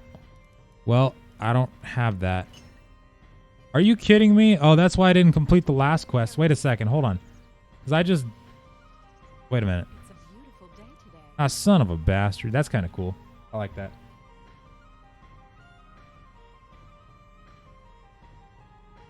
This game has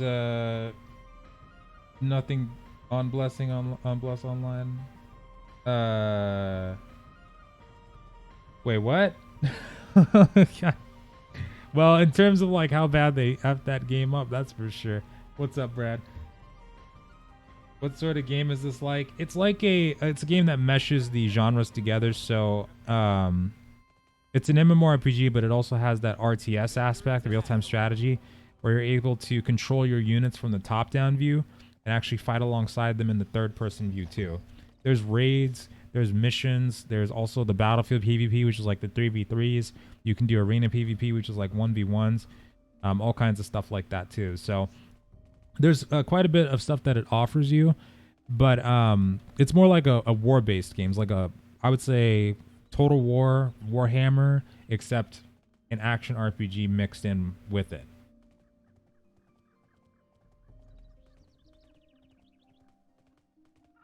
Oh, crap. Okay, time to do another mission. Oh, wait. Clear Field of Watchtower. So that's another one we're going to have to do as well. Let's see if we can go do a subjugation mission really quick. Now, we just completed this one, so that's done. And so for the troop coins, because I saw somebody ask that earlier, I haven't seen that yet. There's a NPC in the village, in the city somewhere, where we can trade in our troop coins. I haven't looked for it yet, so let me see. Hold on. We can probably find it just by taking a quick gander. Mailbox, barracks manager, subjugation field. Wait, why does it? Oh, that's the quest giver. Oh, there it is. Troop coin exchange center. So it's right there, basically, right next to the camp manager in the guild district of the city. Going there next.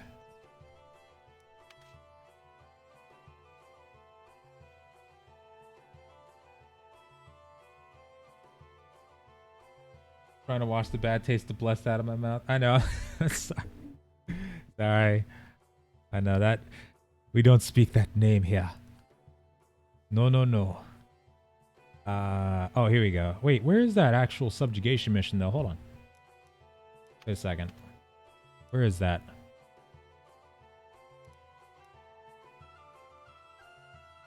Oh, hello. All right, let's go do the Field of Watchtower, because that sounds awesome. And then we'll go do the other quests. Wait. What? Level 16, accept complete quest, subjugation of the Watchtower. Field of... Okay. Alright, let's go. Whatever. Whatever that's telling me to do. But yeah, it seems like it is different. Well, it's definitely different now. They've reiterated the mechanics and things like that to kind of match our version.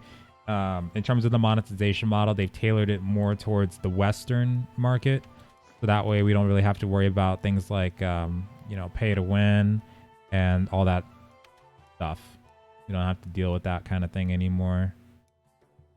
Now that I have an ogre, I'm kind of curious how this is going to play out. I don't know how I should do this troop-wise. I mean, I think the ogre can take most of the stuff, but should he though? Should he is the question. Fighter. I mean, they can. Yeah, screw it. You guys can tank anything. Let's go. Oh, that's how it goes. I see. So it goes by levels, not the actual difficulty. Interesting. I like that. Actually, how is the ogre?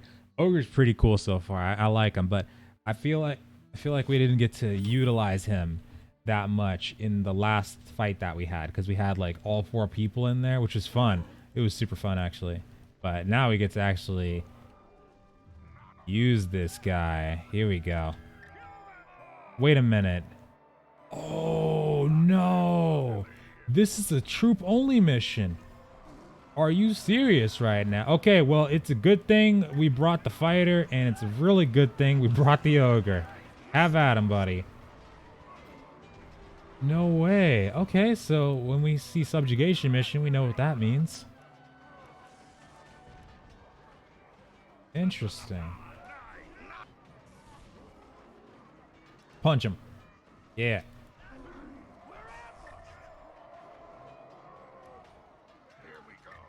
Wow. Get him, get him, get him. Go, go, go. I guess we just watch. So the arsonist unit, like a bobby trap maker, a flamethrower unit, or both?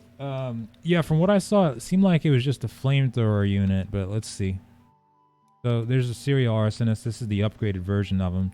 So for them, they can shine their weapon, increases their magic attack and physical attack.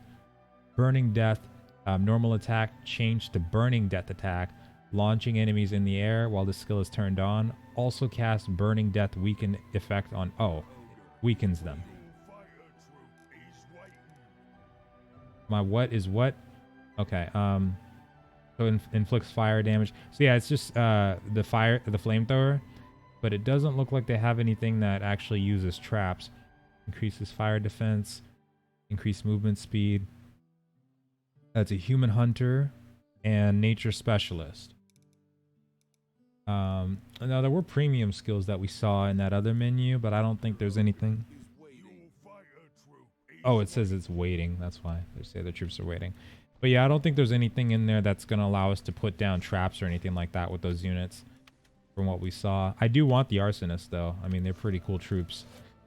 I feel like they could definitely be really good at taking down wizards if they get close enough. I mean, infantry, I feel like these guys would be the best for spraying them down with all those blazes of glory.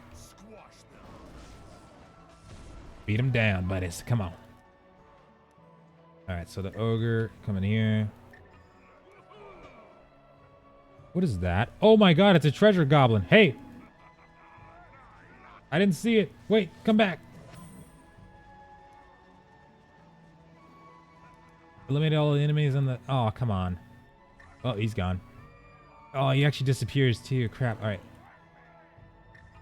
I didn't know there was a treasure goblin. Oh my god. Come on, fighters. Come on, fighters. Come on, fighters. Come on, come on. Whoa. We lost the reward twice.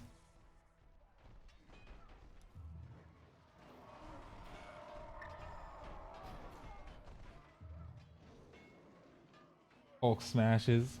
Did some green arrow. Tight picks off at range. Right?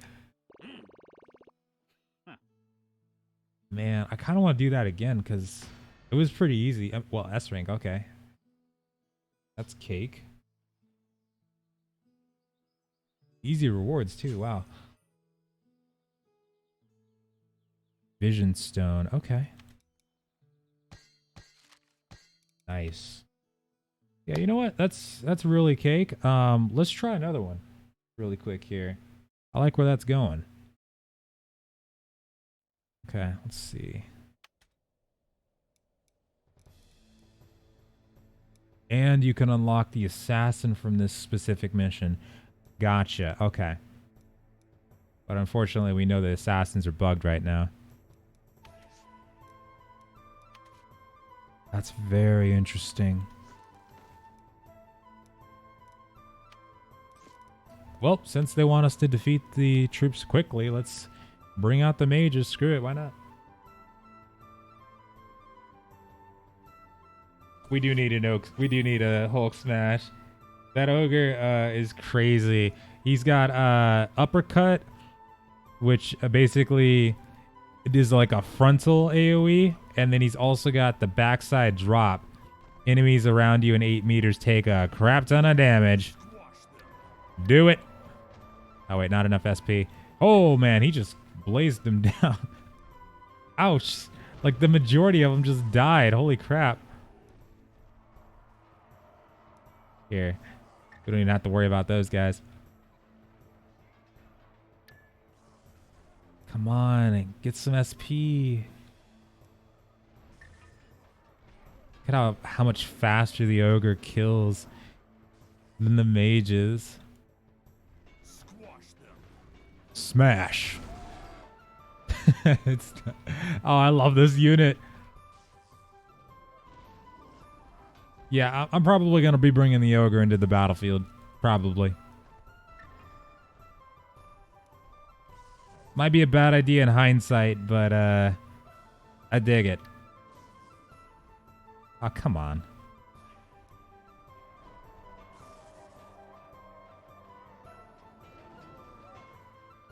All right, now I'm regretting bringing these mages, though.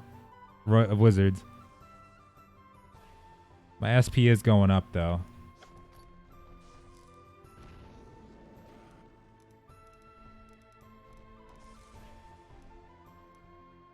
Dang, I don't have any, Oh, I do. Just about to say, please be SP recovery potions. I hope that's a thing. Nope.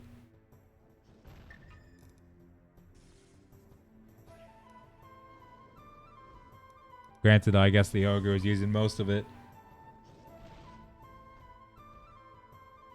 Gotta be fun. 2 to 3 missions before I stopped on the beta. Nice. Yeah, I'm glad you're watching. Thank you so much for that too. Oh, you know what? Oh, here we go. We're gonna use that. Hold on. Hold it. I'm so looking forward to the battlefield though. Like I've been having fun with the PvE, but I feel like the PvP is gonna be absolutely insanely fun. You know what to do.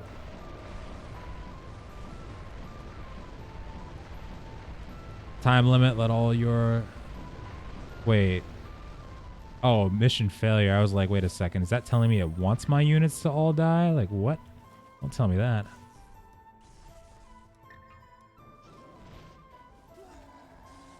Nice.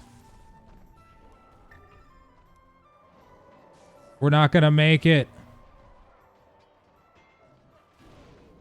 Because the ogre can't aim. Squash him. Nice. Yep, not gonna make it. Ah, no. So close yet so far.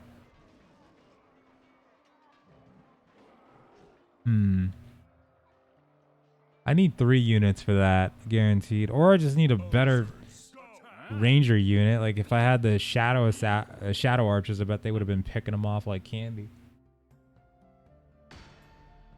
Thank you so much for the follow. Seems worth it. Yeah, this ogre is crazy. I cannot wait to level him up. I'm actually gonna do it.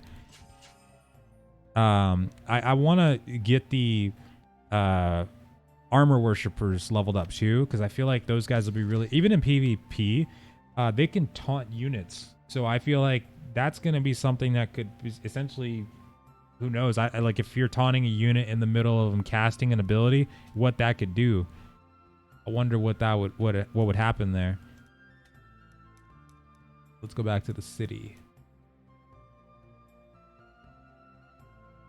Yeah, I'm excited for the next few missions, though. I'm going to see if I can take a look at the lake, because I saw there was 2 quests over there, too. But let's go to the city first.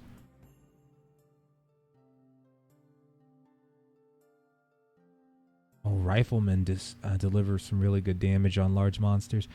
Yeah, see, that's the only thing with ogres. I know there's going to be a lot of stuff that could probably counter it. I mean, I have to play it smart. Bring an ogre. But if I get that sweet, sweet smash, though, it'd be amazing.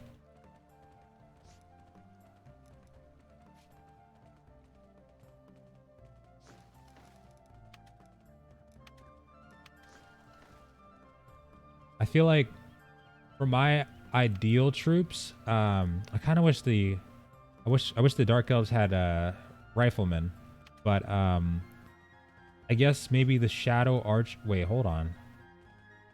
What is that?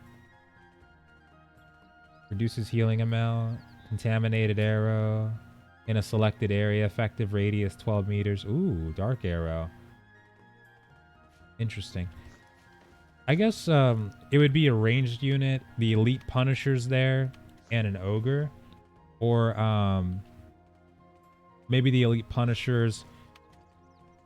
An ogre. Or maybe even a scorpion.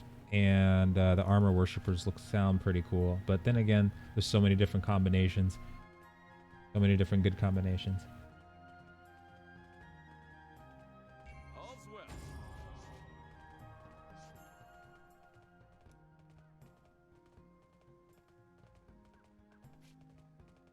Can you try out pikes and muskets in a group? I don't have any pikes, but if I get any, though, I could give it a shot. Well, and muskets too. Wait, hold on. Oh, actually, let me go take a look at that troop coin merchant really quick. Hold on. Yeah, let me see. And let me take that quest. Good day.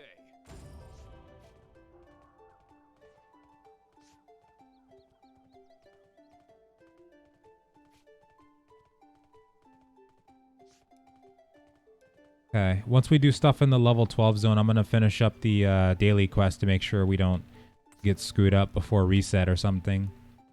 You never know.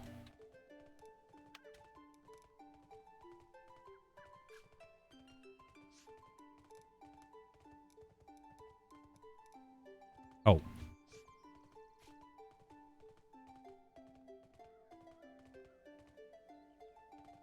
Let's see, I might want to save these, but let me take a look. I'm always on standby. Okay, so that's where you've been hiding. You bastards. Executioner. Okay. Wait. I think this this vendor resets. If I remember right. Oh, those are cavalry right there. Cavalry. Born. Oh, you can get a scorpion, excuse me? Okay. So, yeah, don't even have to think about that one. No wonder that's where he got the armored beetle from. But the flagman, boar calves. I think so. Yeah, I think we're gonna do that one too. Why not? All right, that brings us down to 500. I'll stay on duty. I'm okay with that.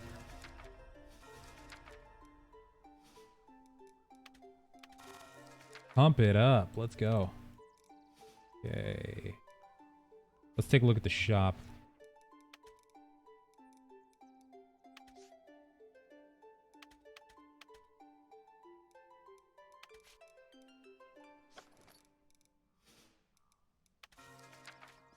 Okay.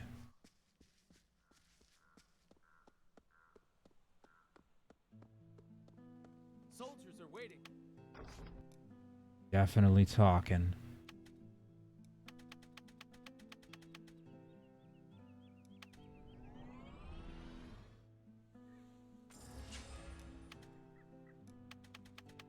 I mean, now I'm just completely conflicted because we got a scorpion now, so now I'm 100% conflicted. Scorpion is crazy. Oh, I'm ready to try it out. Go to bed. It's too late for you to be streaming. Psh. It's the weekend time. It's time to party. It's the perfect time to stream and stay up. Weekend time is best time. Though I can't remember the last time I ate something, so there's that. That's something that's probably one thing I need to think about in the next few hours or days. Kidding. Wait, oh yeah, there we go. I'm gonna try out this scorpion first. Also, what's up, Kira? Can't take scorpion to all battles. Ah, son of a biscuit. Okay, well, that's how they get you. Well, okay. Where the scorp doesn't work, the ogre will follow. That maybe I can at least do. That's how they get you. They don't want you to be too powerful. Because I bet that vendor, if that vendor does reset, which I think it does, then it might be a while before the scorpion shows up in there again. So I'm glad I saw that. Because, yeah, I remember people were talking about saying they could get Scorpion earlier. So they must have spent their troop coins on something else instead of the Scorpion. You like my horse? Yeah, I'm going to try to get a boar. I'm going to get a war boar. You know why? Because I'm going to go with like a pure orc army. And the boar just fits. Can you imagine? Army commander riding his boar into battle. Army of orcs trailing behind him. Perfect. Perfection. I can't wait.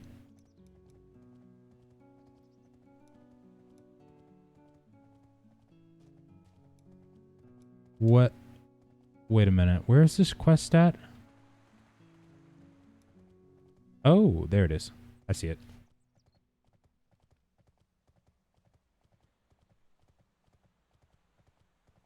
Summoner, is she that bad?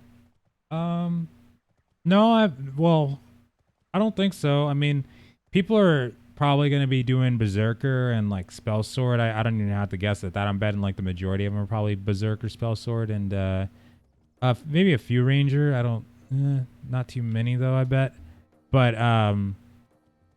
yeah, Elementalist seems to be the underdog right now, but I mean, I thought Elementalist is pretty good though from like the trailer footage and stuff that I saw, but I haven't actually played it.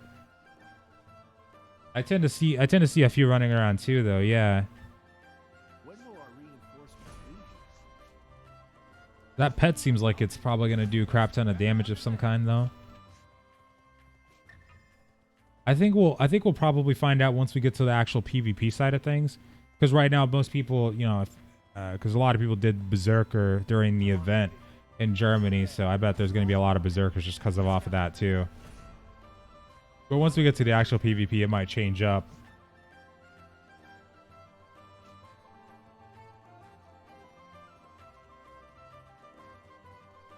Where was that vendor at? Oh, so yeah, I can bring up the map. So, what's up, Jay? In the city, if you go to the guild district, if you look there, right down here, that one right there, that down arrow, up arrow, Troop Coin Exchange Center, next to the bellman and next to the camp manager Mason.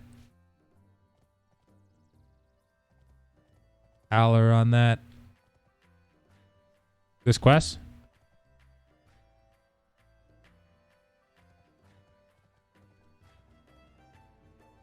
Wait, which one?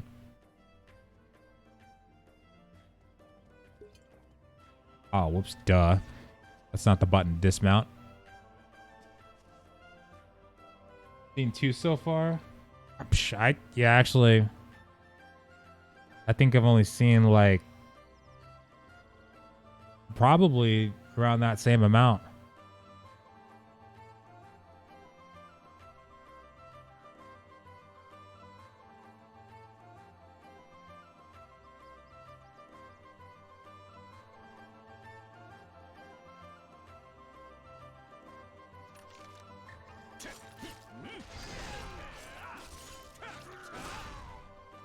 Oh yeah, my bad. I did it already for the temple.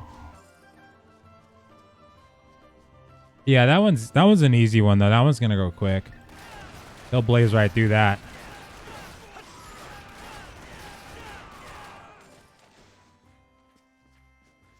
Every time I do this, I just want to say jackpot so bad. Devil May Cry has messed me up.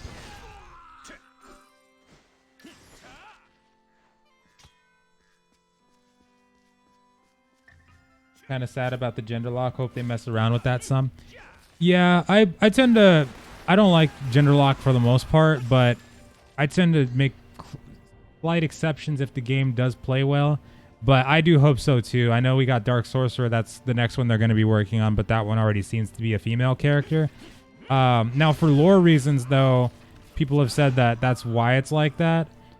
Like why it's gender locked like that. But...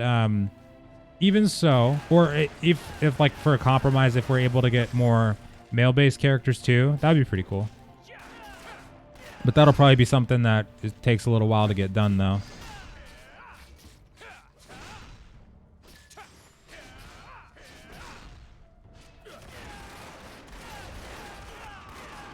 We got him, ladies and gentlemen. Okay, dark elf weapon. What does this give you? Because it sounds like it gives you something cool. It doesn't. Never mind.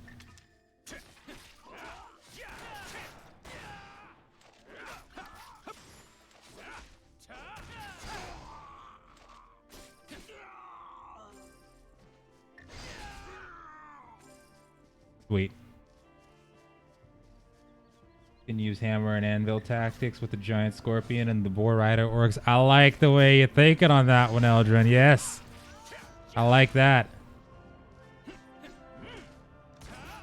That's nice. That's very nice. And honestly, I could probably use the, like with 3 troops, I got the scorpion, the calves, and or the boar riders rather, and the armored worshippers. I mean, nothing's getting past that front line for the armored worshippers. I taunt the units on that front line. Excuse me, ladies. Hold on. I'm trying to do battle plans. We taunt the units. We bring the boar calves around, charge them in. Boom. Scorpion hits from the side. Bam. You got... Oh, yeah. Mess some people up with that. You may have just found my perfect combo, actually, for the battlefield. I don't know. We'll have to try it. I could substitute the Scorp for the Ogre, too. But I feel like... I mean, if you're not gonna... Yeah, because I feel like if you're not gonna go archers, you have to go calves. That's like a rule of Total War, too, because otherwise you're not gonna be able to catch up with the archers, but... Or just... They'll just run away. Oh, wait, actually, no, that's not really... Is that Total War? Yeah, I think it's kind of Total War. Or wait, is it... You need calves because you need to... I forgot what it was. I think I'm thinking of Total War Warhammer. Just, you need calves if you don't have archers. One of those games. That's a rule. Forgot which one.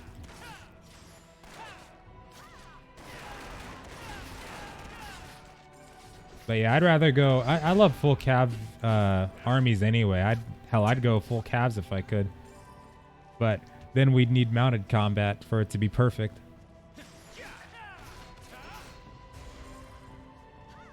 Don't want to go through the Terra route where every time they add a new character it was a woman. Oh god. Don't have to tell me about that. I remember the first time they added gunners. I feel your pain. And they had, oh my god, the Reapers, freaking Ellen's I don't want to play a little girl in a maid outfit. Like, come on, man. And then the gunners, when that came out, and at Terra... truth be told, that was like one of the first games I've ever leveled up more than like 2 characters, and I had like level 65. I had at least like 7 level 65s or so. I don't know why I like the leveling system so much, but then Gunners came out, and like, because I love doing Corsair Stronghold and Kum Asylum, and you couldn't even get near the gate. There were so many Gunners, and I wanted to make one, but I didn't want to make a girl Gunner because I wanted to kind of be immersed in my character. Not that I was exactly getting immersed in my Papori cowboy, but I mean, still though. Still counts. I had a Lancer Papori, but I had a cowboy hat for him, and it was awesome. Didn't feel right. Then they did, I think Brawler was male, but I don't think it started out as a male. I think it was Castian and High Elf, or just Elf. And then it was male later. Hated that. Yeah, but I guess over time though I've gotten more used to it, just because I've kind of started to give up on games doing that, like being fully gender locked and actually being fully playable. It's like you gotta have one or the other. Either the game's like decent to play and you know, one that you could enjoy for a while. Like Lost Ark's a good example. It's either like gender locked and really decent, or lackluster in one way or another and not gender locked. At least most of the time, that's how it seems to turn out.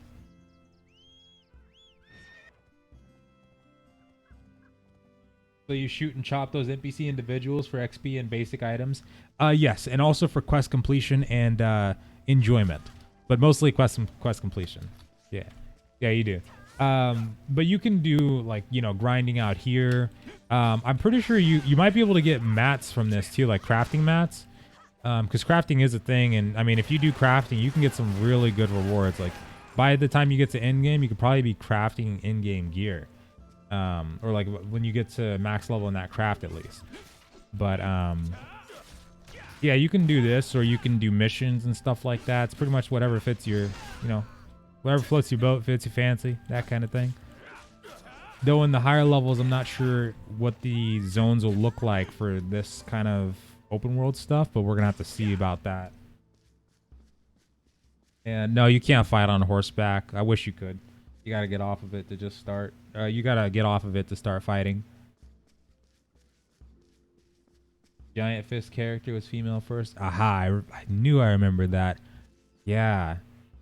I don't know why. And I was tempted to come back when Brawler came out. Then I saw that it was only for like, I think Castian females and elf women. I was like, come on, man.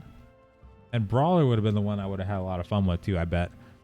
But I've heard Terra has not been the same. Well, I heard they added some kind of companion pets or something that people were considering pay to win. Some kind of battle pets. Ooh, the undead. Those wretched undead are able to reach our capital city, Accolade. I'm afraid it'll be the end of Heronidin as we know it. I wish we could fight on horseback though, so bad. Our people are suffering at the hands of the invading undead, even as we speak. Now I wonder if he's including vampires in that category. And fight against the threat of evil. Or just undead. Welcome to the Ecclesia encampment. Oh hell yeah. Oh, now the NPCs pop up. We must save the lambs. Okay, cool. So, oh, nice XP. Good stuff. All right, let's complete that other quest here. Ultimate Dark Elf Weapon. Where can I find good materials?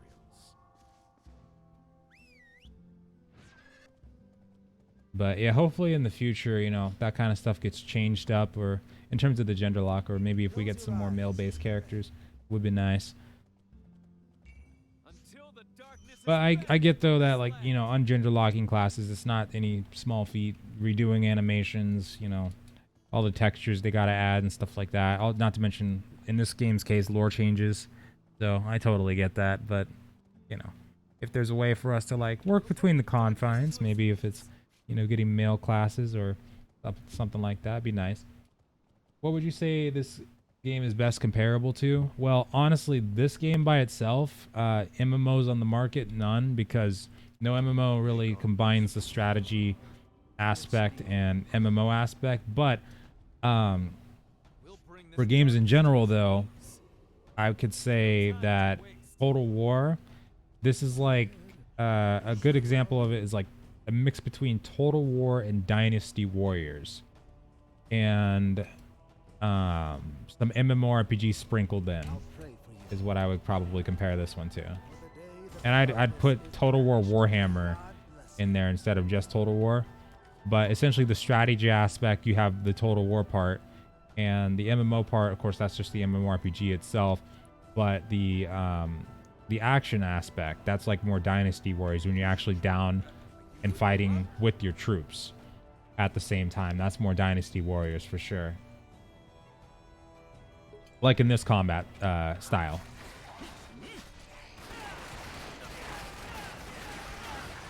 So much crit. I love it. But I've really been waiting quite a while. I'm sure, you know, others have too, but just for a game to actually provide the experience of meshing these kinds of genres together.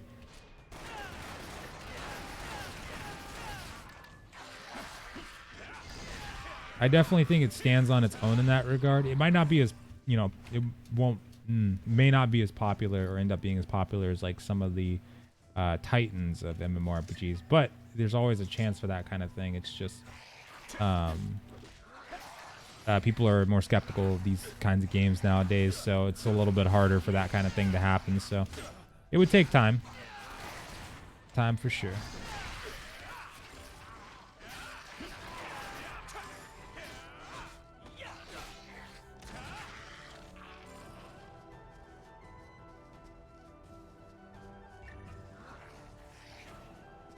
I wish I could bring my ogre out for just like 30 seconds. Check it out. Yeah. I mean, if you like, if you like strategy games, and hell, if you like strategy games and MMOs in two separate genres, I mean, this is pretty much just like mixing them together. So it's like a match made in heaven for sure. But yeah, if you like those kinds of games, like the cool part is the strategy aspect. You can play the game in either or. Like when it comes to the combat, you could play this whole thing combat-wise in the third-person view if you wanted to, or you could do vice versa. Strategy, and then only for interaction and stuff you could go down to the third person, the rest of it's strategy. But just having that ability to do that and switch between them makes it kind of feel like more of a unique experience where it's not all the same thing all the time. And this part surprised me, actually. Like, I didn't expect the MMORPG part of it, this adventuring around in the world and whatnot, to be a bigger part of the game than it was. Or yeah, because I figured that we'd get to like level 10 or so, and then the rest of our content would just be like on a battlefield, just all day long, fighting 3v3s and stuff like that. But I'm kind of glad that it's like this, though. It's interesting because one thing that I liked about Lost Ark is that you had the base game of it, which is already awesome. Like I figured, I thought of the base game as like 1 to level 50, but then after you got to that point, then the islands opened up. And the islands kind of introduced a new mechanic where like ship travel was a big thing, and then each island had its own different mechanics and dailies that you could do. You could choose between them. So it's like it was like a game within a game kind of thing. And it even had access to like PvP islands and stuff like that too. You could do open world PvP. Kind of open world PvP. Kind of.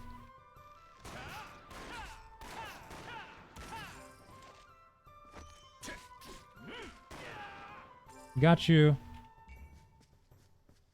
Does it have controller support? I want to see undead in this game so bad too, though, Elgin.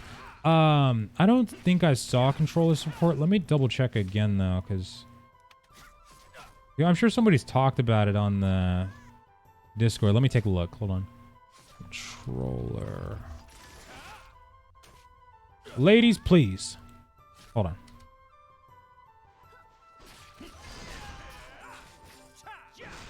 Whoops, I don't know why I turned that way. Okay. Controller. Not what I was looking for.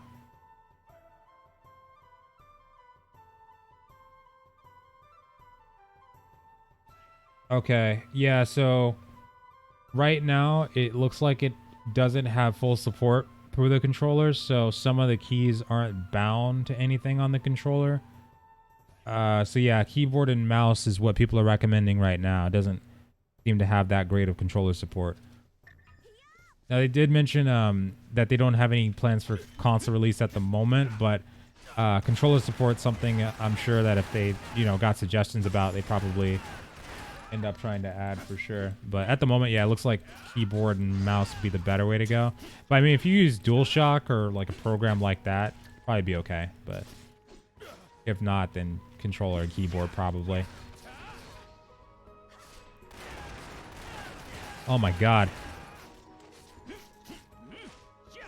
That charge is so narrow sometimes. Got you.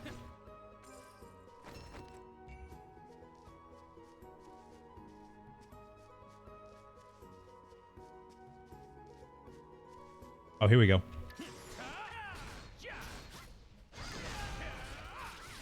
Oh. Blocked it. Yes.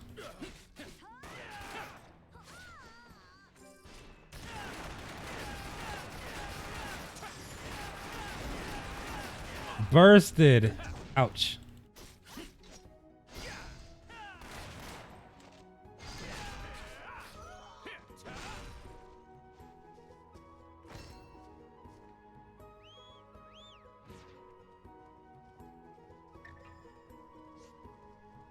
Oh wait, hold on, let me check something. Okay, cool. Wanted to make sure we're still doing good on time. No problem.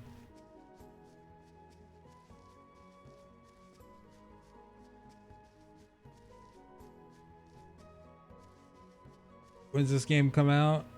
Oh yeah, it actually came out today around 6 a.m. Pacific today.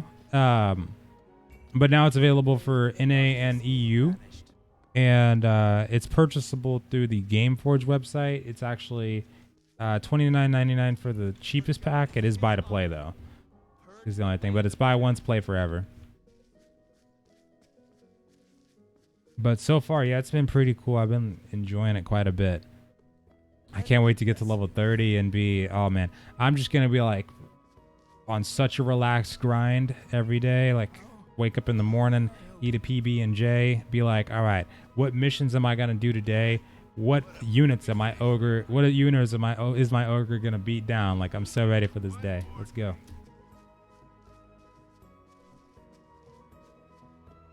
Okay. Hey, Marcus.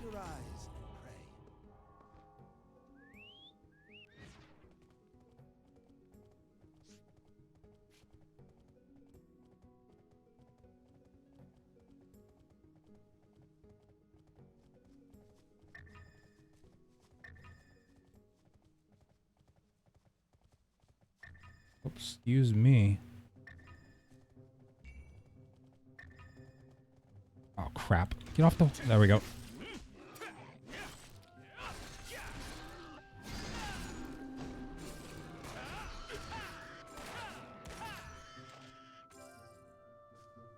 That crit was nuts. I love it.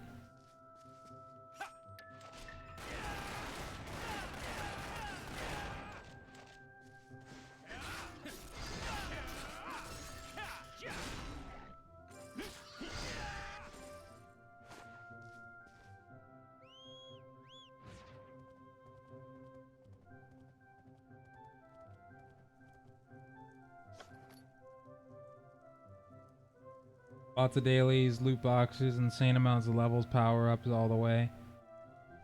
Yeah, it's definitely got that Korean grind aspect to it, Korean game grind aspect to it. But in terms of like the actual 365-day boosters, people don't really seem to care about it too much. But I mean, yeah, it's grindy like most games are these days, but it's not like Lineage 2 or EverQuest grinding. Like it won't be grinding your eyes out for months to get anywhere kind of thing, but it would take you like days upon weeks sometimes. It depends on what you're trying to do exactly, but like if you wanted to get to a certain milestone, like maxing out a specific unit, then yeah, that might be a little bit of a wait there, a little bit of a grind. But overall, it's most of the games that come out these days, they tend to have a grind aspect to them. Well, mainly because most of the games that are coming out to the west, MMO wise, have been coming from the east, like Arcade, Lost Ark, and Lost Ark hasn't come here yet, but like most of those games that have been coming out for the past few years have been coming to the west from the east, so they've had that grind aspect for sure.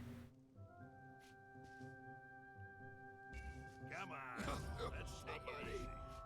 Please, help me, Vi.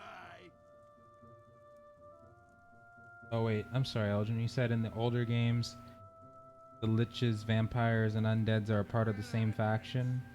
Can you fight against the undead's enemies that the priest talked about? I would love to see any undead fight in the game. You know, I haven't seen, I don't know if we've seen undead in game yet.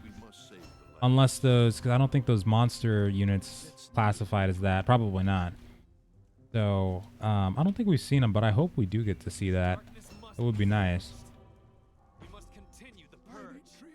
I'm sure if we didn't see them in this version... Oh, wait, actually, no, I think I remember a little bit of what we did in the last few missions, like from the videos that I saw. I think we might see them, but if not, I'm sure in the future they'd probably implement them in some way.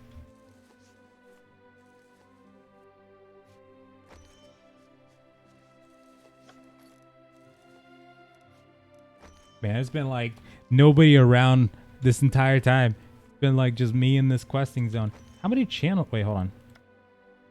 Yep, that answers my question. Yep, 11 channels. All right. I think you could just get randomly moved to a channel too.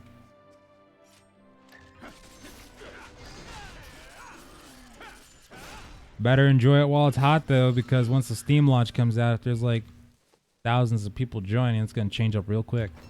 So I'll just enjoy it.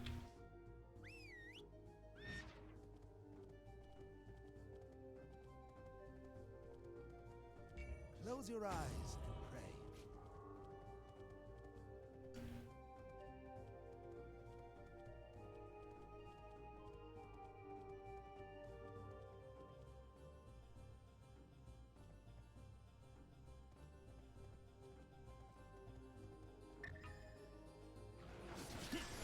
I haven't to play this because of the.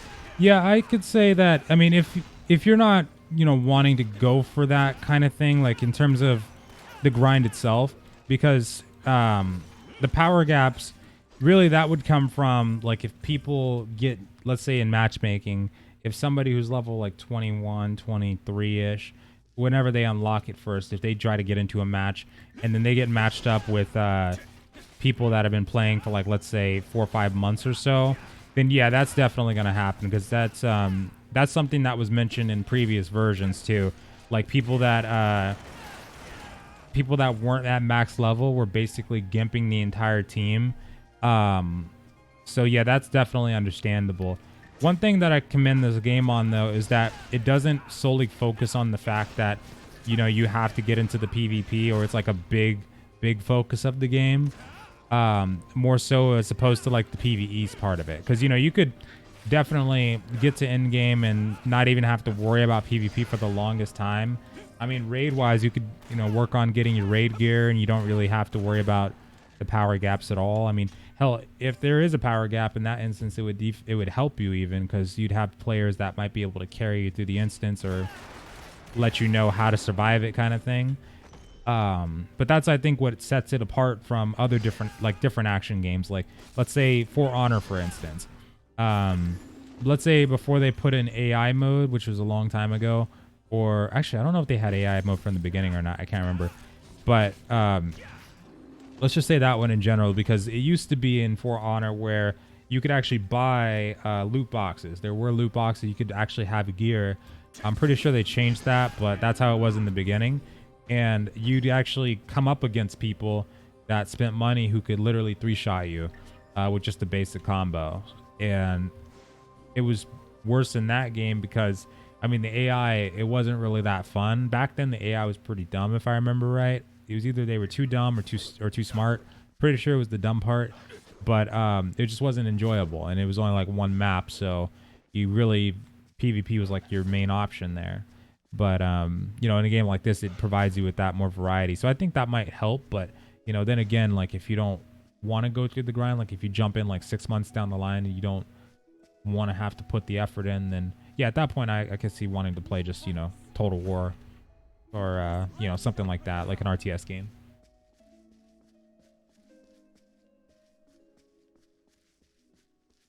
Ooh, I like the way those light rays shine down on this floor right here. I don't know why, but it's something. What is this time of the day? This is like, crap. It's like dusk, I think, is in game. Maybe no, it's not dusk. I can't remember right now. We've been up too long.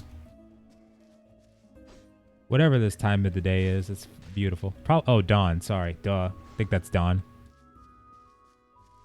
For the day that the darkness is banished. Darkness must be banished.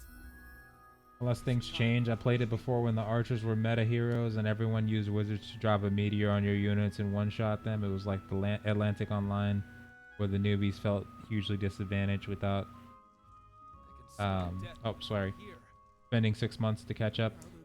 Yeah, I think that's essentially what it could turn into easily. I mean, I think that's very common, or not common, sorry, very possible. Like that'll happen because like when we get to that point where we're all at max level and, you know, we all have our troops getting maxed out and whatnot, if somebody joins in 6 months down the line, and let's say if they try to, you know, join up in PvP like right at level 21, level 23, I mean, I don't know how you could really balance that either, but yeah, they're probably going to get stomped. At that point, they'd probably have to, you know, spend a while in the PvE side of the thing, or side of the game, or if they implement some sort of matchmaking system in this version, which I don't know if they've addressed that yet. I guess that would have to be something that would happen, but that would also depend on how active the player base is, because whenever you implement a matchmaking system, you do have to have the player base to sustain that. That's one problem that Conqueror's Blade had for the longest time whenever it was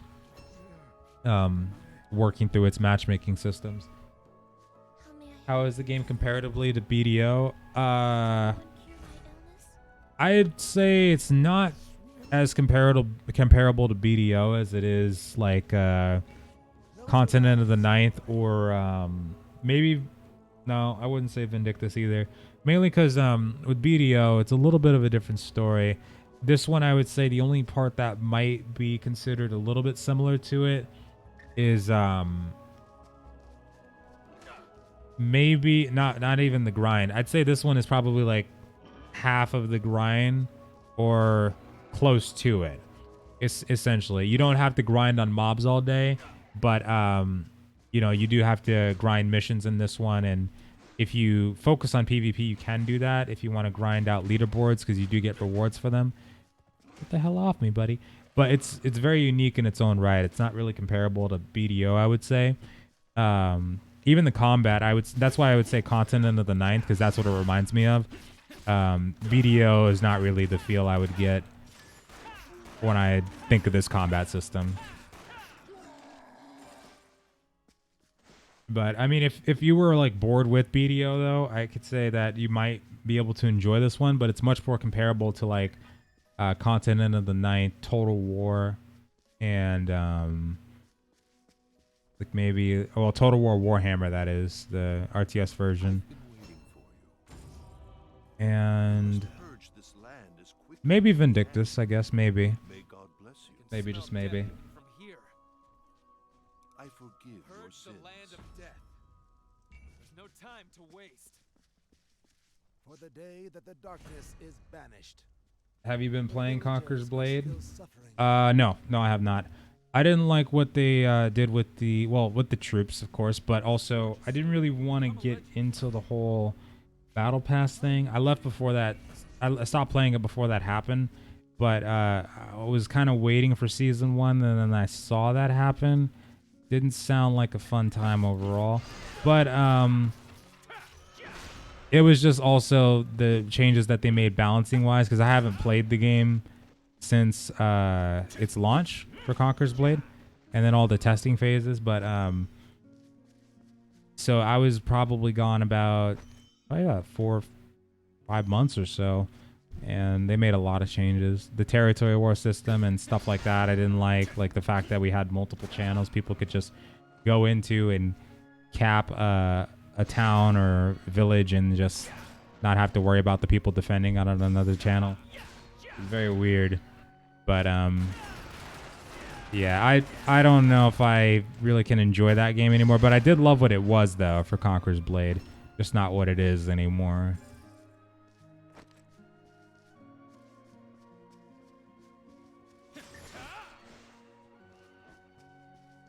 Combat system wise though, I mean, I love Conqueror's Blade for the combat. It was fun, but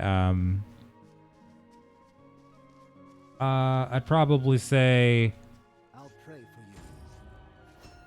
I'll forgive your sins. Post all the changes they made, maybe Conquerors by a little bit.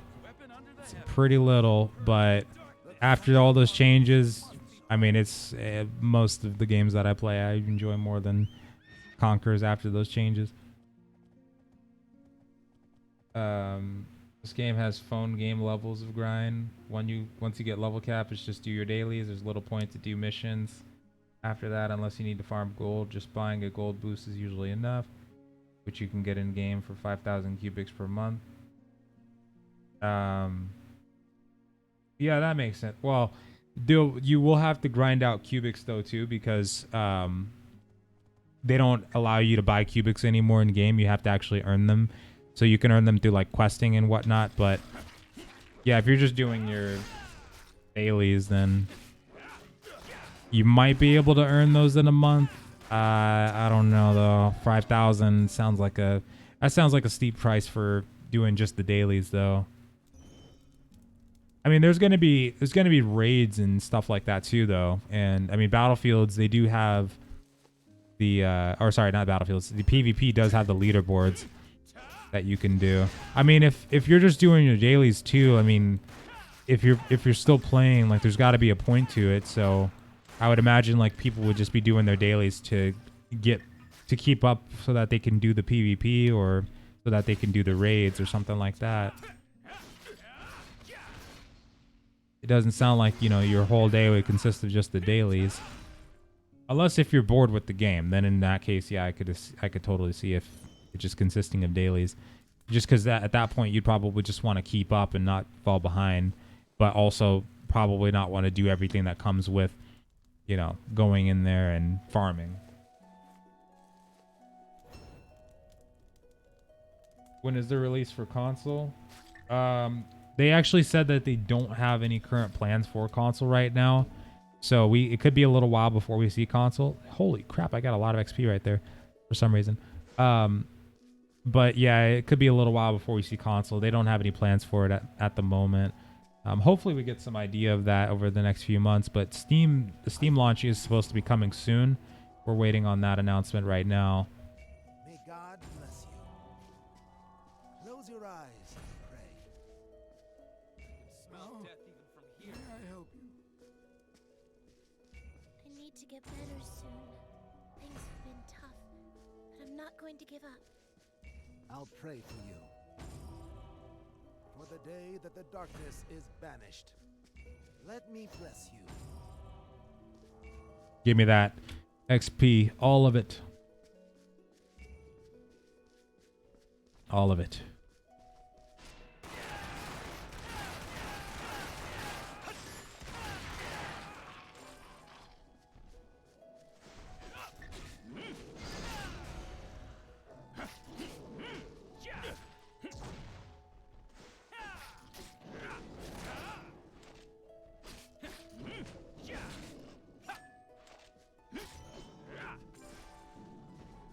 Oh, this is a zombie basilisk.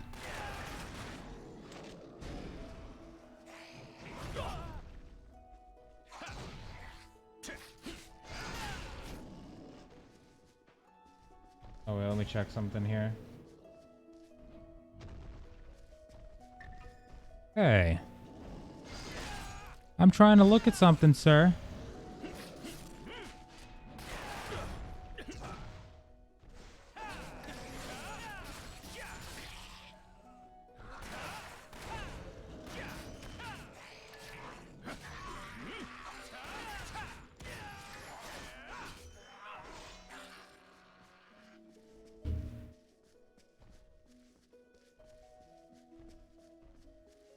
Well, one thing I will say though about that is that, I mean, it's really, yeah, it's true. It is most MMOs that do that very same thing.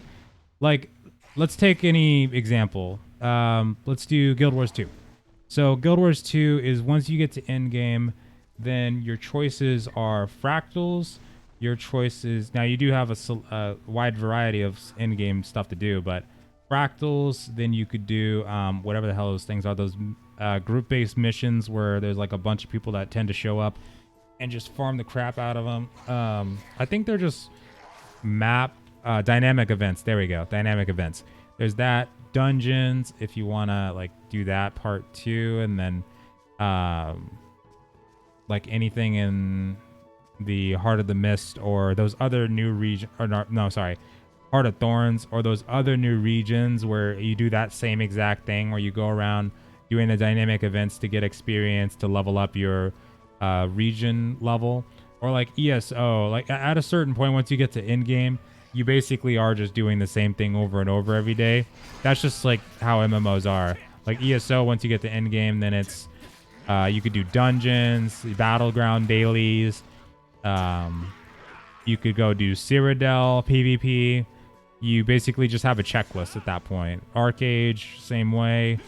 World of Warcraft, of course, like we mentioned, same way. Final Fantasy 14, same way. For that one, it would be, you know, like you could do raids. That one, again, you probably have a wider selection, but these are games that have been out for like years.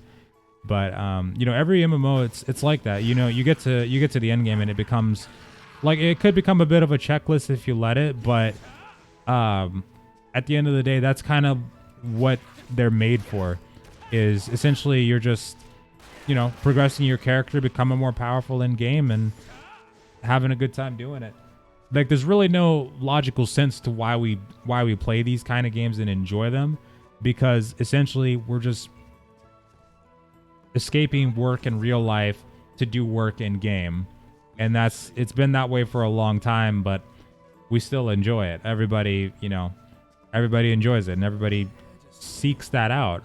Sandbox MMOs are even worse. Like games like Worm Online, Mortal Online, games like that, EVE Online. The grind is even more crazy, but you know, we all enjoy them all the same.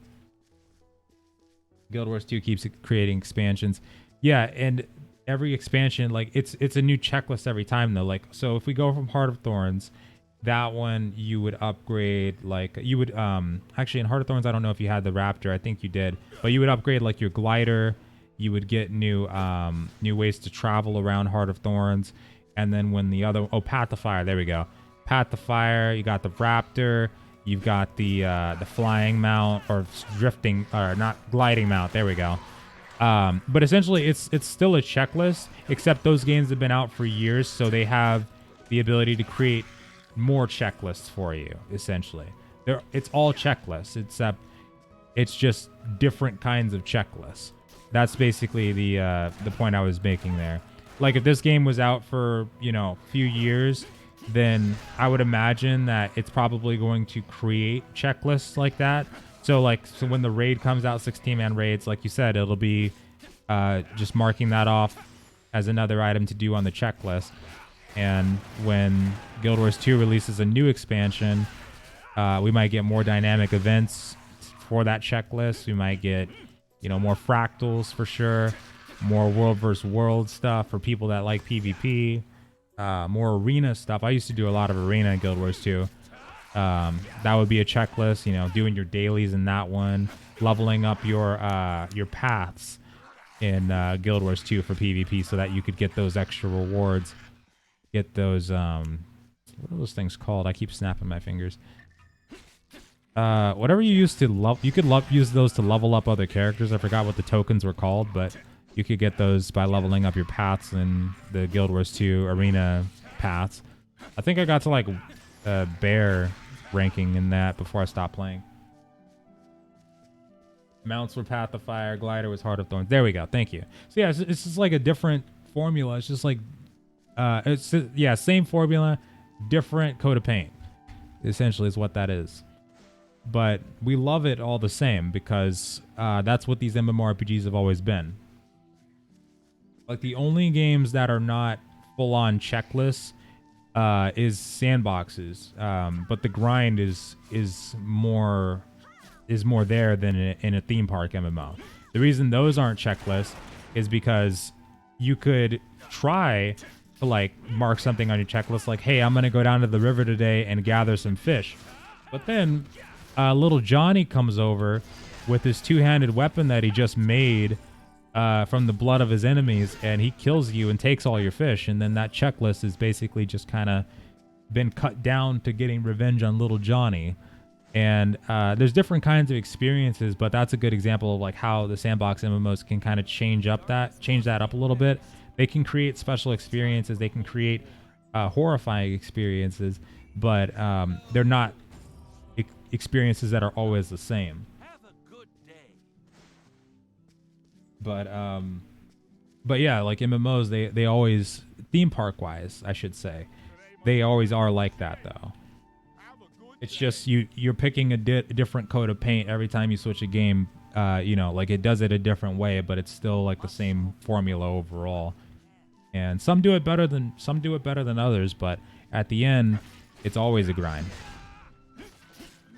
And it's always a checklist. You get to that point, like that's why people tend to like take breaks between expansions and stuff like that. You get those people that do that, the power weeks, you know, power hours at the beginning of an expansion, and then once it gets to that point where it's just like, all right, I'm just doing this dungeon every day, doing this raid every day.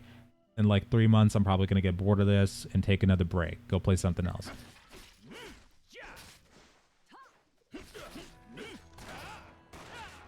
Can you tell us exactly what the silver gold packs do?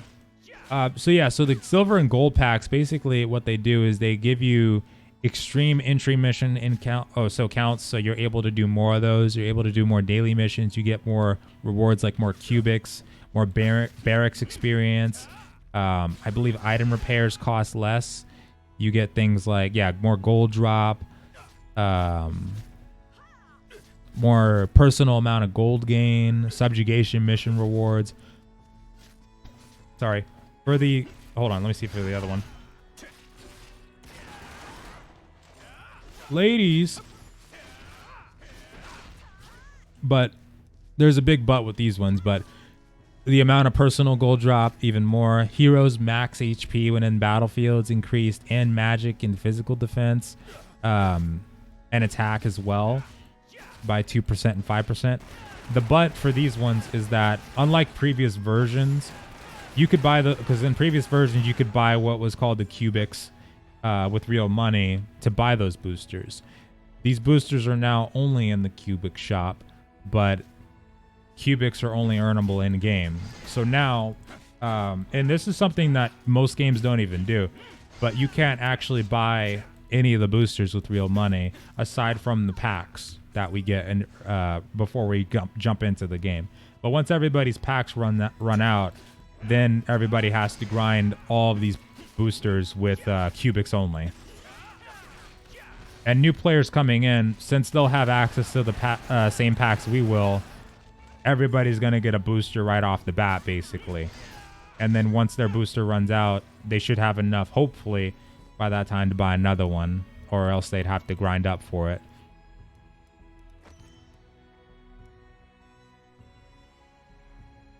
Arenas where everyone has equal stats in Guild Wars 2 is the best. I did love the equalized stats in Guild Wars 2, actually. That was pretty fun. I played it before Heart of Thorns, I think, when I did PvP in Arena a lot. I still PvP throughout the expansions, but back when the builds were still fresh for like Assassin and whatnot, well, probably not still fresh, but there were some undiscovered builds back then, and it was really fun to work, like kind of test around with certain stuff. And I ended up finding one build that was really crazy, and it's probably like probably not common, probably really common, who knows, but I was able to like two-shot mesmers and stuff like that. That was super fun. I think it was mesmers that I usually went for. It definitely wasn't warriors, I don't think. I think I could go for warriors, but not often. But it was super fun though. I loved it.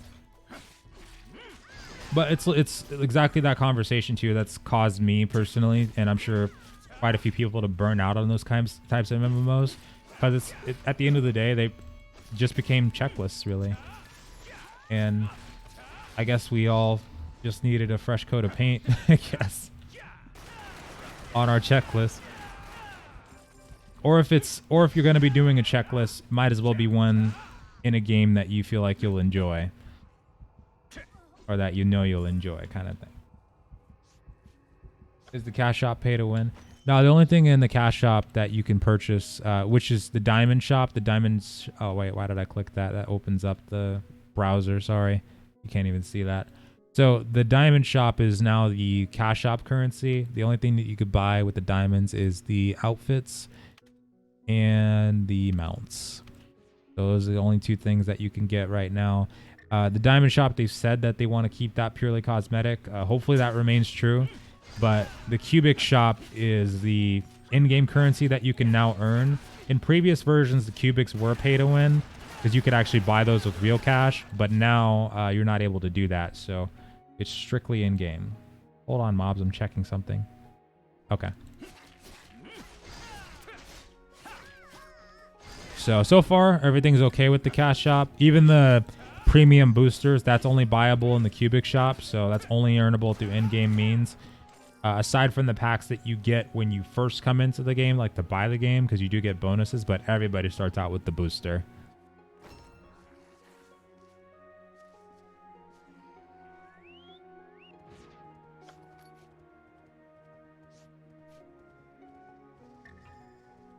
PvP is fun. This game is good. Oh yeah, like PvP, yeah, it definitely changes things up for sure. I think that's where I've really defaulted to in most games. Like ESO, yeah, hell yeah. ESO, Guild Wars 2, ESO Cyrodiil PvP was fun at first, back in the day. I don't know about now, but it was really fun back then. But Guild Wars 2, Arena was awesome. World v World was really fun. And hell, even back in like Wrath of the Lich King for World of Warcraft, I really enjoyed PvP. Warsong Gulch is still one of my favorite battlegrounds just of all time. But yeah, when the PvE content runs out, gotta have something to supplement it for sure. We'll bring this darkness to its knees. We must continue the purge. Final Fantasy 14, I wasn't really able to. Well, I like the PvP, but of course everybody knows it wasn't its strongest suit. Like Final Fantasy 14, the raids, that's where it's at. Like raids and the dungeons after Heaven's Ward, I would say. Of course, the storyline. But I did my fair share of Feast too. It wasn't bad, but only when I was playing a bard. I didn't like it when I was playing Samurai because it didn't feel right. It felt weird. Especially when you were chasing people down and the third faction, there we go, because it was it was 1v1v1. The third faction would come around the corner and just mess your whole day up. Felt safer playing a bard.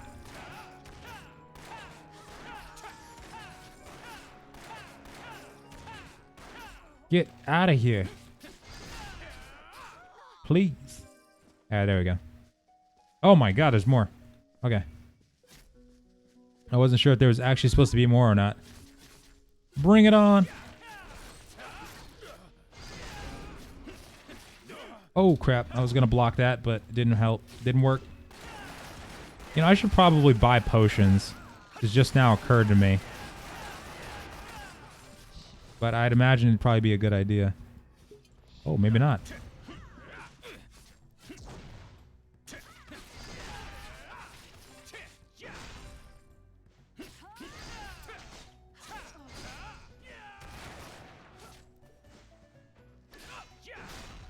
Yes.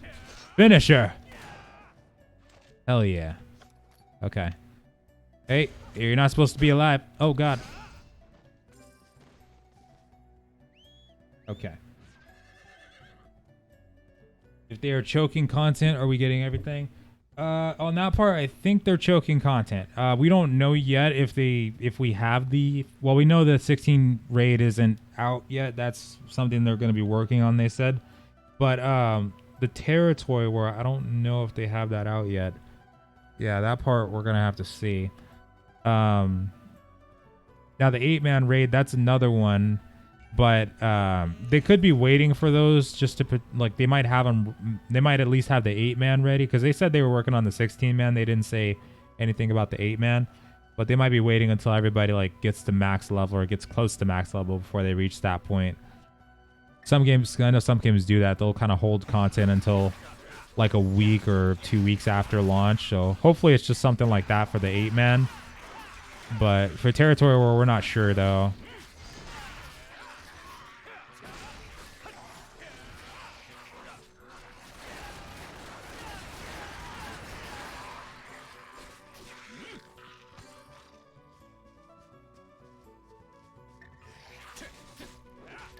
I really would love to try some of those 8-mans though, or just the worm boss.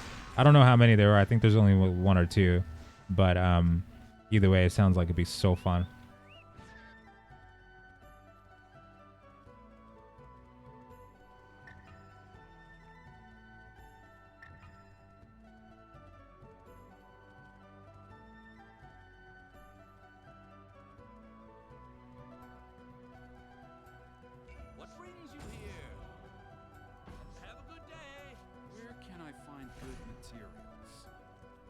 Oh, that's a fun quest. I want more blood. Okay. There we go. Get me to 20, man. Let's go. Can't stop, won't stop. It's difficult to fight silver. Heroes move only at the critical moment.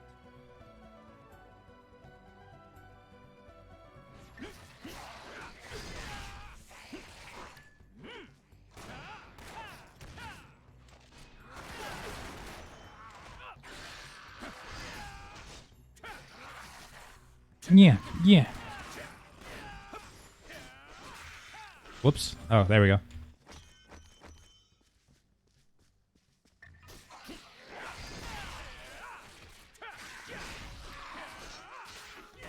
Man, oh man, I was thinking to myself this morning, like, man, this combat, I hope it gets faster.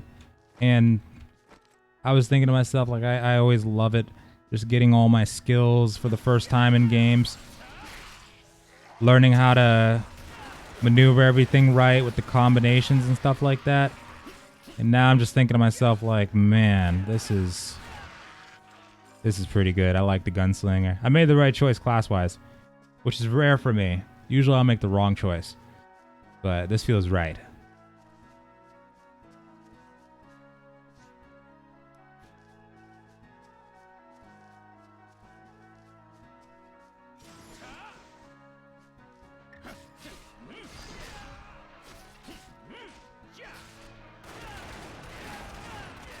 Get out of my house, Steve!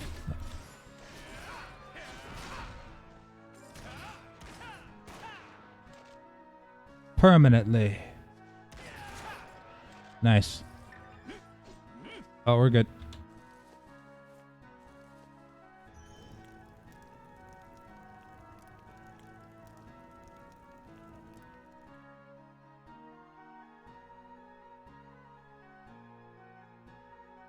Yeah, that's a good part too. Which is rare, but it's good to see that even the boosters themselves, the premium, that can only be earned in game. That's good to see. Gotta work for it. You want it, you got it. Get ready to grind.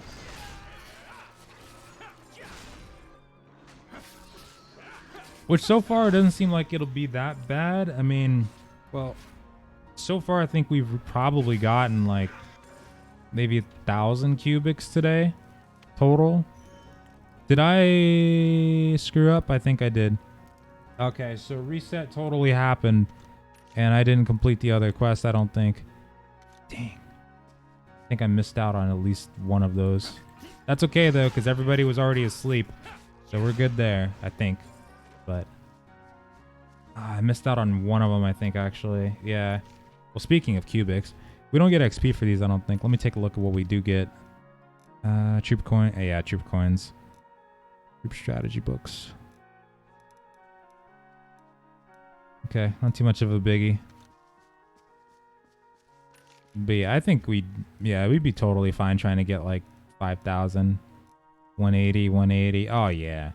Plus, once we get to like level, what? 30, get 5 dailies total. Psh, yeah. We'd be okay. Got business with me? I'm going to be the world's greatest blacksmith. Batsumi.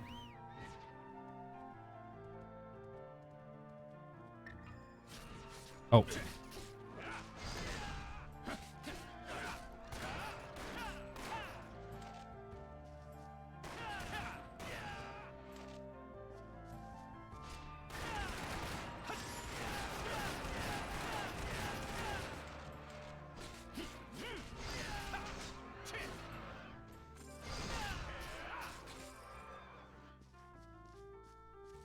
Now let me have my tree in peace.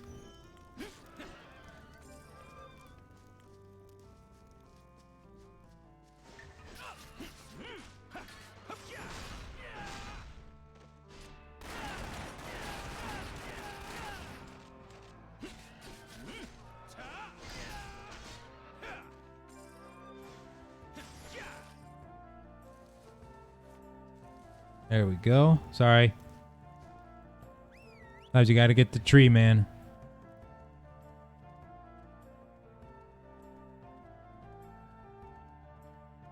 Okay, so now there is a quest up there. Party, source of the elemental contamination. Alright, so that's probably gonna be the next main quest I get. Come on, let's take it easy. How long have you been playing since launch?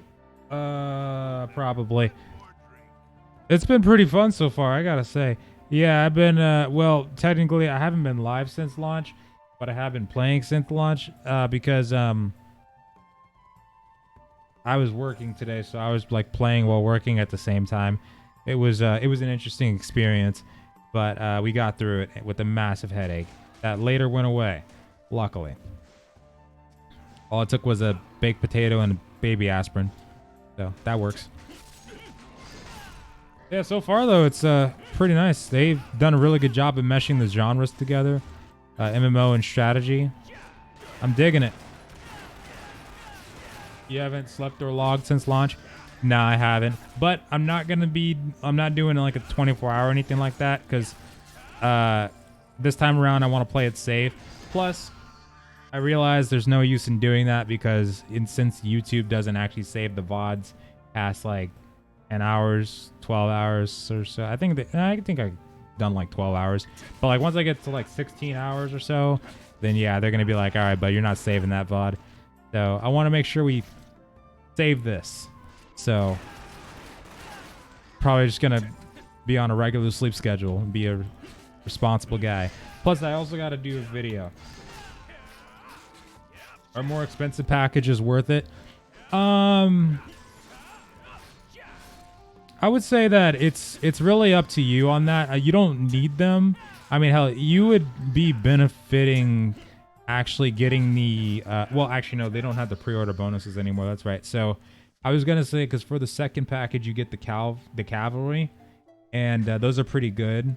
And even compared to like the Royal Wizards, they're still pretty nice. But yeah, I'd say you don't need the highest package at this point. It's mainly up to you. It does help, though.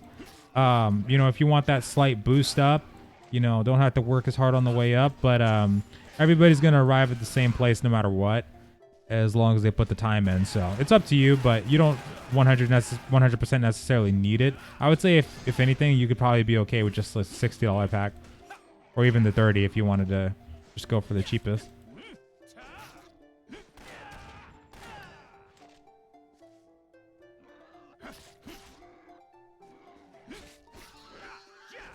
Oh, Dennis, hey, thank you. I appreciate that. I'm so sorry. I'm so out of the loop right now, but I appreciate it. We definitely are enjoying it. It's been super fun so far. Oh my God, he brought all the pigs, all the boars. Now we've been loving what you guys have been providing for us. It's been a really, really good experience, and I'm loving the gunslinger so much. I never thought I'd enjoy a mix between a saber and two guns so much. But this guy just pulls it off so well. However, potentially better than the Cav. Yeah, oh yeah. Yeah, that's what I was thinking too. Especially because like in the battlefield, the Cavs are probably gonna like flank the crap out of the mages. More than likely. You don't get a lot. Yeah, I think the 60 pack at this point probably be the best part, or best one to go with, if anything. Oh, wait, crap. Hold on. Hey, get off me, please. But yeah, it's been so much fun. I just can't wait to get to the battlefield. I'm so excited. Like, we've already done a 4-player co-op mission, and that was insane. I mean, I don't know if my PC's... I'm going to go down to high settings for the battlefield. I know that. Let's do that. And I'll turn shadows off. That's like a given. I always turn shadows off. But right now, we're treating ourselves. At least in Russian version, people complain about them all the time. I read that too. Yeah, I read that. And then I read that the response was that the Royal Mages provided a healthy experience to the game. And then after that, people started learning how to counter them, kind of thing. But I don't actually know. I don't know if that's what happened in the Russian version. Because, I know people were talking about like they could counter them, like with calves and stuff like that. But I remember that being a subject of controversy, like how powerful they were, like being able to one-shot units and stuff like that. Cray. Yeah. Yeah, that meteor is... Oh my God. Every time I start a mission, I have to contemplate bringing the mages or bringing the archers and thinking about what that meteor does, and the flame wall too. That one's really good. Hey. Maybe I should do that quest first. Yeah, actually, nah, screw it. What is that though? Oh, okay, hold on. Gotta go back. Yeah, I'd say that hopefully now it's been balanced a little bit more to where we won't have to worry about that. Otherwise, there'll probably be a lot of feedback given early on, but with you playing nonstop, are you near the top of the server? Heck no, I had to work. I was playing at the same time I was working, but nevertheless, I had to stop like pretty much every minute and a half to handle somebody, so hell no. There's people like in the 20s, I think, like early 20s right now. Those guys are top right now, for sure. And I was gonna wait till they went to bed, but psh, those guys aren't going to bed. Who are we kidding? I'm just gonna play it smart, all right? You give them a few days, and once they get to 30, they're just gonna like flat out pass out for 18 hours in their bed. So during that 18 hours, you've already got rest, you know, you're already freshened up, you're ready to go, you know, just get ahead. Just do it. Do it by being responsible, being safe and responsible. Your other units were just fodder for defending your one unit. Dear God. It is out in the US and EU. Yes, it is. And no, we haven't done any PvP yet. That gets unlocked around level 20-ish. 21-ish, 22. So we're still waiting on that right now. Crap, I forgot to level up these armor worshippers. I got the scorpion though. Let's do the scorpion. All right. Yes. And yes. 21. I gotta get to level 21. Hard mode, let's go. Oh, crap. Okay. Yeah, I can't bring the scorpion this one. Okay, so, yep, this is where I can't do that. I guess we'll have to do orc, ogre, and, man. All right. All right, let's go. But I'm really excited for the PvP, though. How'd you manage a scorp? Oh, there's, so people were talking about it. Oh, you know what? It may have reset already. People were talking about it earlier, but there's this vendor in the town. It's, the troop coin exchange vendor, and it's selling a blue scorp, or it was. But I think that's the vendor that resets, so I don't know if they're still doing it now, or still selling it right now. Because that vendor, you can, like, use your troop coins, like, there was, like, 500 to buy it. But you can use your troop coins to buy like troops or experience books for your troops. And I think that one resets. So hopefully might still be in there. But we just did have the daily reset. So it might be gone now. Wait, hold on. We didn't do a proper boar charge. So, oh wait, actually. Squash him. Yeah, my man. That's the ogre smash right there. This feels right. Yeah, this definitely feels right now. Absolute mayhem.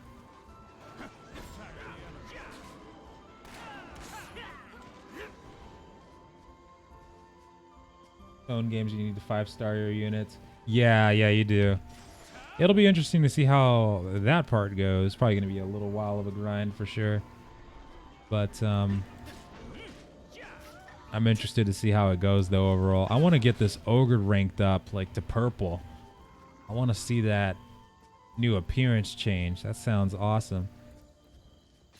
I guess your units actually do change appearance if they go up in rank. At least it seems like it, because the purple version of the ogre seems to have a costume change. Well, at least in the picture. You know what to do.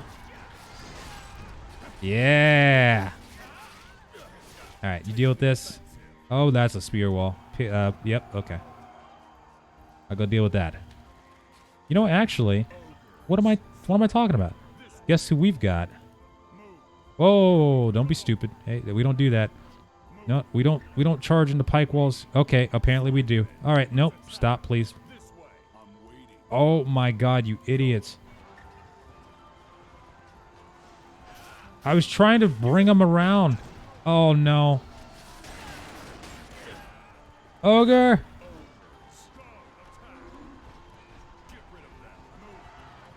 Do it.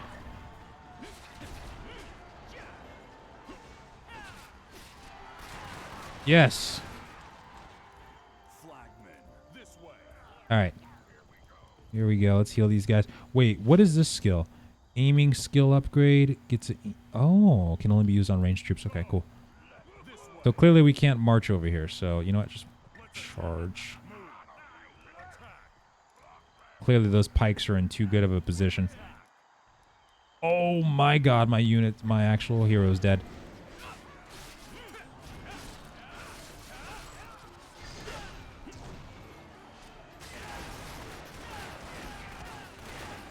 Not today, sir. What is silver and gold booster packs? So that's the premium that you can get in-game, but it's basically only earnable in-game. And essentially what it does is the cubics that you can earn by either doing quests, missions, things like that, you can use those to then buy the premium in the cubic shop.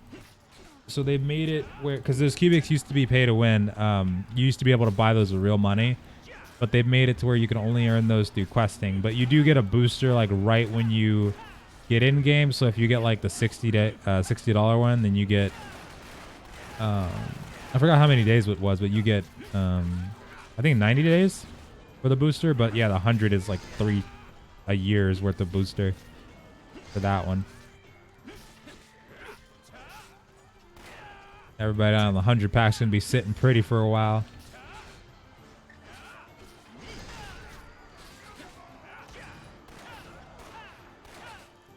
Oh, here we go. Now's the time.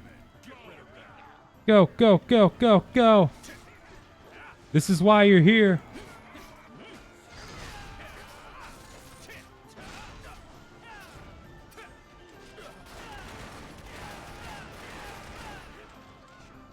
How's it going over there? Oh, you guys are doing great. Keep it up. Do it. Overkill. Warp still. Oh, it's still in the shop. Nice. Yes. Yeah, I'm gonna keep an eye on that. I'm gonna keep an eye on that because I wonder if that thing does reset. If not, though, that's a good way to get an early Scorp, though. I'll check back on it tomorrow and see. If not, that would be interesting.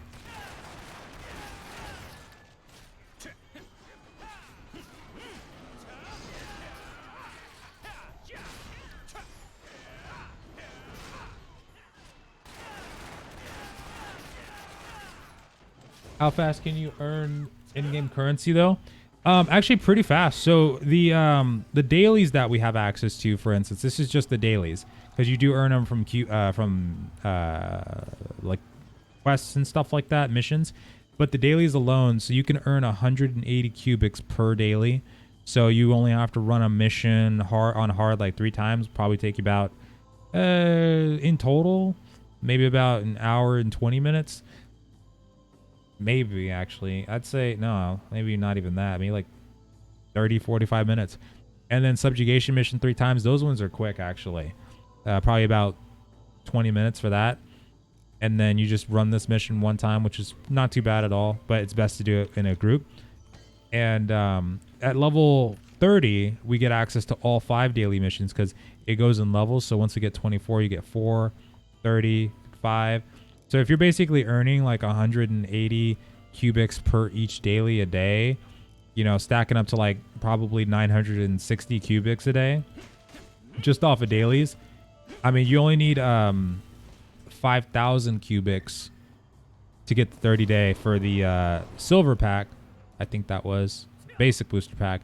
The premium one is 2,500. So 960 a day. Let's say it's 1,000 a day. Then you only need like, you know, 8 days. You got it right there. So it won't be too hard at all. And even like for the costume, because there are costumes you can buy in the cubic shop and stuff like that too. And that's just counting the dailies. So if we get a lot of cubics doing like raids and stuff like that, then that's fine too. But yeah, so far it seems like it's gonna be pretty good. At first a lot of people thought it might be expensive because when we first saw it in the shop, that was during the event in Germany, but we didn't get a chance to look at the dailies and what they gave you. Actually, there's not just that. There's packs that you can get Hold on. This is a cubic bundle I was talking about. One of them. This is just a 10 one, but you get like 40 ones all the time. But there is a pack that you get like every 5 levels or so. And the last one that I got for level 15 was like 300 cubics. Where is it? Oh, there it is. This one. So this one's gonna give... Oh, so 500 troop coins but no cubics this time? That's interesting. Yeah, last one was like something like that. A couple hundred cubics. But I guess it doesn't happen all the time. But yeah, we'll see though in terms of like the end game, like how many cubics you can get from that. But as long as you're doing your dailies, you should be just fine. If you do get the game, here's my tier list. Ranger, Elementalist, Gunslinger, Spell Sword, Berserker. At least we're above Berserker. At least we're above Berserker. Oh, we're above a Spell Sword? Oh man, hell yeah. 3 times those PvE stuff every day. Yeah, so well, you get 5 dailies total. It's just that once we get to level 30, we unlock all 5 dailies. But in the meantime, yeah, at my level right now, I can only do 3 dailies a day. And then, yeah, so basically once you get all 5 of them, you're earning like, 700 to 960 cubics a day plus just off of the dailies. And that's not counting the cubics you get from the dungeon or the mission, sorry. And also the, raids and stuff like that. And any other bonus cubics that you get from like the leveling up packs and stuff like that too. 'Cause yeah, I think if you don't waste them, I mean, by the time you get to that 30-day marker, you'll probably have a crap ton of cubics for sure. And hell, you could probably go ham 1 month, get like, who knows, 15,000 cubics. Holy crap! How many units are right here? Jeez. What the hell is this? Oh my god. Okay. Excuse me. All right. Do it. Ooh. Please mow that guy down right there. Dang. That's a lot. Oh my god, that's a lot of hits in just one small, quick succession. Holy crap. Alright, I can't clearly tank any of that. What the f... No, no, no, no, no. No, no, no, no. I'm so close. Oh god, this is why we need the armor worshippers. Go, go, go, go, go, go.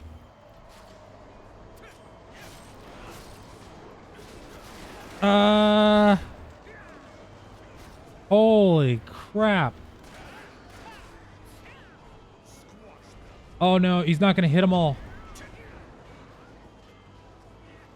Hit the bomb barrels. Oh, the bomb barrels, right. Okay. Duh. Ah. Come here, you bastards. Ah. Yeah. Okay, that definitely helps a little bit. I probably should have been looking at that. Come on. Everybody get close there. Oh, I got an idea. Over here. How's the game? So far it's been pretty cool. Oh my god. Oh my god, kill the barrel before they all kill me. Ah, no. There's so many. Oh, I'm gonna die. Uh-oh, uh-oh. But yeah, PvE wise, it's been pretty sweet. Oh my god, that's a lot more. Oh shit. Yep, it's been nice knowing everybody. Goodbye.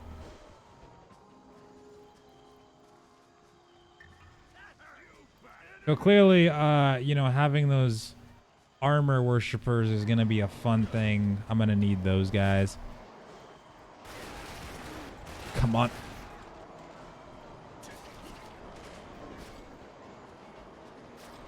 Oh my god. Oh, they're not even dead. Alright. Gotta go. That's a crap ton. Jeez. Alright, hold on. Hold on. Oh my god. Hold on. Hold on. I can make it. I can make it. Explode, damn you. Thank you. You stop messing around. Get in here. Help.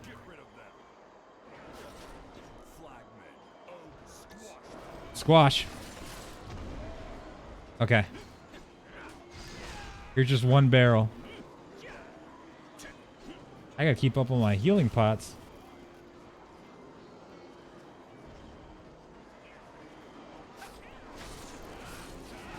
Okay, so this seems like a manageable amount now. Got my weapons damaged. Here, let's bring them all over here. Let's do this.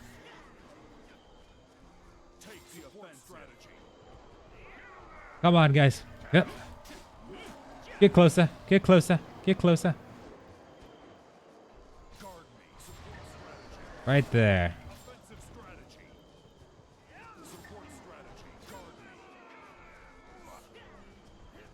Right here even.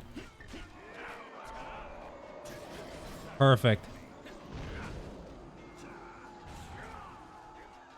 Jeez, that was ridiculous. Can't believe we got past that. That was very satisfying. That was scary.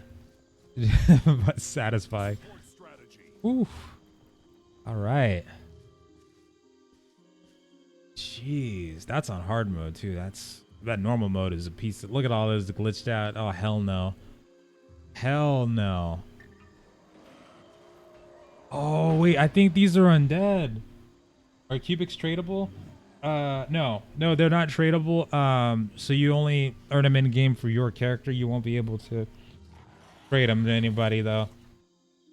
They used to be also able to be, well, okay, hold on, because there was a mechanic, there was a mechanic where you could buy cubics in previous versions, and then, holy crap, you could sell them via the auction house. Now, that may still be possible, actually. You might still be able to buy cubics with gold, the endgame gold, but it's just that since you can't buy them in the cash shop anymore, that's not really a thing. But yeah, that's a good question, actually. You know what? I'm going to check that after we're done here, because I don't know if they took that mechanic out. I guess it's okay because we basically can't, what's it called? Buy the cubics anyway, but that would be interesting to find out though. Oh.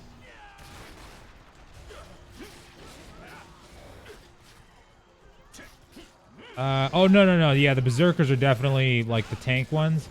In terms of the heal, if I remember right, I think somebody said that one class had a spell that had heal. Whether it was spell sword or elementalist, I don't know. I think it was elementalist, but berserkers are definitely the tanks of the game, though. They're the beefiest around. They've got a really good AoE, but they're not like traditional tanks, though.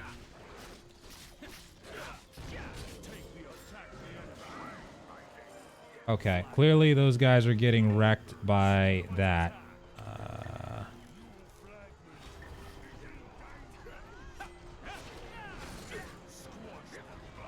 Squash them all.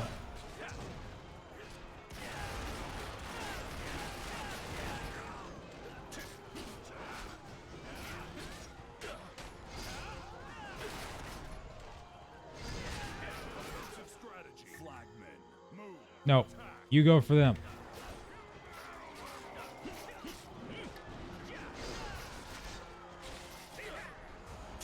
This is why we need a third infantry unit if we're gonna have calves. Not gonna work otherwise. Everyone start with the big ogre you have. If I buy the game, I want to. No, you don't start with the big ogre.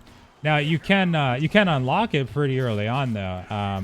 You get what's called these, I think it's troop acquisitions, something like that. But you can basically choose from a list of different units on which one you want to get, and that's how I got mine. You can choose the ogre from that, or you might get lucky and get some other ones too, possibly. So that's one to look out for. Once you get in game, you'll see them, but you just have to, you want to press H and like look through the infantry and stuff like that. Look through the units to see which ones you'll probably like the most.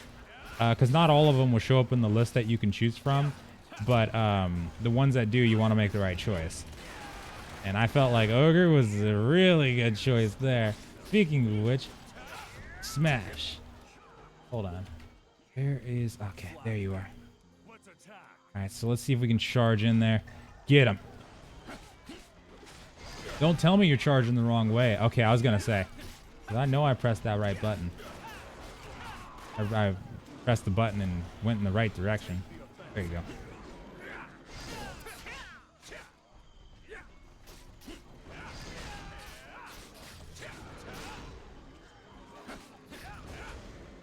Oh, Spell Sword does get some heals at a later level? Ooh, okay. The Elementalist has the best heal. Oh, there you go. Yeah.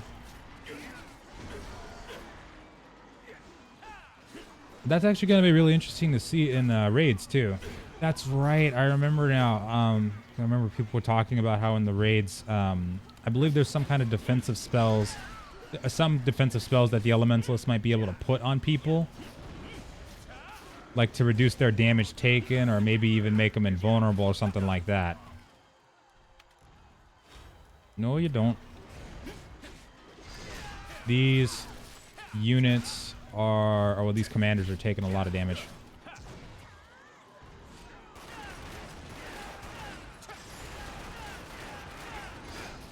Ow.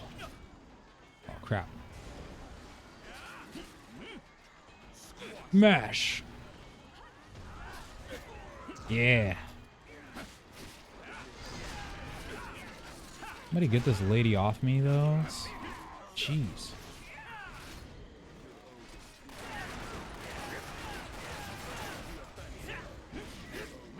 Uppercut her right now.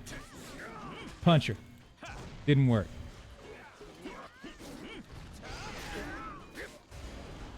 Oh, wait a minute. Hold on. Oh, okay. That's a problem. Uh-oh. That's an even bigger problem. Troops are gonna die. Oh, sorry, Ogre. You know? What can we do, man? What can we do? Oh, free resurrections. Nice. So you get... Oh, I wonder if that's per mission or per day. That's right. Free resurrections. Well, might as well. Get him up. Don't die again. Lady is blasting me with something fierce. Okay. Just, yeah, just stay pretty. Actually, you come here. You guys come here. Let's do that. Perfect. Keep that lady off of me.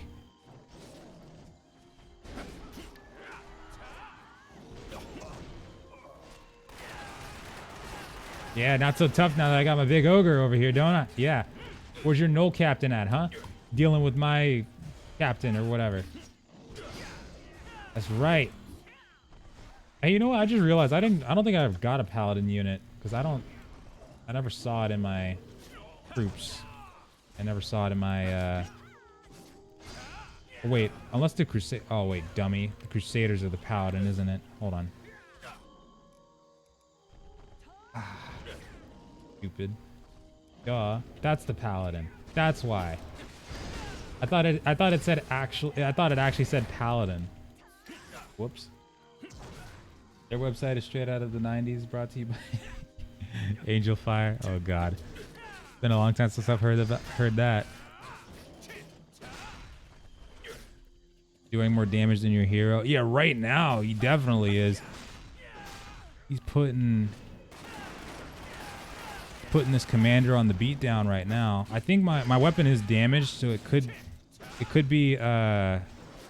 It's not red though, it's only yellow, so it should not be that bad, but who knows. Let's see. There you go.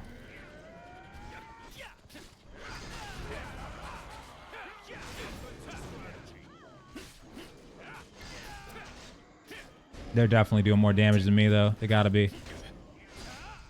That was a quick block.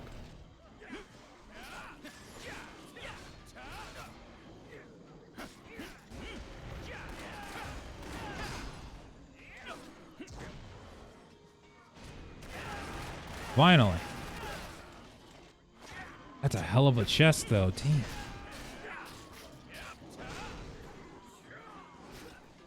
Oh yeah, never mind. Wait. Got it. Hell no, you're not hitting me with that. I'm gonna check and see if there's a equipment upgrade in my inventory. Can I finish him? I can't finish him. Crap.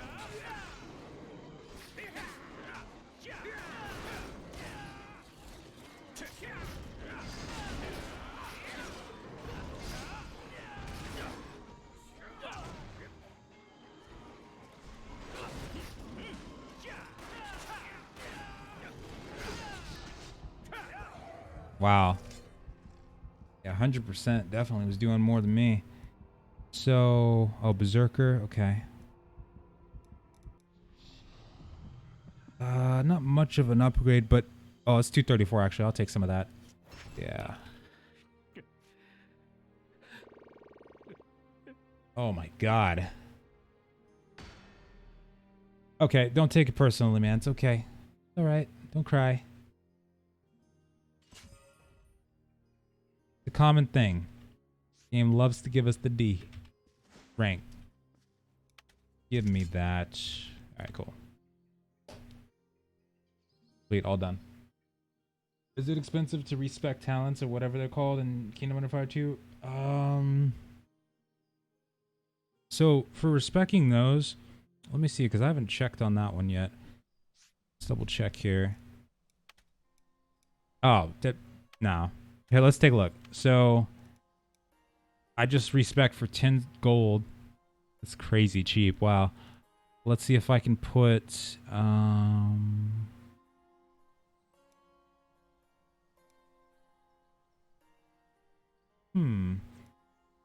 I'm just thinking too. I might go precise aim. Precise aim. Yeah.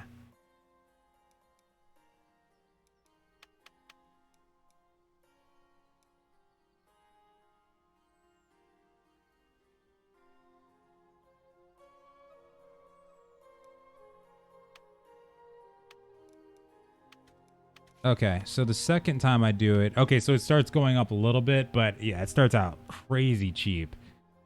That's insane. Okay, whatever that is, I need that. That's where it is right there. You see that? Oh, hell yeah. Bullet Storm, Reverse Final Strike. That's sick. Okay, well, I know what I'm going for. Let's see. Forget everything else on the sword side. Gunslinger all the way.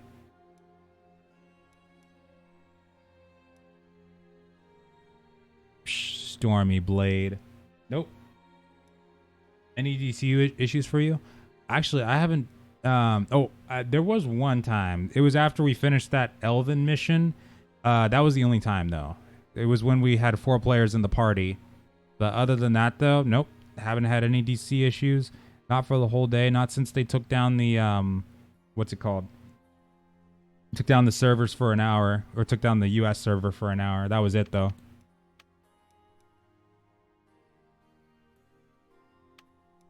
Physical penetration. Okay. I want that Bullet Storm so bad. That's mine. Oh, hell yeah. That's mine. Okay. There's 2 things we need to check, though. Let me see, I'll teleport to town in a second here, but I want to check and see if there's any way to buy cubics in the auction house. Can the 2 factions be in the same guild? No. So once you join, like if you're in Protection Alliance, then you can't join a guild that's in Revolution Coalition.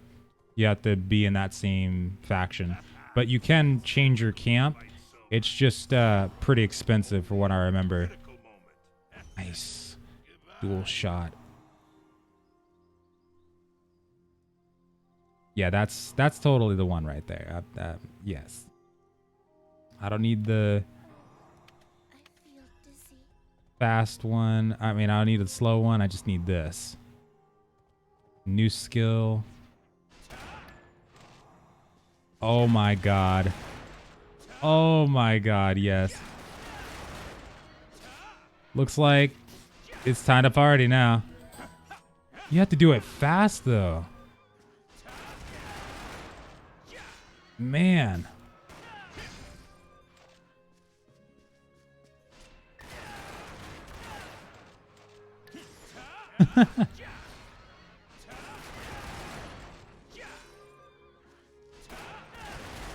Oh, okay. You can reverse it just like that.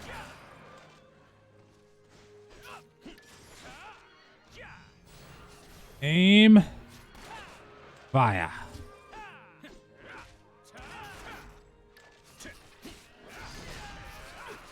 I might change my mind again a third time.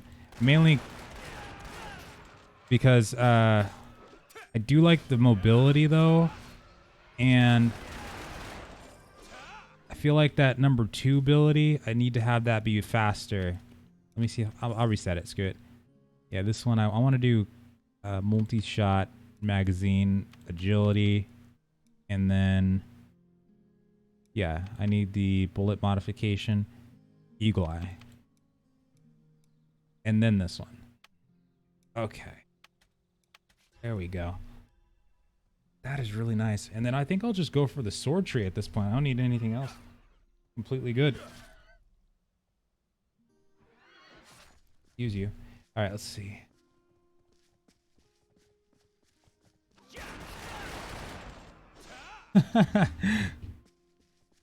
Sweet, and we're only 10 levels from max.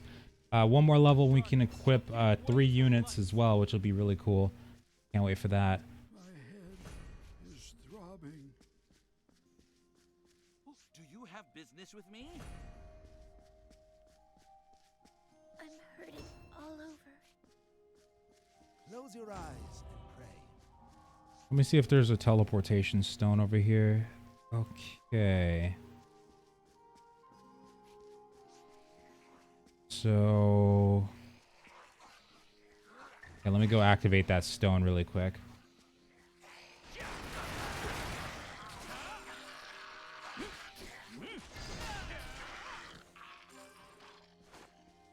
May God bless you.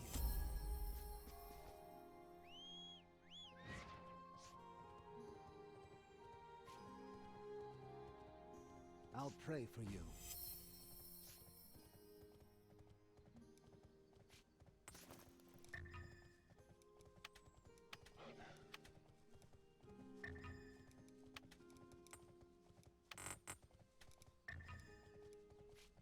Okay, sweet. But I've been seeing regularly. It seems to be only happening when I'm up to the last boss in a dungeon. Yeah, you know what? That actually could be something that's going on right now with a couple people. I haven't looked in the Discord yet, but I'm guessing there might be some other people that are having the same thing you are. My friends are looking to if you report, they have I think they have a bug channel though, don't they? Because maybe they'll need screenshots and whatnot of like what exactly you're seeing when you crash or something like that, or if you're doing the same mission over and over, or if it's different ones. Yeah, actually, cool thing about the missions, they're also, yeah, they're all be able to be done with friends. So you can do them solo, you can do them co-op, you can do it all together. The PvP, PvE, like anything. Even this adventure mode out in this open world, you can do this together as well. Which is going to be really nice when we get to Endgame and are able to do all those missions together. That's going to be the best part. And since it doesn't take incredibly long to get to 32, you know, won't have to worry about, you know, anybody being left in the dust or anything like that. Everybody will catch up.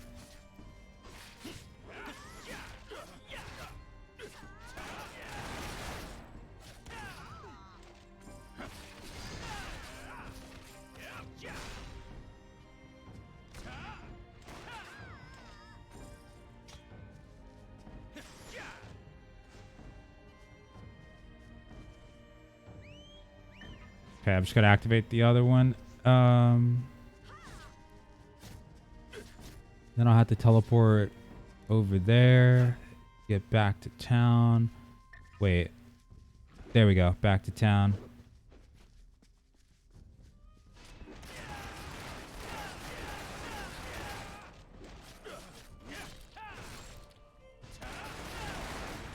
Boom. It feels really complete now that I have this dual shot. I mean, this is looking awesome now.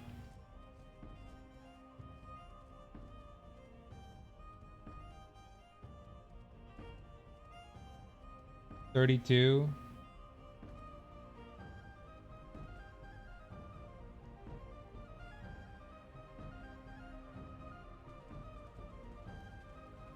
Oh yeah, yeah. No, I didn't mean yeah. Not 32. It should be 30. So in the future we might be getting a level cap increase to 40 maybe, but right now it should be 30 unless they've already increased it, but it should be 30. Yeah, sorry about that. Just 10 levels from it though. I'm so ready for that. And then I'm probably not going to do the battlefield until that point, but also at the same time you know, focusing on leveling up your troops and stuff like that is probably going to be the most important thing too. Absolutely.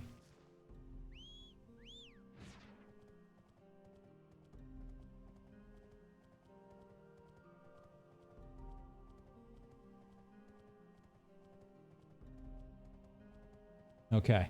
I do have to get off pretty soon, but we're gonna go ahead and check to see if you are able to purchase cubics though in the cash shop. Not the cash shop, sorry. Jeez. The auction house. There we go. Can't do it in the cash shop, but I'm curious to see if they can still do it in the auction house or not. Because I know that was an old mechanic, and because you can't purchase them with real money now, it's probably doesn't matter, but it would be interesting to know though, because that's probably going to become a hot commodity. So let's take a look. Mail's all good. Okay. I got to get some recording done, get some more footage going before I go to bed tonight. Can't stop, won't stop. How about character slots? Do you have to pay for each one beyond the first? No, I think you start out with like 4. Around 4 of them. Is it worth playing? Yeah, it's been fun so far. I could definitely recommend it, especially for the $30. You could do a lot worse, especially if you're looking for an MMORPG. This one does mesh the genres together between like MMORPG, action, and strategy though. So if you're not a fan of the strategy part, it might be a little tougher to get into. But if you like that part, then yeah, I could wholeheartedly recommend it. It's been really fun. All right, let's take a look. I gotta think long and hard about getting a boar pet tomorrow, because I'm really tempted right now. Even though this horse is magnificent, we need to ride that boar in a battle. You know, it's all or nothing. Look at those majestic boars. All right, let's take a look here. So auction house, guild manager, guild contribution, consumable merchants. Okay.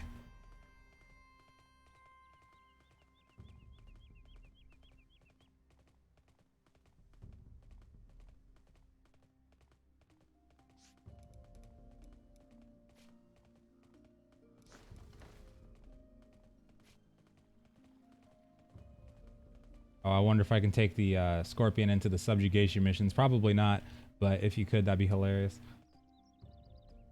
Okay. Some stuff is already on the auction house. Let's see. Well, since we don't see it, I'm guessing, and since you can't register that, it looks like you cannot buy cubics anymore in the auction house. So the only way to earn cubics is Endgame. Officially, can't do it through the auction house anymore, and of course you can't do it through the cash shop, so only Endgame. All right, well, at least we know that now. And shut up, NPC. That kind of answers that question there. Okay, that's pretty much all we needed to check. All right, so far this was a really good day. I gotta say I definitely enjoyed myself for this first one.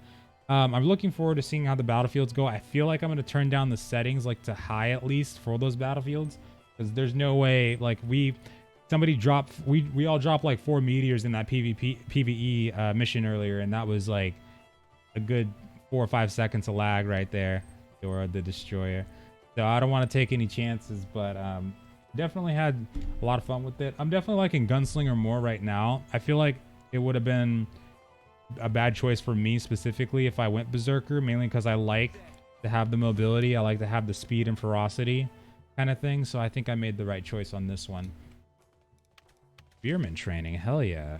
Oh crap, they give you Spearman with that too?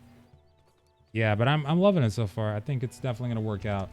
But thank you guys so much for joining. That's gonna be all for today. I'm probably gonna make another video before I go to bed tonight. Hopefully I'm gonna see if I can get some footage recorded and get some food in the belly and watch a movie really quick before I jump on it. But 10 levels for max. Tomorrow we're gonna jump into PvP, hopefully if we get to 30, and get some troops leveled up and whatnot. We'll see how that's going. Thanks so much for joining, guys. I'll catch you next time. Later.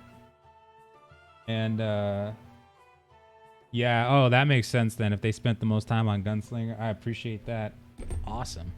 Hell yeah.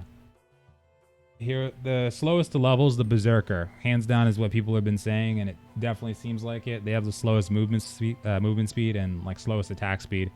That's got to be the one. Catch you guys later.